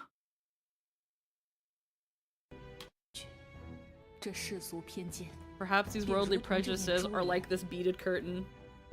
It shields me from the eyes of the realm, but not from the people's judgment. Why must women remain behind this curtain? People don't care about high-minded principles. Some do. Overwhelming majority tell themselves they do but couldn't even define the word. Ultimately, the people live on vibes and will always, always, always choose convenience. It's not even that pretty words are needed. People with no charisma somehow command followers. Yes and no, Bardu. It's not that there are people, it's not that, like, okay. So here's the thing, and I've said it many times on this channel. You can make anyone believe almost anything if you speak it confidently enough. If you are able to speak confidently and carry yourself with some semblance of confidence, the charisma comes naturally. Because as long as the person you're talking to does not see themselves strong enough to speak up, they will just instead believe what you have to say. Or regurgitate what you said back to you. Or, yeah, repeat what you said back to them, back to you. That's unfortunately why also we have a lot of grifters. Because even though they're speaking bullshit, even though literal verbal shit is coming out of their mouth, They say it with enough pizzazz and flair and confidence and arrogance. Because again, some people conflate arrogance with confidence. They say it with enough that, well, if they're able to speak like that, how can they be wrong? Sometimes that's all it takes. People are stupid. People are stupid.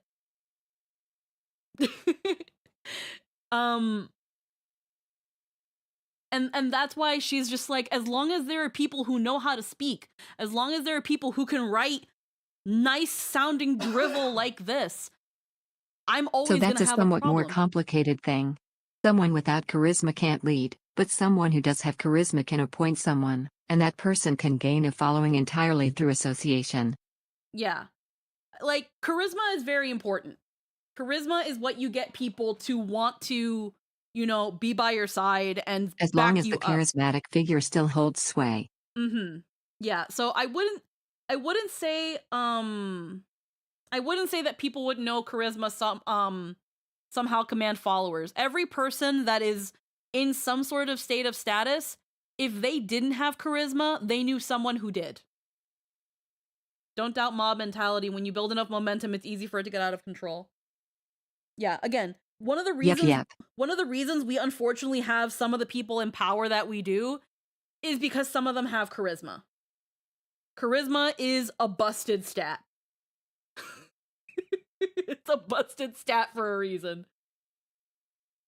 Okay.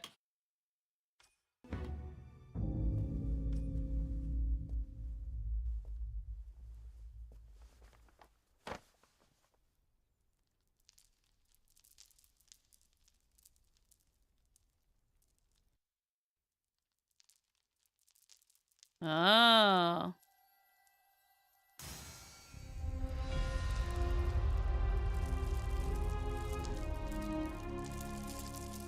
They pointed out, as long as you're behind the beaded curtain.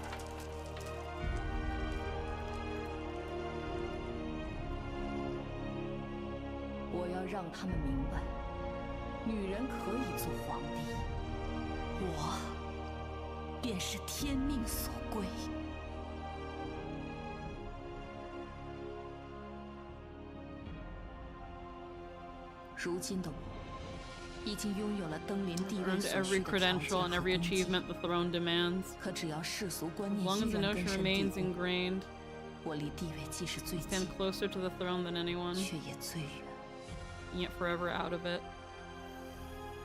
You're one step away from the throne. What will you do next? Construct halls symbolizing imperial power. Raise more temples across the realm. Build a new imperial palace.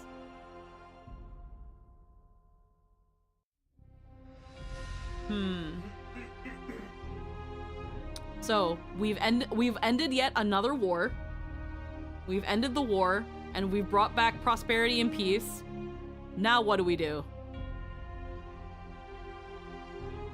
Raise more temples across the realm. Construct halls symbolizing imperial power. Build a new imperial palace. Well, right now we're standing on palaces that were built under edicts that a woman could not rule. So building a new imperial palace and settling there is to show that this is a true new beginning. This is the palace that was built by a female ruler. Raise more temples across the realm. Pull down the beaded curtain, break the glass ceiling. Yep, that's essentially what it's symbolic of. Because the beaded curtain, the symbolism behind the beaded curtain is that even though she was calling the shots, no one is allowed to essentially see her. And she is not allowed to see past it. Even though it's still a beaded curtain, you kind of still can. The idea was that she was hidden. She wasn't to be looked at. She wasn't to be, you know, seen. She was a voice in the wind. Because she is a woman. So yeah, Didn't the tearing. prophecy also say the Lady Ruler Wu would raise another palace? I don't think so. It just said that she will, that after 3 reigns, she'll take over. But I could build a new palace. So I'll build a new palace. 6个月后 6 months later. It was a while ago, yeah. A new palace was completed by your decree. 修建完成。 Second step, what will you do? Spread folk songs proclaiming you as heaven's chosen. Promote auspicious omens as proof of your mandate. Proclaim the prophecy of the woman ruler Wu. Oh. Bring that back. Bring that back. This is essentially the victory. This is the victory lap, from what I'm hearing. This is the victory lap. Proclaim the prophecy of the woman ruler Wu. I say folk songs. Proclaiming you as heaven's chosen. It makes the commoners more accepting. Ozzy Smith, thank you for the subscription. Hello, hello. Spread folk songs proclaiming you as The heaven's fun part of the prophecy is that it literally never said the woman ruler Wu would be bad. No, it never did. It never did. Spread folk songs proclaiming you as heaven's chosen. And again, everybody knew about the rumor. People were just like, ain't no way. That's not true, is it? I feel like we're like right at the end. The road to the Empress. The same heaven who mandated male domination. I'm gonna go with the prophecy and see what happens. He sent people to revive the Grand Astrologer's prophecy about the woman ruler Wu and spread it across the land. Whoa, this looks like that. Ministers and commoners alike could not accept a woman on the throne. Across the realm, opposing forces rose, one after another, forming rebel armies. They advanced towards Shanong with unstoppable momentum. The court grew unstable and the realm descended into chaos. That was bad. From a mere tyrant to a heavenly empress, all behind the curtain to come above ground, you have crossed half a lifetime. Now only one step remains. It is a step to abyss or glory. What the heck? When did we get in? Yeah, no, what was all that? What the fuck? Only by returning to the past and uncovering the truth can you cover your fate. Yeah, that's fine. One step altered all. Be watching from above, watching you bring our glorious empire to life. An overwhelming imperial aura. Yeah, so that was a bad ending. So we can still, okay, so this isn't a victory lap. This is, you can still fuck up. So the choice was to build a new imperial palace. What was all this fucking animation? Where'd all this fucking come from? What is this shit? I hope it's not the AI. I hope it's not the AI. I've heard things. We're at the tail end, so we'll talk about it if we've got a moment. And this is a branch based on your previous choice, I think. Mm-hmm. It might be, yeah. We'll talk about it in a sec. We'll talk about it in a sec, because I've heard some things, but I kind of wanted to rescind saying anything, because for the most part, the game hadn't had anything, and the fact that it's the very tail end makes me wonder. Spread folk songs claiming you as heaven's chosen. You had folk songs composed in your name, and spread across the land.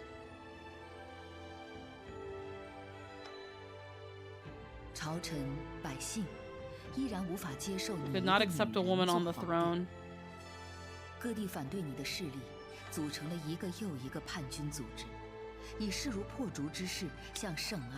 Wonder what caused this choice. Okay, so that didn't work. It has that, yeah. Okay. Can you change fate? So that still took us here. Okay. Pass the throne auspice. Promote auspicious omens as proof of your mandate. What's this one then? You fabricated omens, denoted your choice, foretelling the rise of the what?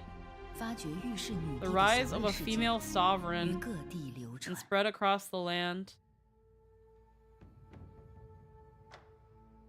No.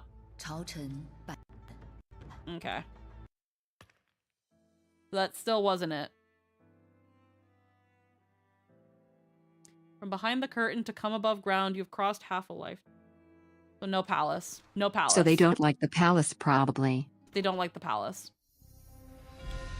So what's this one called? Pass the throne, grace.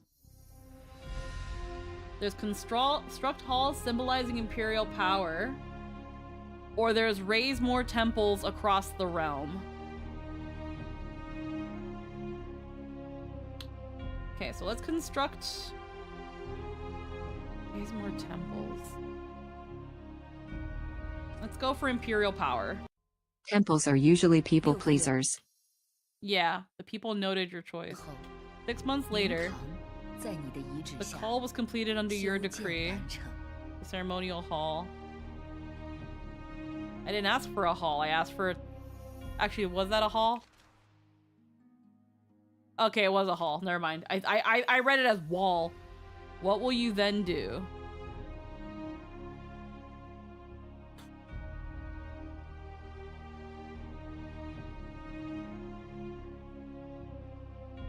Spread folk songs proclaiming you as heaven's chosen.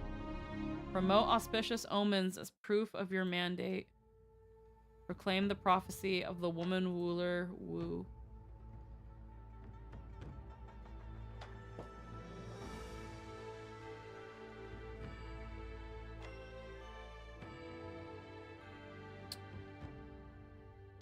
Let's go with the folk songs.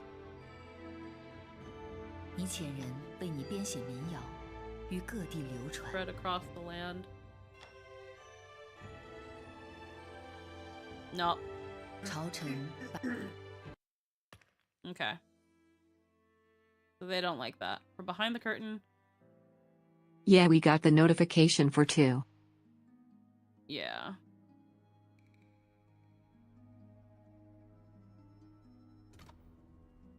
Yeah, it was. Auspicious omens as proof of your mandate.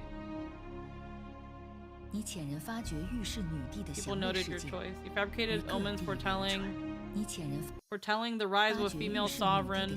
Yeah, they used AI near the end. What the fuck? Spread across the land. Okay. Imperial Ceremonial Hall, symbol of imperial power throughout history.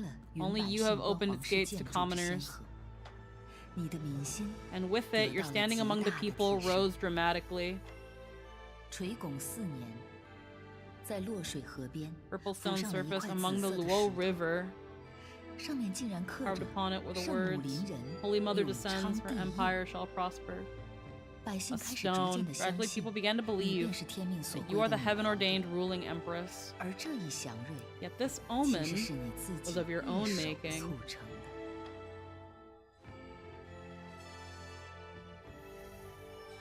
With the public support at its peak, do you wish to build a grand Buddha to bless the people? I wish y'all would have either just filmed something and used CGI or just fucking gave me pictures and not this shit. Yeah, y'all can have a dumb Buddha. Dominate. What's that? What happened? Yeah, what's this? This looks harmless. You donated your official stipend to build a grand wheel Buddha statue in Laoyang, praying for the blessings of the common folks. Yeah, see, I like that. That looks like it was made in fucking Blender. I hope. The Buddha statue was completed. You went in person to pray. Your standing among the common people rose further still.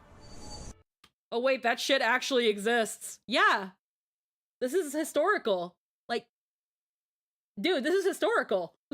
This is historical. Prayer feature unlocked. Now, calls for you to take the throne grew louder by the day. Court officials and the people of Laoyang petitioned over and over, urging the Empress Dowager Wu to ascend as emperor. Most of Don the people submitted the in this letter of game are part of abdication 3 Chinese times. record. Sorry, the game was speaking over you. What happened?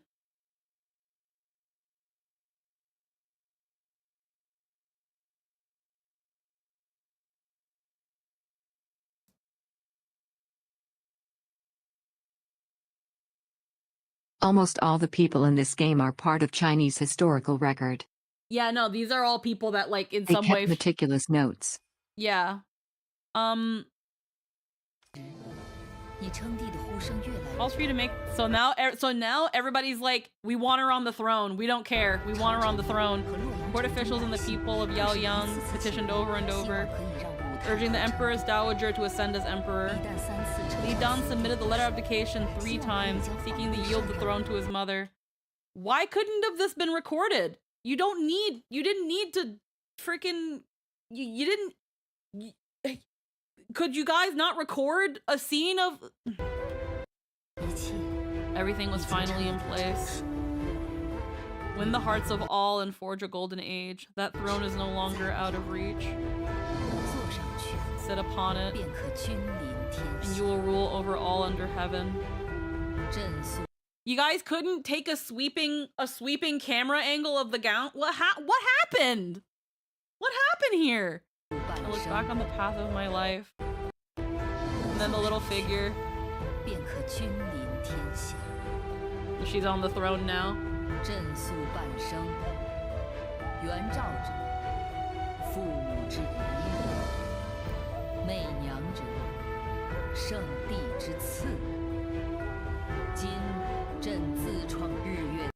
Now I've created the character Zhao, where sun and moon united.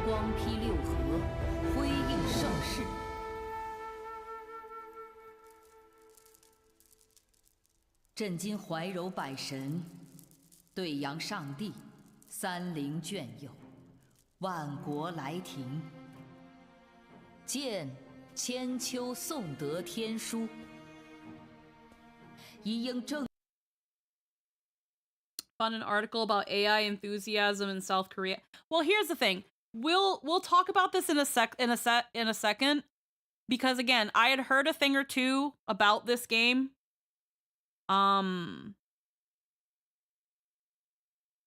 After I bought it. But we're gonna talk about it in a little bit, so just pause. I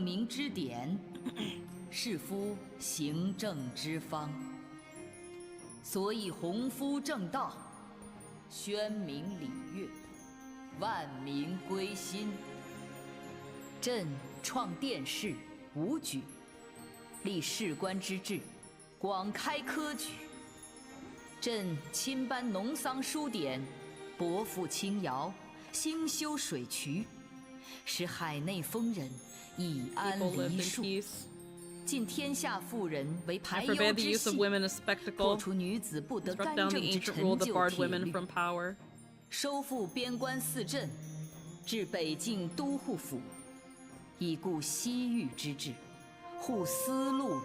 Kept the Silk Road open.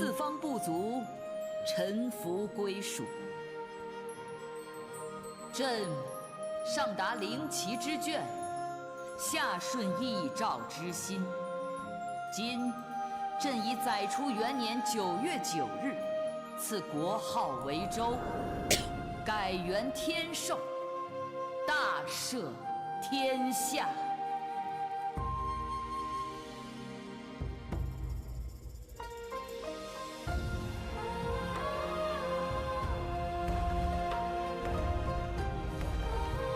天授元年9月初9。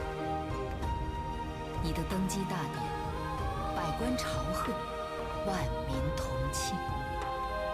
终于，你站上了权力的最巅峰，翻手可创盛世，覆手可护苍生。53年了。 53 years from the day you first entered the palace to the day you returned. 从再次入宫到君临天下， From your return to the day you claimed the throne. 53 years. 步惊心，如履刀刃之上。你杀了很多人，该杀的，不该杀的，你一直向前，从未停止自己的脚步，更从未后悔自己做过的每一件事。如今天下入怀，你便是这江山天命所归。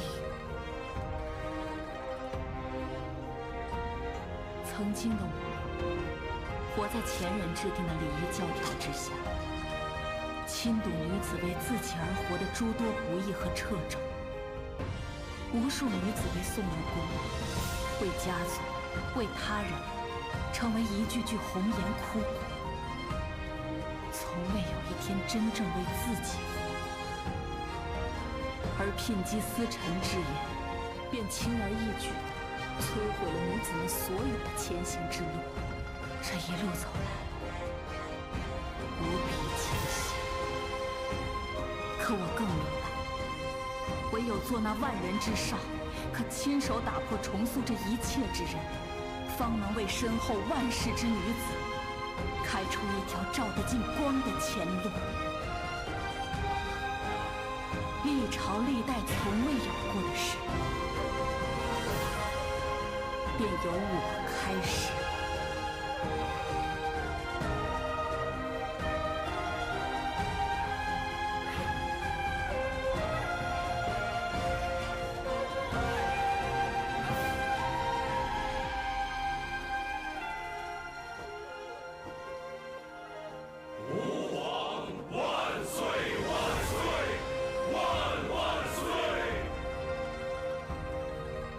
朕承天命，开创五洲。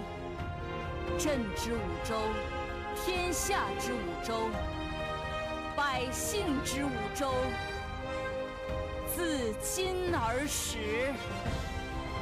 这盛世天下，与尔等共享。吾王万岁万岁万万岁！吾王万岁万岁万万岁！吾王万岁万岁万万岁！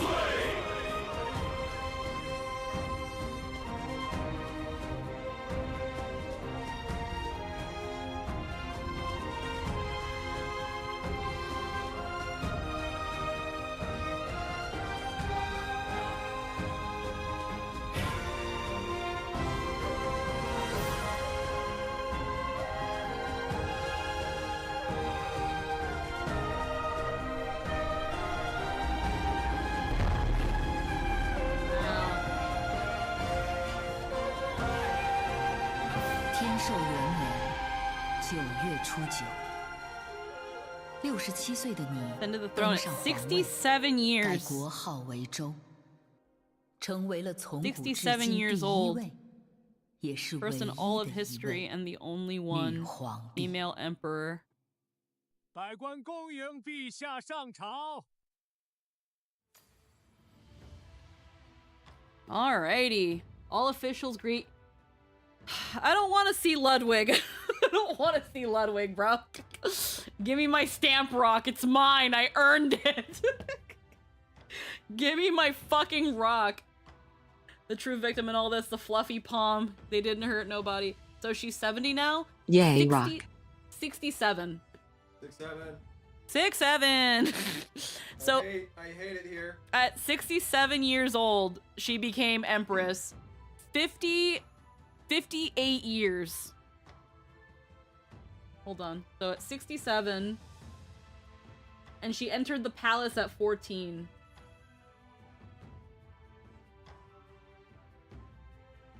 Yeah, 53 years. 53 years of this bullshit.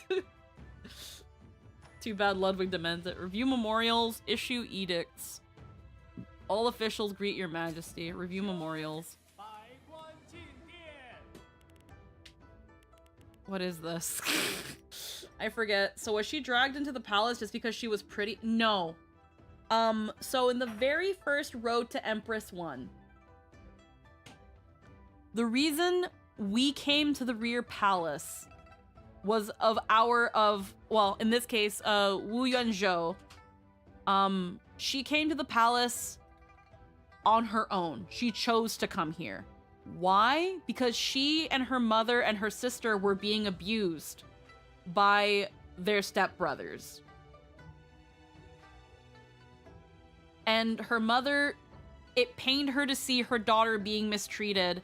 So she said, I'm going to the rear palace. I'm going to go, I'm going to be a part of the rear, I'm going to come to the rear palace. I'm going to get prestige and, you know, do good by my family that way and escape the abuse. The reason she was able to do this was because her aunt, consort Yang, was one of the 4 consorts. Because her aunt being one of the 4 consorts, she could come into the palace already a 5th ranked Tyran. So when she came to the palace at 14, she wasn't, she didn't start as like a lowly palace maid, you know, cleaning floors and cooking food and stuff like that. She was a Tyran. She was going to serve the emperor. That's what she came in as. And she was only able to do that because a family member was a person of status. Memorials. Marine navigation. I don't know what this is. Your humble servant proposes floating a magnetized needle upon water to guide merchant ships across the open sea. What is this? Your Majesty, I have discovered that a magnetized needle floating in water can reliably point north and south. With this device, the merchant fleets of Great Zhou could sail across every sea beneath heaven. And you expect us to believe a single floating needle can conquer the oceans. I know overseas travel better than most. The far seas are treacherous and unpredictable. Of the 10 ships that depart, perhaps 3 return.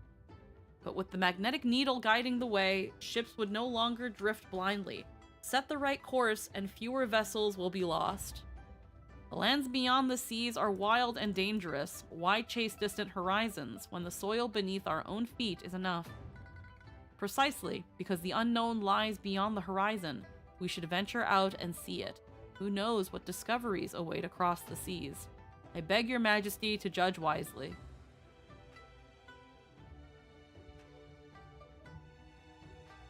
A compass?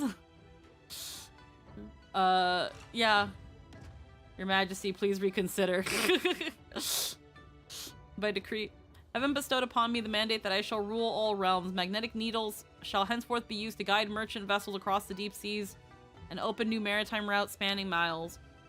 Riches beyond counting lie hidden upon the seas, and with this instrument, the ships of Great Zhou may sail freely across all 4 seas. Exploration of distant waters shall benefit both the state and the people alike. Naval fleets and merchant vessels shall be equipped with magnetic needles immediately without delay. Approved. With magnetic needles, even 10,000 miles of open sea seemed no more daunting than a calm river. Great Zhou's merchant fleet soon sailed as far as Persia, returning with exotic spices and treasures from distant lands. Before the Empress, maps of newly charted seas slowly unfolded across the Imperial desk. At last, the true shape of the wider world began to reveal itself. Your Majesty, behold, the stars above and the endless seas below. All of it could be claimed for Great Zhou's onward march. Hi, Vivi! Oh, was I turned into a shrimp? Oh, I see. Why wasn't I informed of this? Oh, I did not hear lemon pepper shrimp. Did y'all hear it? Did y'all hear it? God damn it. It says it played. Well, you know what? I sure didn't. It was very quiet. Okay. I do have to fuck with voice mod. I think voice mod's made itself very quiet as of late, and maybe I have to fix that. Interesting. Well, either way. I guess I'm shrimp. Yum yum yum yum yum yum yum. We need to get a shrimp Chinese dress now. Yeah, I guess. I don't want to review memorials. Can I leave?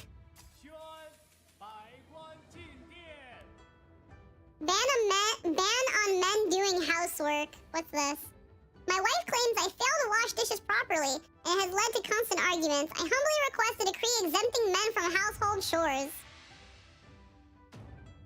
Your Majesty, my wife complains daily that I never wash the dishes properly. Our household is filled with endless arguments. Your humble servant requests an imperial decree forbidding men across the realm from meddling in housework altogether, thus ending such disputes at the source. A household thrives when responsibilities are shared. This proposal merely encourages laziness and shirking duty. How could any family remain harmonious under it? I'm a pillar of the state. These hands are meant for reviewing memorials, not scrubbing bowls. If you can't even wash a bowl properly, are we supposed to believe your memorials are handled with care? A true man's ambitions stretch across the world, yet now we're trapped arguing over kitchen chores and dirty dishes. One must first bring order to the household before governing the realm. If you cannot manage small matters at home, how can you govern the realm? I beg your Majesty to reconsider. Yeah, no, fuck you. Go wash the fucking dishes. Housework should be... Your Majesty is wise indeed. Only by governing the household can one govern the nation. Wanier, Chancellor. Husbands and wives continue sharing the burdens of daily life together. From then on, fewer households argued over status or responsibility, and more kitchens were filled with warmth instead of resentment. The sounds of cooking fires and clattering pots carried the harmony of ordinary family life throughout the capital. By refusing to meddle in such domestic matters, the throne ended up protecting the quiet happiness of countless homes, strengthening the great foundation of Great Zhou. Can I leave? I don't want to do this. Issue edicts. Oh! As for the late Ruer, what will you do? Your personal maidservant, we will honor. Decree of Emperor Wu Zhou. Heaven bestowed upon me the mandate that I shall rule all realms. Chamberlain Ruer sacrificed her life in defense of the Empress. Heaven and earth bear witness to her loyalty. She is to be posthumously elevated to the rank of Shangong. Posthumously honored. Her ceremonial robes as a fifth-rank Shangong were placed before her spirit tablet, red silk threaded with gold, more splendid than anything she ever wore in life.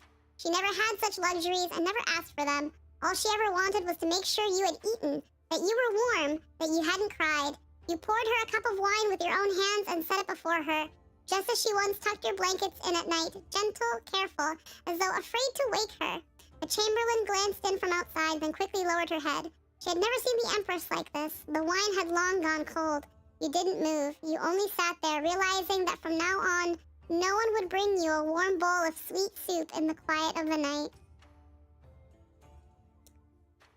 As for Empress Wang, born of nobility, born into an easy life, born to win, never to lose.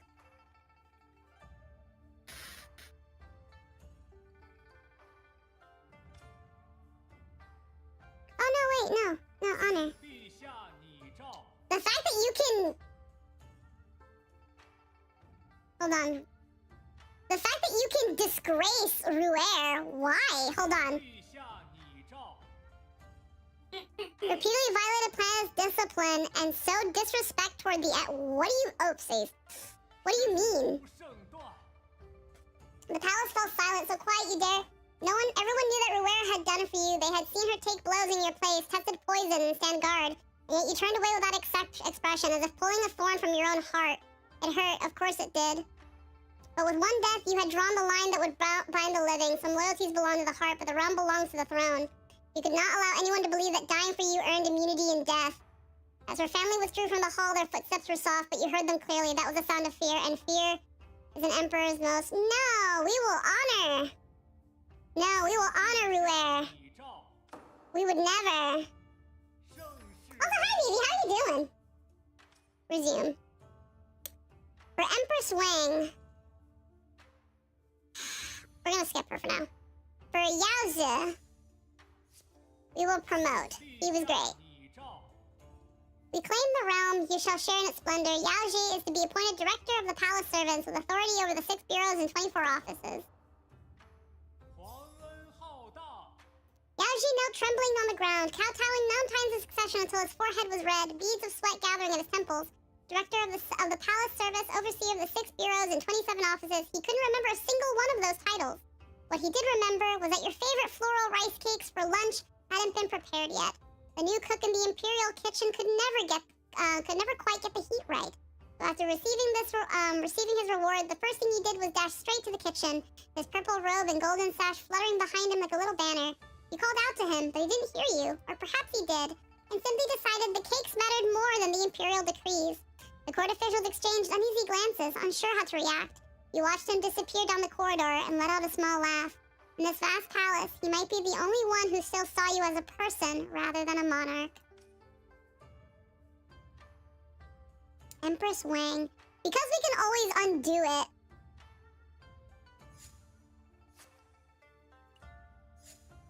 Attendant. Your personal maidservant.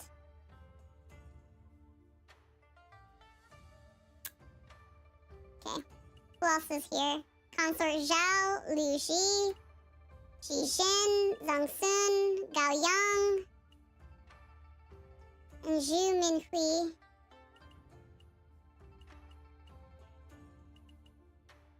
So Empress Wang is still alive. Acknowledgement from a wise ruler.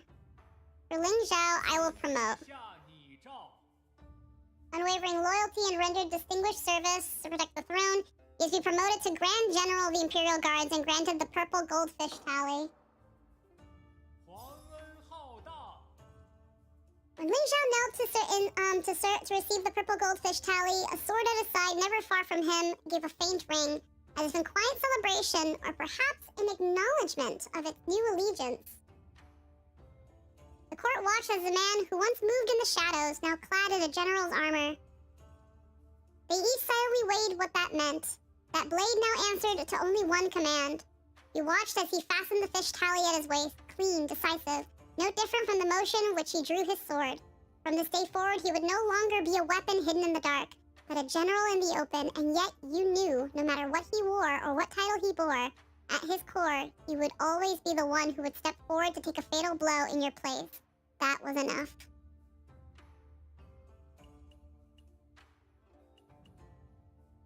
You know we gonna promote my girl Ji Xin, right? You know we gonna promote my girl Ji Xin. Ally. Of course. Enemy. You know we gonna promote my girl.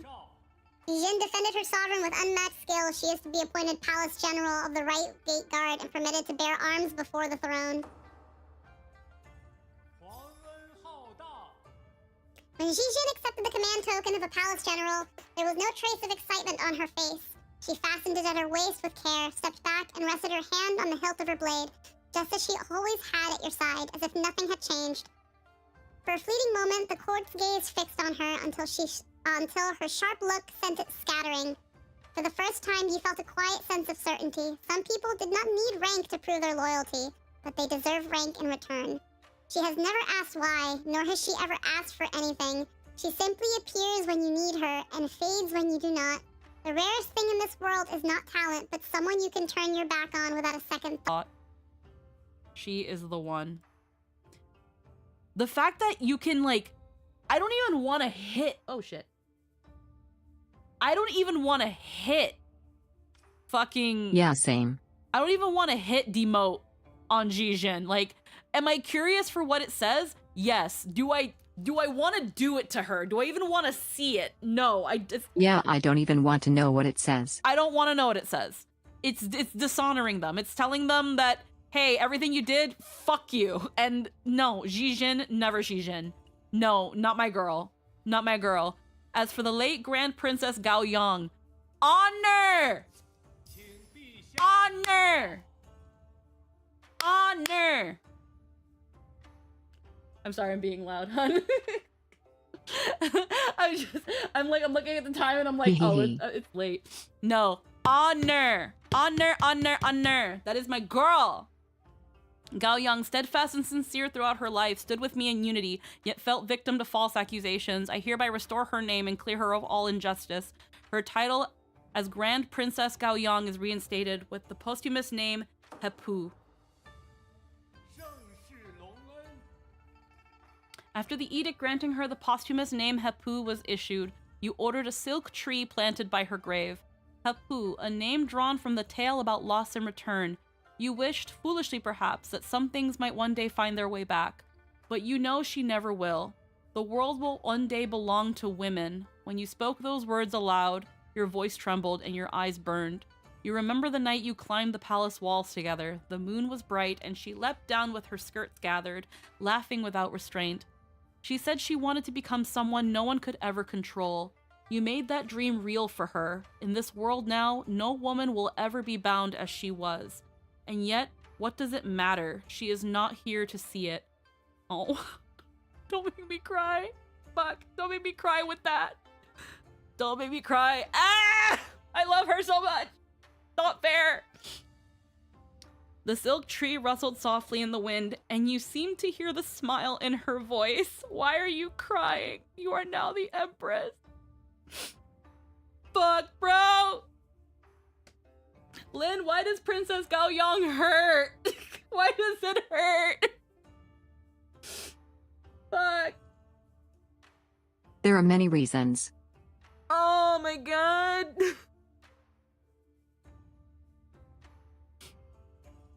She didn't fucking deserve it, bro.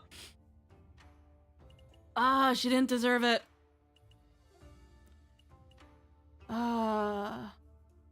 Li Yi, we're honoring my rat man. Honor the rat man. Chancellor Yi, steadfast in righteousness throughout his life, turned the tide in times of crisis to safeguard the realm. He is hereby posthumously granted the title of Grand Marshal, with the posthumous name Zongsu, and honored with burial inside the Imperial Mausoleum.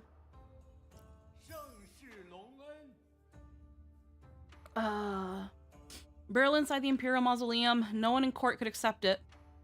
The consulate submitted 7 memorials overnight in protest, denouncing him as morally corrupt, unworthy of such honor. You did not care. A blade that broke for you deserves a place beside the Imperial tomb, even if it was stained with filth and rust, even if holding it once made you recoil.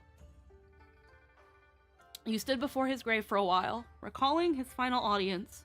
In all my life, the only honorable thing I did was serve your majesty. You said nothing then. Now you believe him. The wind carried over from the Imperial Mausoleum and it struck you. Perhaps that wasn't humility. Perhaps it was sorrow. A whole life and only one decent deed to show for it. That is a kind of loneliness few could bear.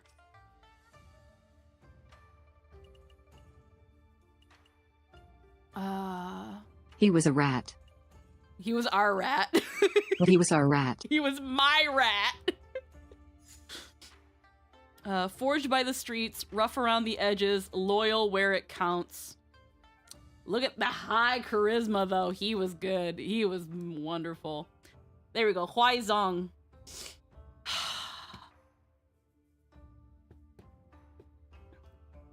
The late Ji Huaizong. So this is difficult. A little bit. Also being real, I don't think what he did was a betrayal. No, I really don't think so. I think that, unfortunately, at the end, he felt he had to crumble. He felt he had to fold. Ay, coño. It was just misguided. Yeah. It's not that he betrayed us. It's that he himself looked at everything and didn't see another way out.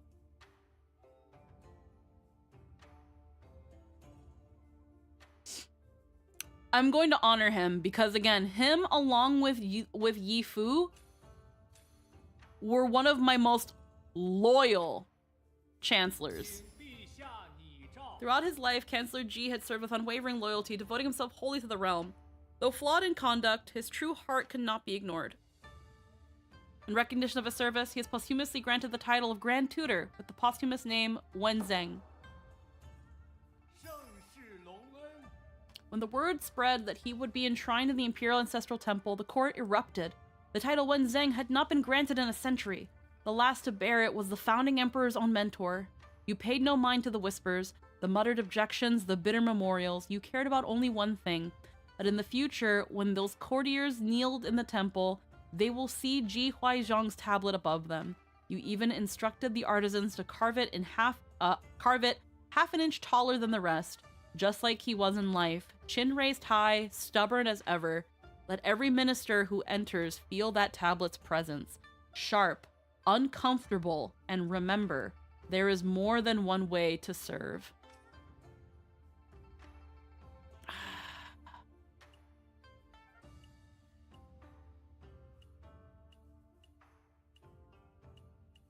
Zhu Minhui.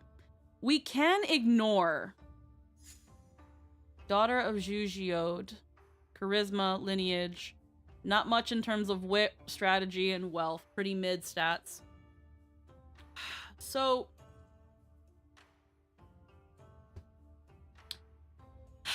this one's hard. This one's a little hard. We don't have to do anything with her. I don't think he was wrong, but he was forced to bend due to the paradigm. He was correct that the basis of the war was stupid and misguided, but it was how they felt, and his solution was the quickest way to end the war. Yeah. Promote, demote. Promote, demote. For the late Luigi, what will you do? Honor, disgrace, ignore. As for the Chancellor Zongxun, promote or demote?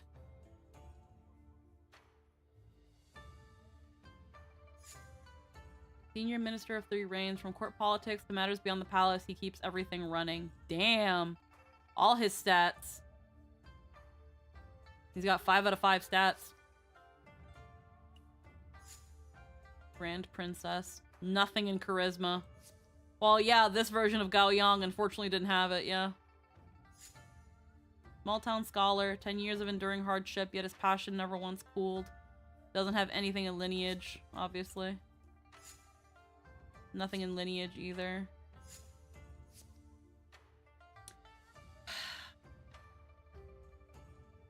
I can't really honor or disgrace her. I don't want to honor her, but I don't want to disgrace her either.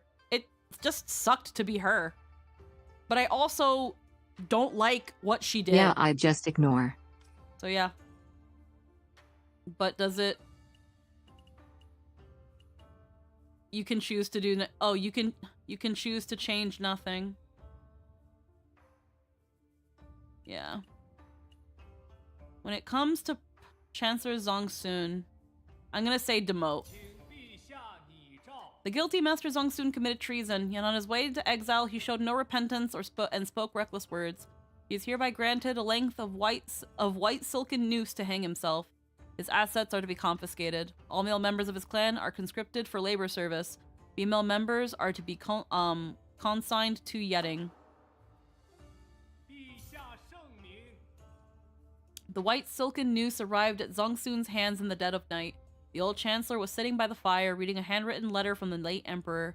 4 words: Minister of the State. The ink had already yellowed with age. It was said that after reading it, he carefully folded the letter and placed it inside his robes. He straightened his clothing, tied his white hair with meticulous care, and took all the quiet time he needed to finish the last task. He did not struggle. He left no final words. It was as if everything he had needed to say in this life had already been said. The next day, your men arrived at his residence. There was nothing of value left.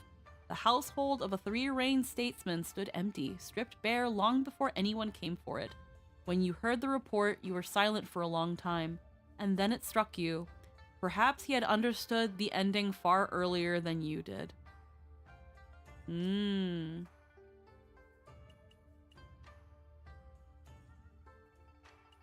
So when they're honored, it shows flowers, and when they're demoted, it shows chains. Interesting. As for the late Luigi, Shanggong, she got no fucking stats, bro. She is mid as fuck. So here's the thing with Luigi. Yep. We ain't gonna honor her.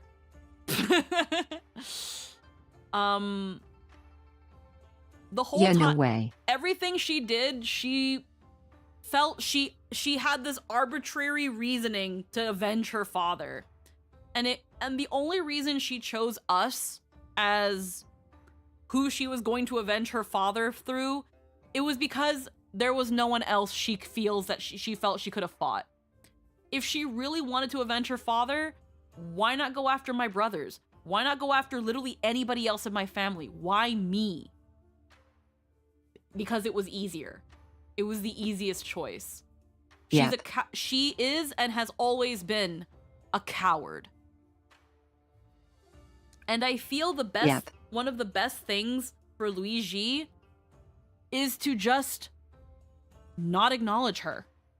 Let her be forgotten. She's not worth being remembered. To punish and disgrace her and her family would be no better than what she was going to do to us. Let it stay. She made it personal. It's staying personal. Well, because again, this thing was never this thing was never personal. She even acknowledged, I know you didn't do anything, but you're the easiest person I can take it out on.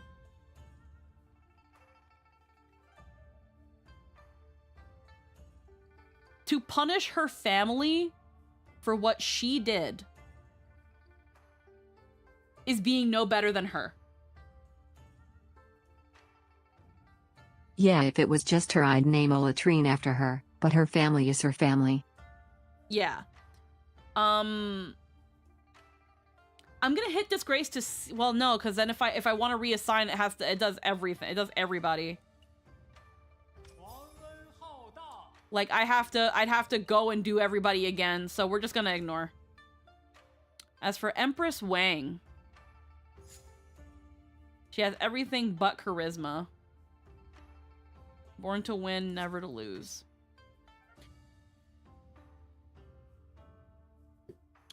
So I'm of two minds on her.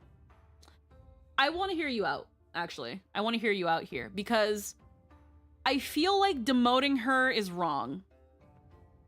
Because she, for most intents and purposes, was kind of a puppet. She was kind of just a figurehead.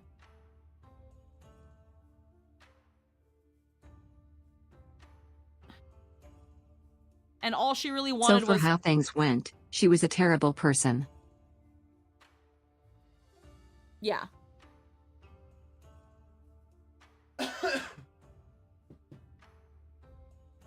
She was a massive control freak with an overinflated ego. Mm-hmm. Absolutely.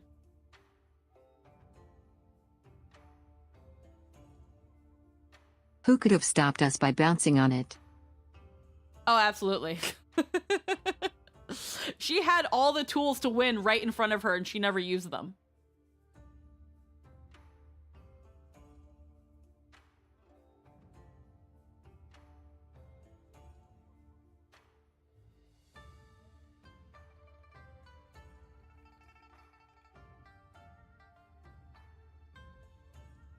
But on the other end, we stripped her of rank by framing her. Yeah. Which, to be fair, she also did. Yeah. Kind of her family's mo. Yeah. That being said, would you personally demote her or promote her?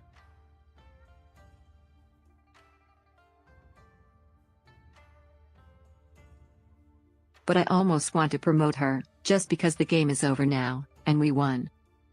Yeah.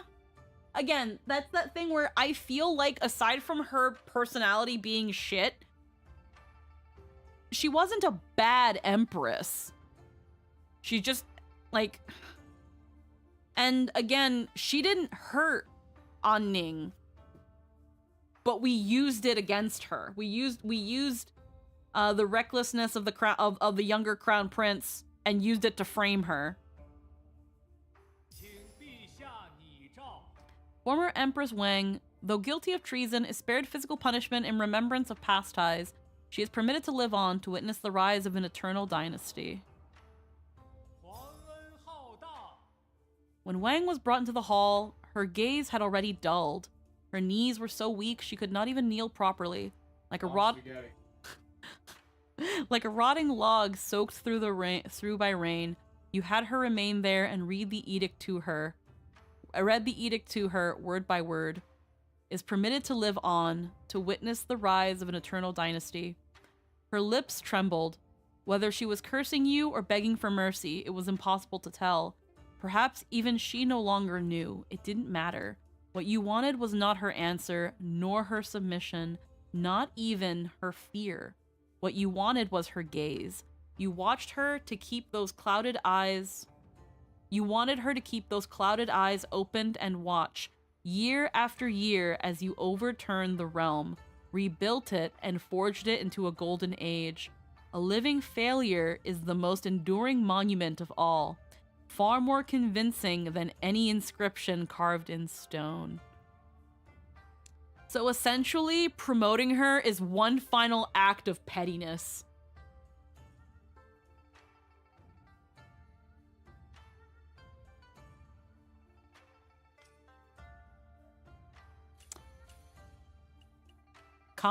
No. What the? Yeesh. One final act of pettiness by promoting Empress Wang. Consort Zhao. No strategy, no charisma. The beautiful fool everyone falls for. Grounded again? Grounded once again? Consort Zhao of... So here's the thing. I low-key want to promote her. I low-key want to promote her. Yeah, go for it. Consort Zhao, though stripped of rank, She's not a threat. Once defied the deposed Empress Wang and held no fear of authority. She is to be recalled to the palace and appointed 5th rank official. The day Consort Zhao returned to the palace, she stumbled on the steps before the hall. When she got back up, the hem of her skirt was streaked with dirt and she gave you a silly grin, a small tiger tooth showing. The court officials didn't know whether to laugh. After all, her face bore a faint resemblance to yours. To laugh at her felt a little too close to laughing at you. You waved her aside and let her stand off to one side, wondering how someone would even walk straight. Wondering how someone who couldn't even walk straight had once survived the palace. Perhaps it was precisely because she was foolish. So foolish that even her enemies pitied her, that schemers felt targeting her would be beneath them. That foolishness became her strongest shield. For a fleeting moment, you almost envied her. In this lifetime, you never had the luxury of being foolish. Yeah. This is why she's a Pomeranian. This is why she's a Pomeranian. You kind of like Pomeranians, like they can be loud and they can be loud and yappy, but at the end of the day, it's kind of hard to say they're not cute. So much so that you can't like, I can't see myself being mean to a Pomeranian and feeling good about it. Hey Squeaky, from what I know, Road to Empress has lots of way to die, so counting nerf, replicas, decoratives, and such, how many weapons do you own? Girl made it to consort on being too stupid to take seriously. Yep.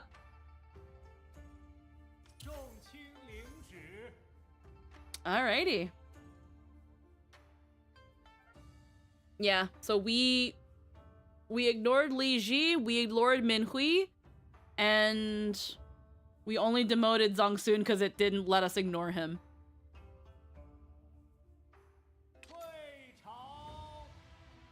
Alrighty, now I can do this. Cleared summary chapters. The imprint. From your return to your rise as the ruling Empress, you spent 35 hours and 33 minutes. You used this time to walk the path to the throne and become the ruler of all under heaven. Yeah, we didn't go back as much, so we probably would have gotten closer to maybe 95%, but we didn't go back to previous things as much. So main story unlocked, outranked 98% of players, choices made, a lot. Outranked 97% of players. Do you still remember those dead ends beneath poisonous fragrance in the freezing lake water? Do you still remember those names along your journey? Li Ji, Empress Wang, Chancellor Zhang Sun, Mo Ying. You overcame dead ends and the names behind them. Overcoming adversity. Endings witnessed. A lot. Chancellor Zhongsun held power over the court. You played the long game and struck in one decisive sweep. When Baijie invaders across the border and loyalties wavered, you took command yourself and crushed them in a single campaign. When ministers conspired and rebels rose, you tore down the curtain and stood unmoved.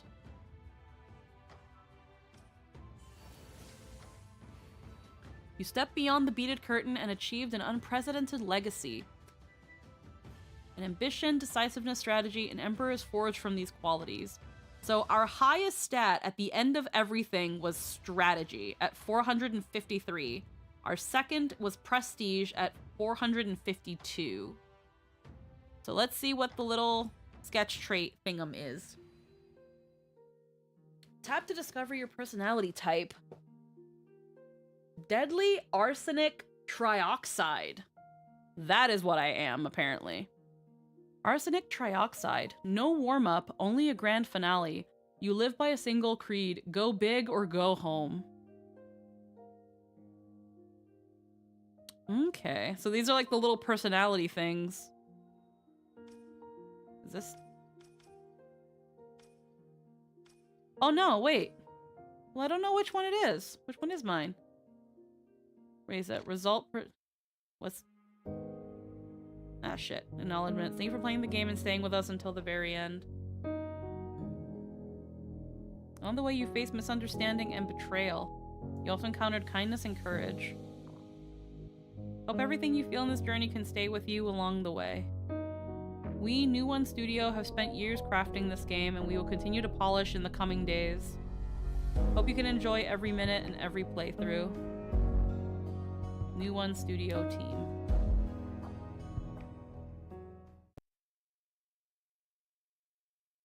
Pray menu. What's pray? Oh, today's prayer. Enter your daily... No. No. Okay, so where's the... A new envoy? So this is the Ludwig thing. So wait.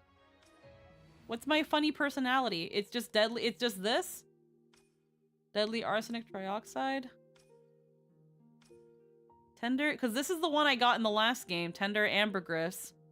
The gold standard of fragrances, gentle in presence, enduring in impact. Long after you've gone, people still find themselves thinking of you. Romantic datura. Resume?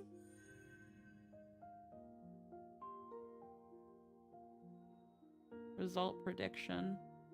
1 second. Oh, it's telling me to pick which one I think I might be.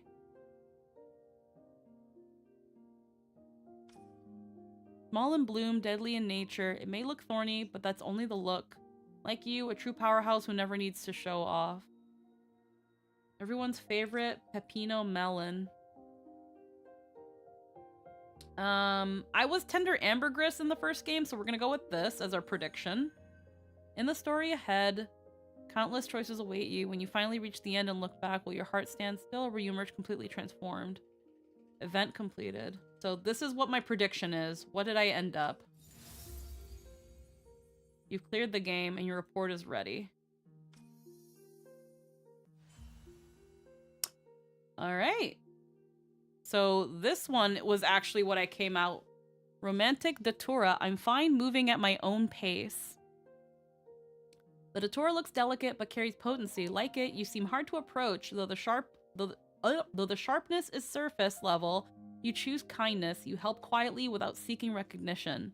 The steady one people trust. You never cared for the spotlight. While others rush, you perfect every detail. At work, you focus on doing things properly. In love, your feelings run deep. Shown through consistency and presence. Soft only for a few. Small gatherings work. Anything larger feels like torture. Your social battery isn't built for endless interaction. You prefer sincerity over networking. People who match your wavelength always find you naturally. So your confidants are Tangerine, Perth, and Complementary is everyone's favorite pepino melon. Okay. Why my little word cloud? Okay, so I thought it was gonna be tender ambergris because that's what I got last game. But it was actually romantic datura. And funny enough, I thought this one was the cutest, romantic datura. So the fact that I ended up romantic datura is also really I'm happy with that, actually. I'm happy that Tender Ambergris felt pretty fitting, and I thought it was really cute, but Romantic Datura was really, really cute and drew me to that one. But again, I'm just like, well, I got this one last time. Obvious bait, headline maker, fail every time, ever vigilant, hidden cards, let go master, let the facts speak, narrative control, big spender, love yourself, mind game, free as the wind, few words, sharp edges, trust offensive, heal with love, trap setter, adaptable, born generous.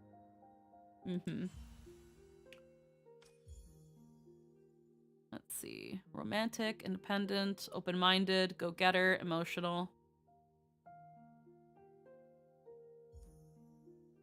Career. Detours can still bloom. Let your capabilities be heard. Soft-spoken, strong-willed. You suit detail heavy work with finance, law, or consulting. You keep everything steady. Even under pressure, you rarely lose composure. Your strength comes from quiet resilience and emotional steadiness. Lol. Your type, honey sweet love. A little surprise keeps love alive. Yeah, seriously. Your love is quiet and steady, yet shown through routines, but even safe relationships can feel routine. Break the pattern sometimes. Go somewhere new. Love needs moments that keep life feeling fresh. Routine isn't meant to be untouchable. You maintain stability. You. Picture of emotional stability. You maintain stability well, making people feel secure, but relationships need spontaneity. A random gift or sharing an exciting experience brings fresh energy. Stability and excitement can coexist. Love needs room to breathe. You keep emotions tightly held, but relationships aren't meant to be sealed off. Reach out instead of withdrawing. Let feelings come out before they harden into silence. Keep reaching for each other. Advanced strategy. You love sincerely, even if you don't always say it. The most meaningful moments happen when someone suddenly realizes it's something ordinary, just how deeply they've been cared. In something ordinary, just how deeply they've been cared for. Silence isn't always the solution. You avoid conflict, but not every disagreement is harmful. Honest conversations prevent misunderstandings. Express concerns calmly while they're still small. I see it differently is often enough. Comfort zones have doors for a reason. You let connections happen naturally, but staying in familiar circles too long limits your world. Stay open to new people. Even someone who prefers the background deserves spotlight sometimes. Kindness needs boundaries too. Your warmth makes people comfortable, but always prioritizing others can burn you out. You're allowed to say no. Healthy relationships aren't weakened by boundaries, they're strengthened. Stay sincere, but discerning. You don't need countless relationships to feel fulfilled. A few meaningful connections built with genuine care and emotional depth are already more valuable than a crowd of shallow ones. Yeah. Again, I'm happy I got this one. I'm happy. First off, I think it's the cutest one. It's the pink and purple. It's just my vibe. Really, really cute. So I'm happy that this is the result I got. Yeah, I like the flower hat. Yeah.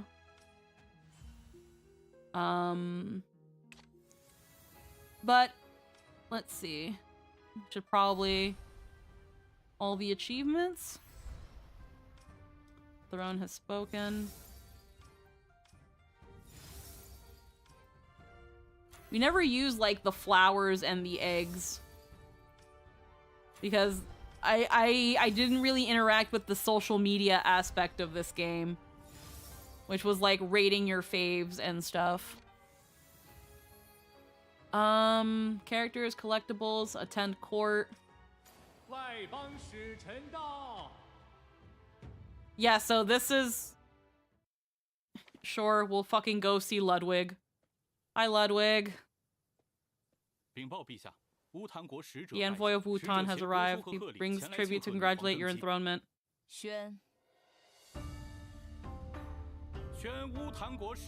Summon the white guy.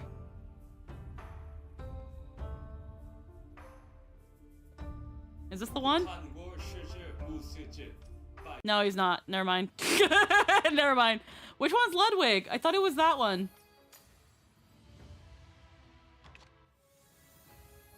Whoops. Is it this one? Fu Ling? 陛下，福邻国王子远道而来，想为陛下献上贺礼，陛下可要宣他拜见。宣。宣福邻国王子进殿。There he is! That is a wig. Yeah, it's Ludwig. 在下福林国王子，拜见陛下。 He actually. 你不远千里从 He traveled thousands of miles from the west to reach Wuzhou.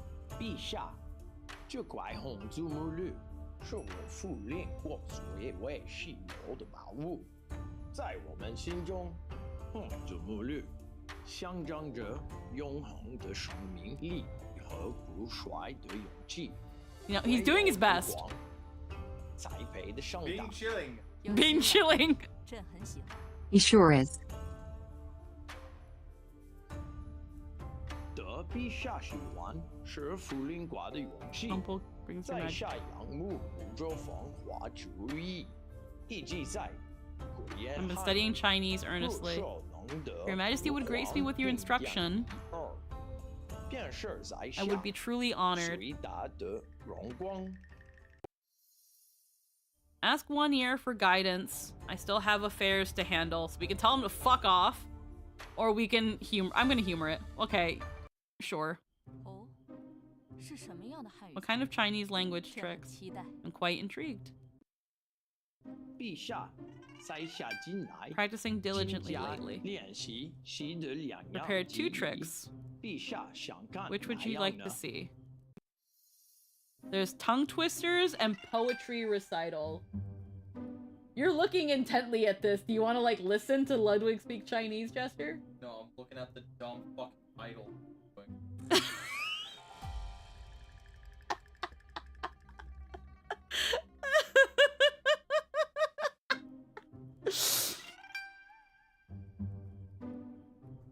So, do we want him to recite poetry or recitals? Tongue twisters. I popped in at the best time. We're only doing the Ludwig one. The tongue twisters are great. Okay. This better be a good tongue twister. If I can do it, it sucks. Tongue twister. 会炖我的炖炖豆腐，来炖我的炖炖豆腐，不会炖我的炖炖豆腐，不别炖我的炖炖豆腐。要是很常会炖我的炖炖豆腐，我的炖炖豆腐，炖炖豆腐，炖炖豆腐，我的炖炖豆腐，我的炖炖豆腐。不错不错，使者对五洲文化的赤诚之心难能可贵。 Reward him with Wuzhou, treat him to a grand tour. I've been sitting here not saying shit because I saw him on Twitter. Hey, Nero. Hello, hello.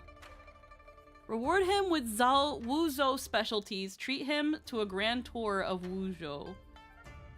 He brought me He's having fun. Yeah, he brought me he didn't get paid for this, by the way. They didn't pay him. They didn't pay him. He did this for free. Yeah, reward him with Wuzhou specialties. 朕要赏你，你如此热衷于五洲文化。 Yep. 这件昌南产的瓷器便赐予你，让福林国也一览我五洲技艺。 They flew him out and everything's still insane. They didn't pay him. 江南瓷器，何等荣耀！在下要每天 I've 为 dusted 他 every 赞 single 美 day. 爱来自瓷器。 Love from 那便 China. 有劳王子了。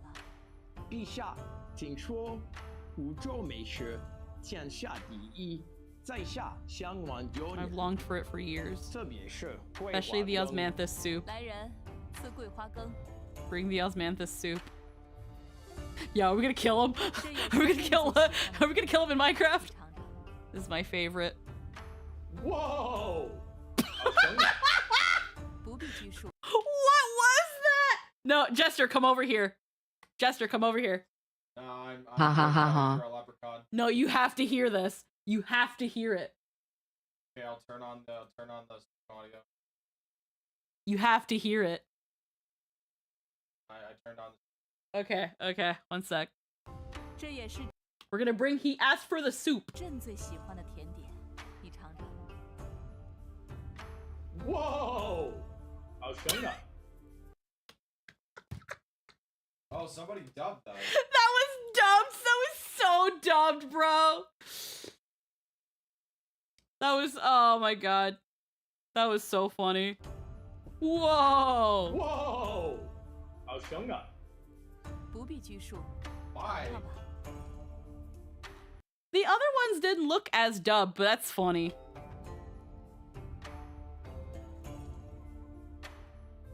钱挣钱，不愧是我州美食。你喜欢就好。 Whoa! 入安无咒，福领的旨意。 Now the audio levels are fucking ass, bro. Now it sounds like it was recorded in a fucking bathroom. 电也像乖乖一样，山 Yeah. 南一经。贵使远道而来，一路 You come all this way, I'm sure you're tired. 朕已备下了兰 You've arranged a bath and a banquet. 请贵使且 Proceed to bathe and change clothes. 洗去风尘。谢陛下。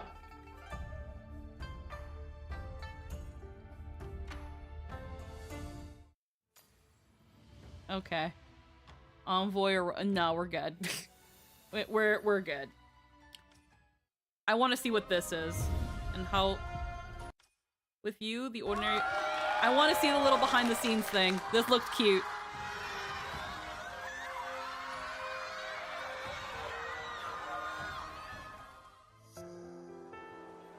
Nanchang, China. They had like a whole convention for this? Holy moly.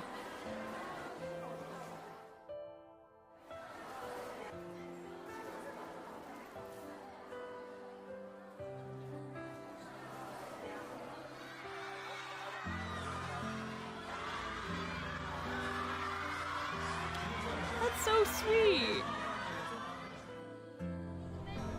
Seoul and Seoul in Korea. Wow. Oh.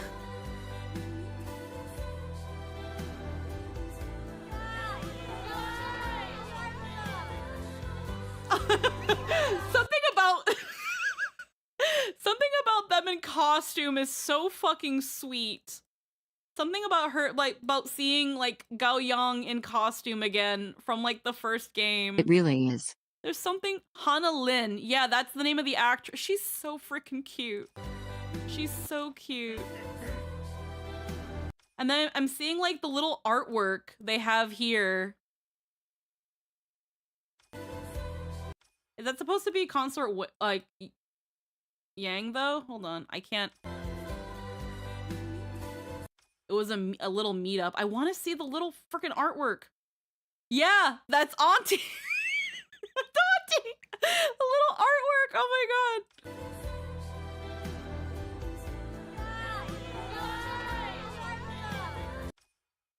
Something about him in costume holding the fucking... I know it's not Starbucks, but I'm gonna call it Starbucks for now. The fact... Again, there's something so sweet about seeing the actors in costume. He's high-fiving people. Oh my god. The fact they let him hold coffee while in a white costume. Yeah, no, seriously? The fact that fucking Lee Tai's actor is going out and fucking high-fiving his groupies. Oh.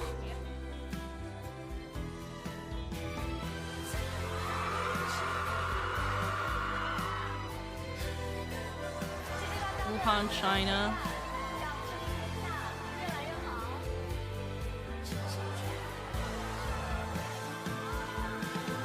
Oh my goodness!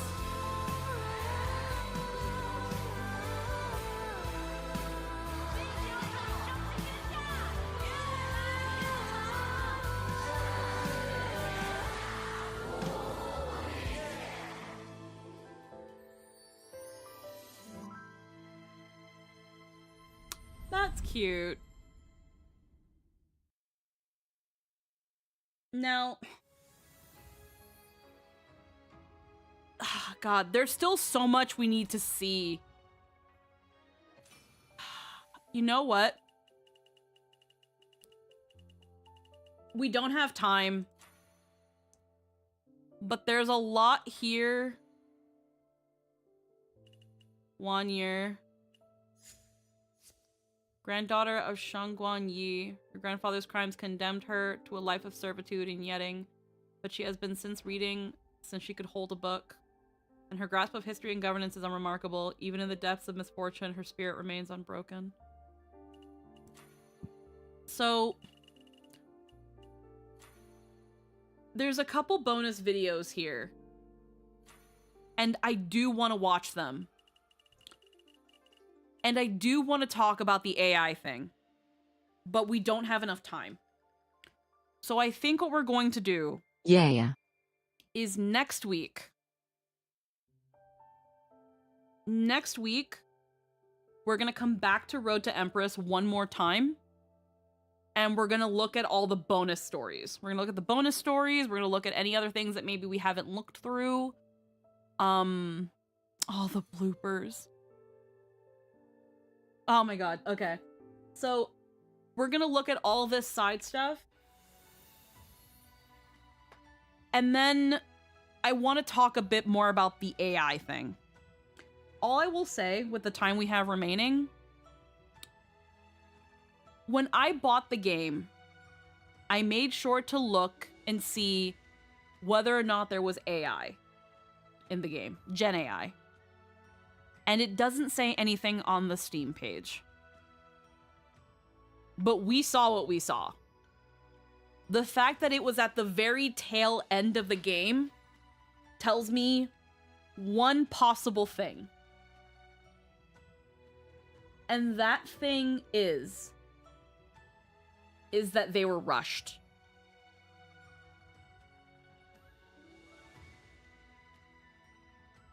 I think that the reason there was AI at the very end of the game is because they were in a tight spot.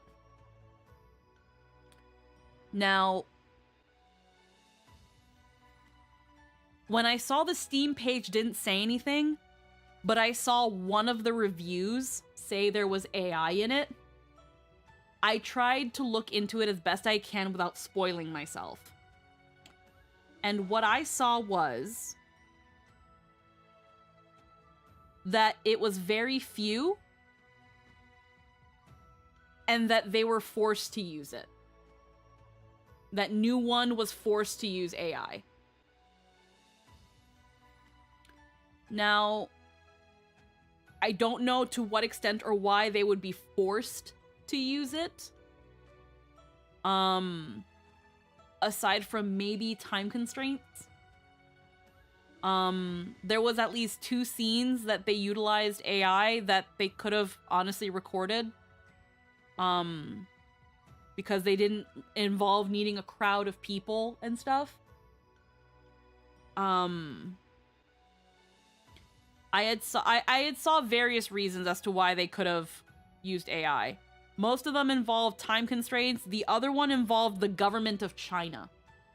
That the government of China, that essentially the Chinese government forced them to use AI because they're making a game based on historical documentation. I don't really believe that, and I couldn't find a source as to why this accusation was being made. And I will say that I am disappointed that they had to use AI in any level at the end of the game. But at the very least, because unfortunately not liking it is not going to make it go away. And I've stated it before that it's a very unfortunate black mark. Yeah. Now, when it comes to Road to Empress 1, this made me double check if Road to Empress had any AI. And the general consensus is that people haven't found AI in it. They have found some things that are a little suspect, but not to the extent of the second game. And we've seen now what the second game has, and it's a very small amount. If I was to culminate how much they used and put it in a timeline, I'd say maybe 3 minutes worth of footage was AI. 3 minutes out of a 35-hour playthrough?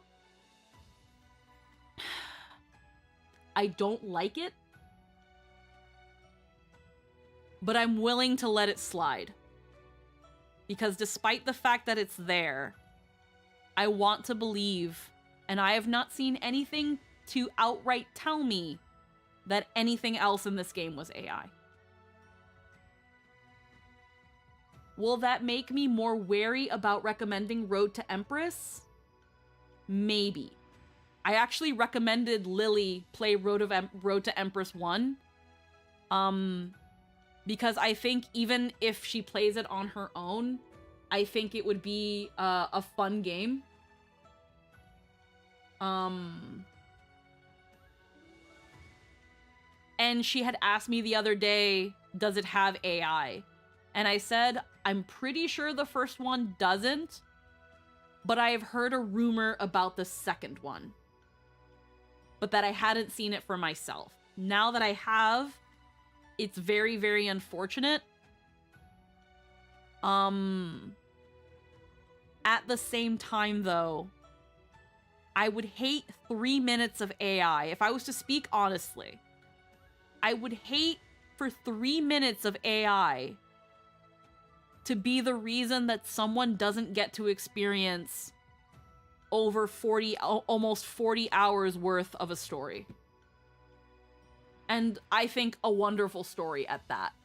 Because Li Tai's route is like another 10 hours. So 35 plus 10 hours, over 40 hours.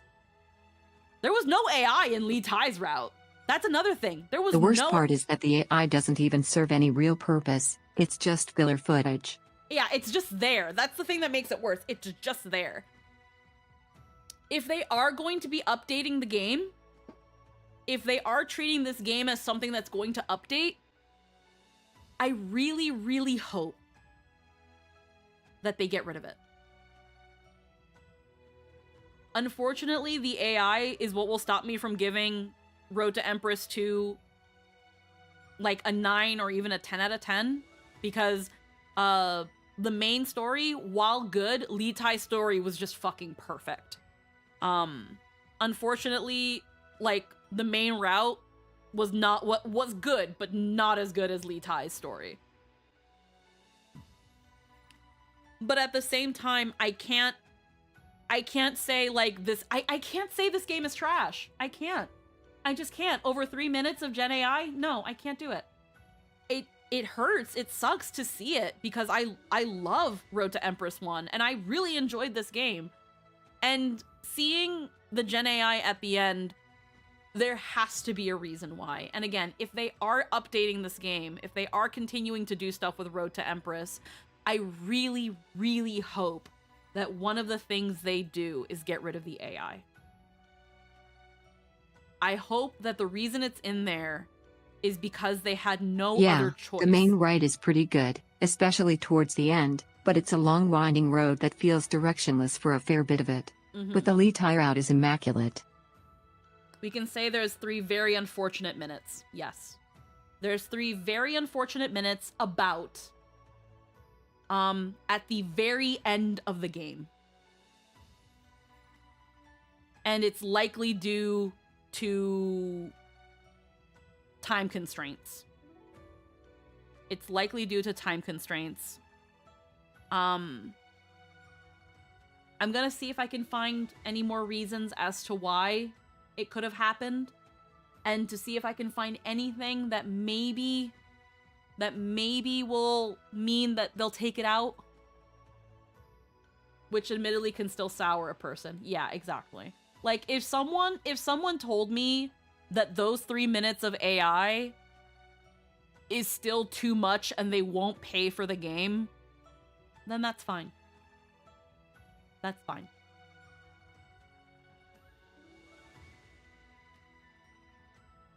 Actually, my memory's a little bit wrong. I learned about the AI rumors after we beat Li Tai's route, actually.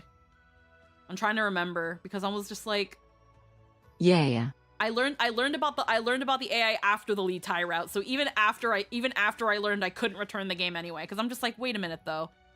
Like, when like it wasn't, again, because not long after we bought the game, we played the day it was time to play Road to Empress 2, like, we already bought it. So I think by the time I learned of any AI was, I think, after the first session of playing it. So there was no way I could return it anyway, but either way, doesn't matter. I understand if someone says 3 minutes too much, won't buy the game. I will still recommend Road to Empress 1, and then tell them, hey, if 3 minutes of Gen AI is too much, maybe just watch a playthrough of Road to Empress 2. And have that be that. There are, if someone does not want to support the game, you can find a full playthrough of the game. Although it does not have every single choice selected. It is just a straight linear. It is a movie. Or again, yeah, there's watching our playthrough. But there's one that doesn't have commentary, and I know some people like those. But that being said, I think it's time for us to go. It is late. We're not done here. So I think next week we will come back. We will do we will look at some of the character profiles. We'll look at some of the bonus videos. We'll look at the bloopers. We'll talk a little bit more about the AI stuff. I'm going to do a little bit of research. And yeah, the AI tag has been added to it on Steam now. It wasn't there before. It wasn't there before. So they've been made to disclose it, which again, they should have from moment one. Because I think I would have liked to have been disclosed, but knowing that how much there is in it now, I'm just kind of like, okay. But yeah, so. Yeah. We're gonna head out. We also might explore might see if we can try to get, it says we're only 93% through, but we're not gonna worry about it. I posted that South Korea tech focus if you want to peruse. I might look into it. The reason I'm not really sure how South Korea is involved here is because this game is Chinese. So I don't see what South Korea has to do with it. And yes, Asia has a bit of a boner. Asia in general has a bit of a boner for AI. China especially. China has recently been having quite the boner for AI. And at some point it's going to get to an extent where there won't be a single Chinese game that doesn't have AI in it. Which, in that perspective, it's pretty easy for me to say then I just won't play Chinese games. That will make things difficult for Honkai Star Rail, so hopefully it doesn't touch Star Rail, but the moment it does, and to whatever extent it does, we're gonna have to have a conversation about it. So hopefully it doesn't get to that. Yep. But yeah. We're gonna head out. Thank you so much for spending time with me, everybody. Tomorrow we're going to be back with some Gilligan's Notes. Unfortunately, we will not be having a stream on Monday, because I've got to go in for some treatment, some stuff before the wedding. But I should be around. I'm pretty sure I'll be around for Fate if we have Fate game. So I will see you all tomorrow. We'll have a good time with notes and stuff. I see Lynn nodding off. I can see you nod off now. But we're gonna head out. So thank you so much again for spending time with us. And we will see you, or I will see you tomorrow. Have a lovely night. Mwah. Bye-bye. Take care. Yay.